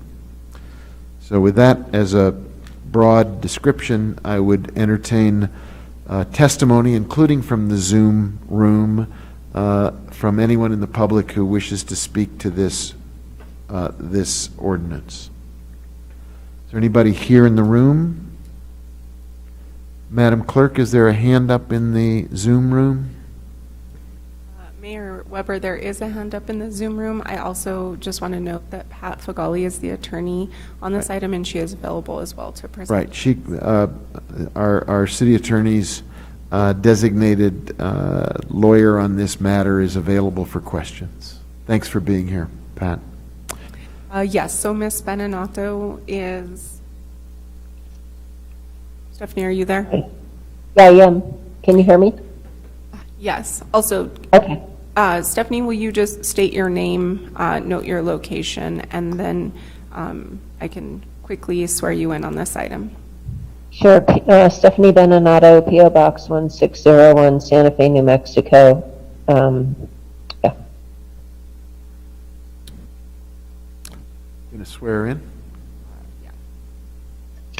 We do. And then, Stephanie, can you just note that you solemnly declare and affirm that the testimony you have in reference to this item shall be the truth and nothing but the truth, and do this under the penalties of perjury? I do. Perfect. Thank you so much. I guess I looked at the changes, the red line changes. I think that the way it's posted online is sometimes very hard to find the actual ordinance and the actual changes. There's like 10 documents, I think, just for this particular ordinance. I didn't really see too much of what had changed. I did see that you could no longer screen junked cars. And I did notice there was this distinction between, collector cars and others. But I do wonder, I would like to hear, as a member of the public, how this really will address the widespread concerns. Thank you. Thank you. Anyone else in the room who wishes to testify on this matter? Madam Clerk? No, Mayor, there are no more individuals. Okay. I would take a motion and then we can discuss and amend. Move to approve. Second. We have a motion to approve from Councilor Mayerworth and a second from Councilor Michael Garcia. Councilor Cassett, your hand is up. You have the floor. Thank you, Mr. Mayor. I do have a new amendment. I apologize that I did not catch this prior to committees. So this amendment, one of the things that I was concerned about is on page 7, line 22, there's discussion about not allowing parking any vehicle in the front yard setback, including a driveway or drive aisle within 3 feet from the property line, in parentheses, street line, or blocking or obstructing partially or fully any sidewalk, et cetera, et cetera. My concern is that in some parts of our city that are older, people might be within their driveway, but still not 3 feet from the property line. So we don't always have sidewalks. We don't always have 3-foot sidewalks. And so I did not want individuals who were parked within their driveway to be penalized for the fact that we have a very old city that didn't always consider things like at least 3-foot sidewalks.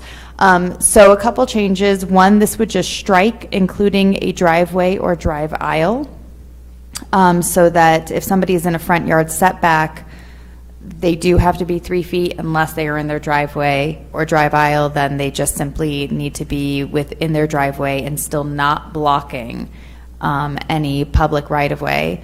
There was also a change that was recommended from land use when we were having the discussion today. I do not see Director Kluk here anymore, but perhaps Attorney Figali or Attorney McSherry might be able to speak to this, to strike street line, as that is not it's not defined and it's not as clearly delineated per land use. And so they said that property line is that is the measure by which they would go off, but street line can vary. And then instead of easement, we're striking easement and in lieu thereof putting right of way.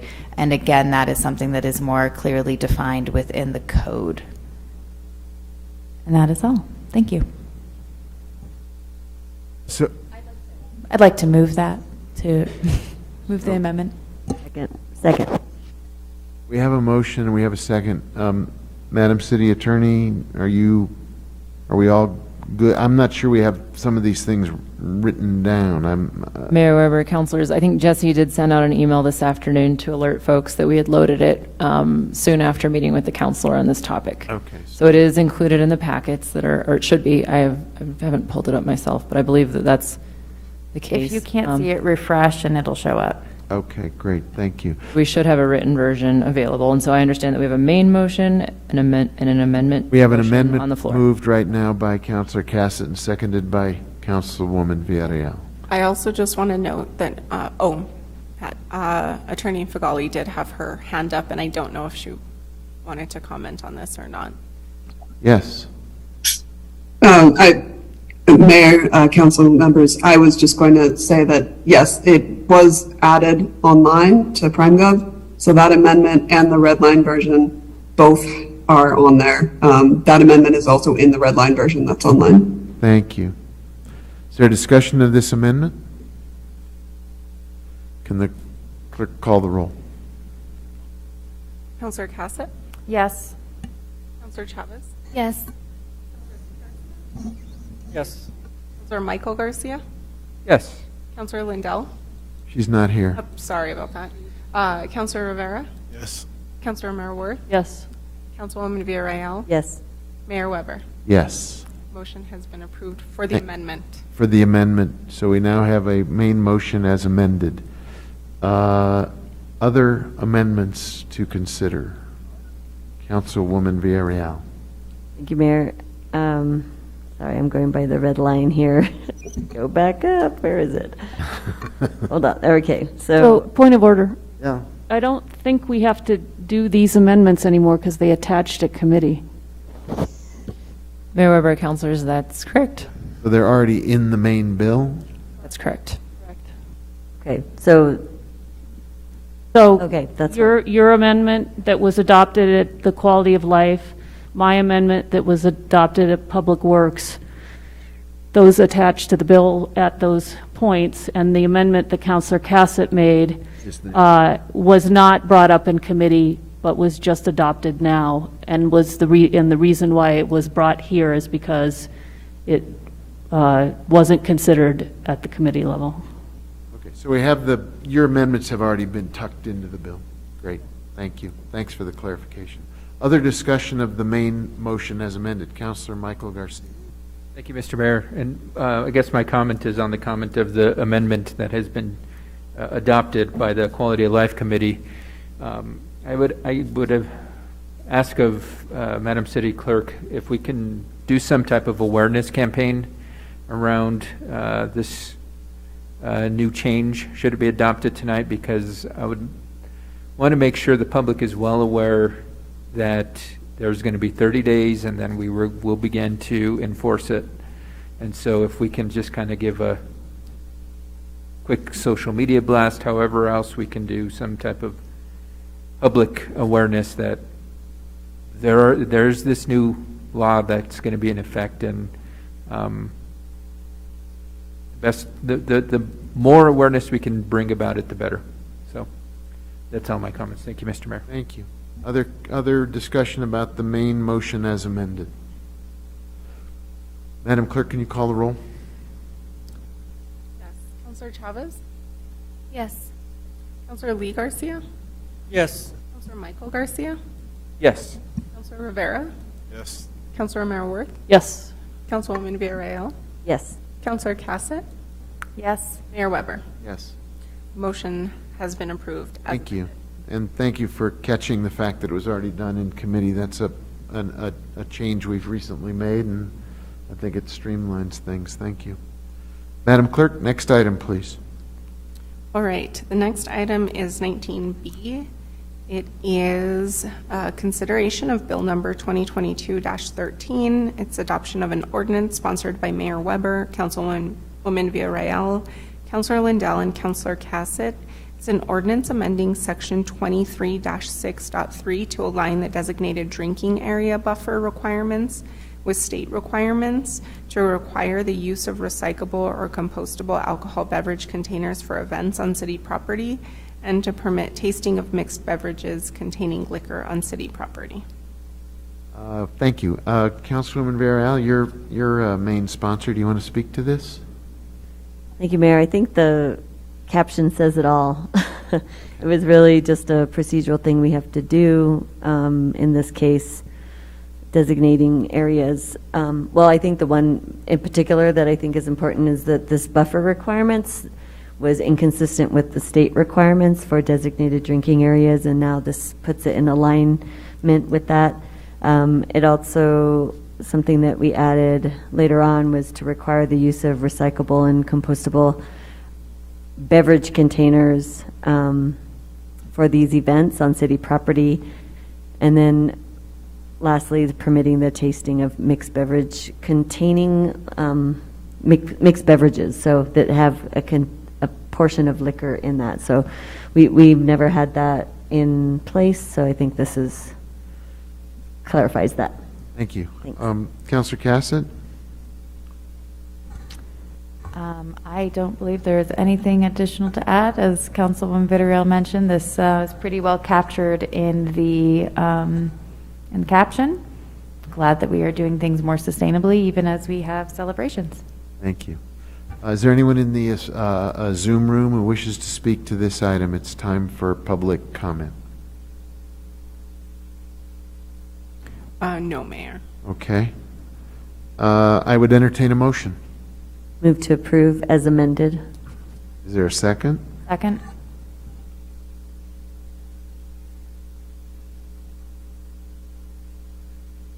Wait a minute, a point of order. There's no amendment. There's no amendment. So, It's There is. no, but they're already adopted. So when it arrives here, It's a written bill. it's done. As amended, yeah. Like, But it has been amended, but the motion is just as the bill is. This is great. We're living our new rules. Yeah, we're Practicing. learning This is- we're driving and learning at the same time. I like it. All right, so move to approve as amended. Period.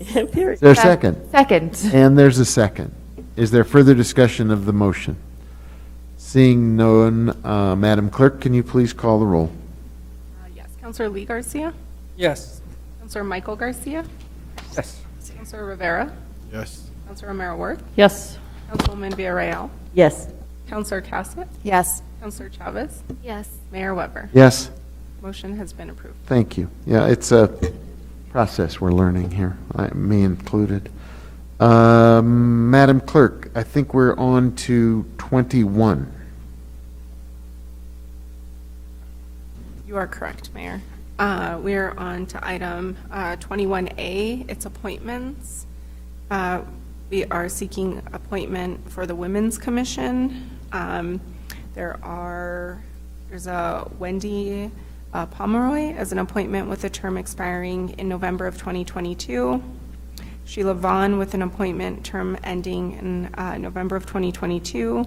Gloria Martinez Freistad, appointment with a term ending in November of 2022. And then Olivia Sloan, Candace Flint, and Araceli Varela are all reappointments with terms expiring in November of 2022. Thank you. Can I get a motion?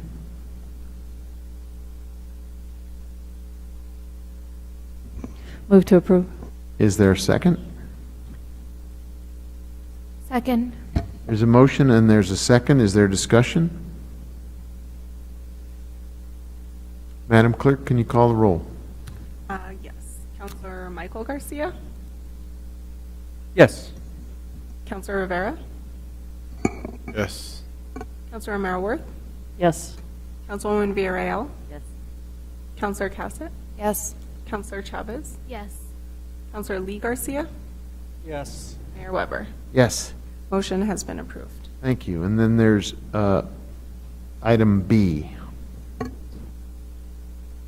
Yes, item B is for the Planning Commission, and it is a reappointment of Peter Smith with a term expiring in July of 2024.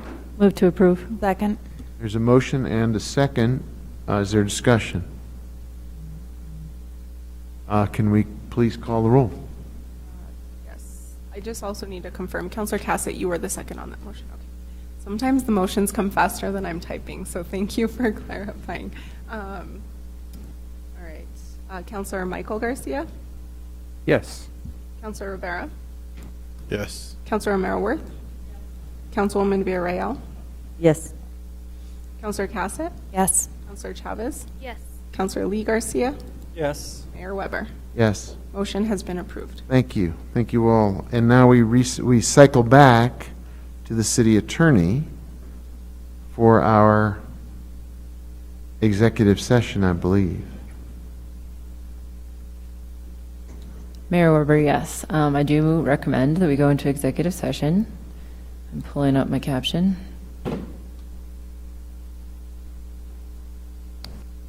Going reverse in the agenda. Yes, in accordance with the Opens Meeting Act, I do recommend we go into executive session to discuss both, attorney-client privilege discussion regarding threatened pending litigation, in particular, a potential foreclosure, and 2 amicus briefs, the opportunity to join them in the opportunity to join Merrill v. Milligan with other local governments, which is a case pending in front of the U.S. Supreme Court, encouraging the court to retain its existing Section 2 Voting Rights Act standards regarding considering race and drawing electoral districts, and in the case 303 Creative Elenis, a First Amendment free speech case, which is also pending before the U.S. Supreme Court, supporting upholding the state of Colorado's anti-discrimination laws for places of public accommodation. Councilor Rivera, would you care to make a motion?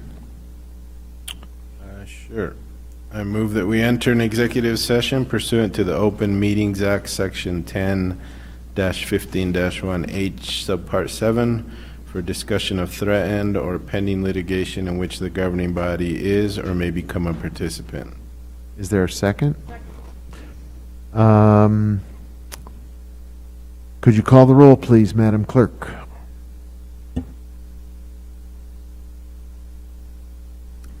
Yes. Councilor Rivera? Yes. Councilor Romero Worth?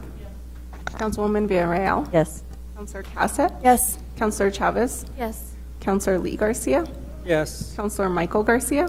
Yes. Mayor Weber? Yes. Motion has been approved. And I remind everybody, we have to come back afterward to take appropriate action to resume, but this will suspend for the executive session. Thanks, everybody.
All right, we are back from our executive session.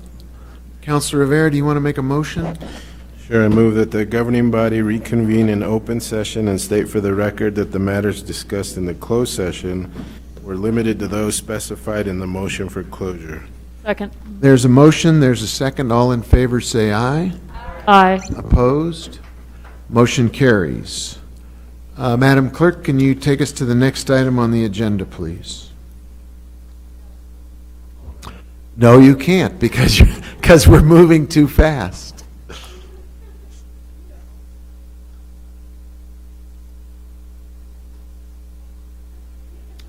It's item 13A.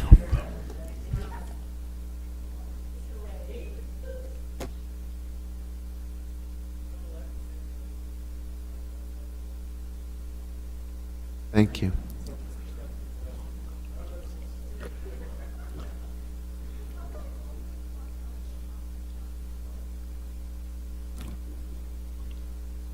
Yeah. All right. Item 13A is approval to join other,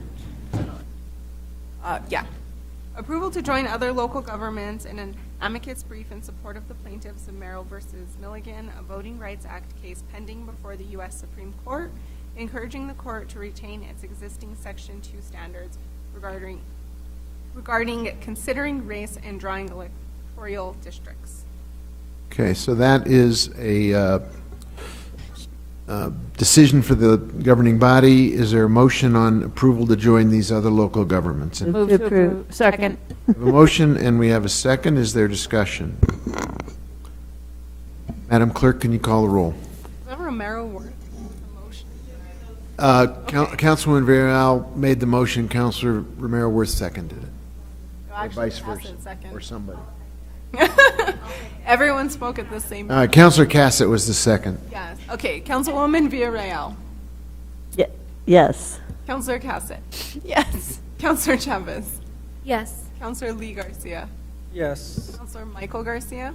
Yes. Councilor Rivera. Yes. Councilor Romero Worth. Yes. Mayor Weber. Yes. Motion has been approved. And then we go to item 13B. Yes. Item 13B is approval to join local governments in support of the state of Colorado in 303 Creative versus Ellenus, a First Amendment free speech case pending before the U.S. Supreme Court, supporting upholding state of Colorado's anti-discrimination laws for places of public accommodation. Move to approve. Second. We have a motion from Councilor Romero Worth and a second from Councilor Cassett. Is there discussion? Madam Clerk, can you call the roll? Yes. Councilor Cassett. Yes. Councilor Chavez. Yes. Councilor Lee Garcia. Yes. Councilor Michael Garcia. Yes. Councilor Rivera. Yes. Councilor Romero Worth. Yes. Councilwoman Villarreal. Yes. Mayor Weber. Yes. Motion has been approved. Thank you, everybody. I believe that completes our agenda for tonight, and we are thankfully and a job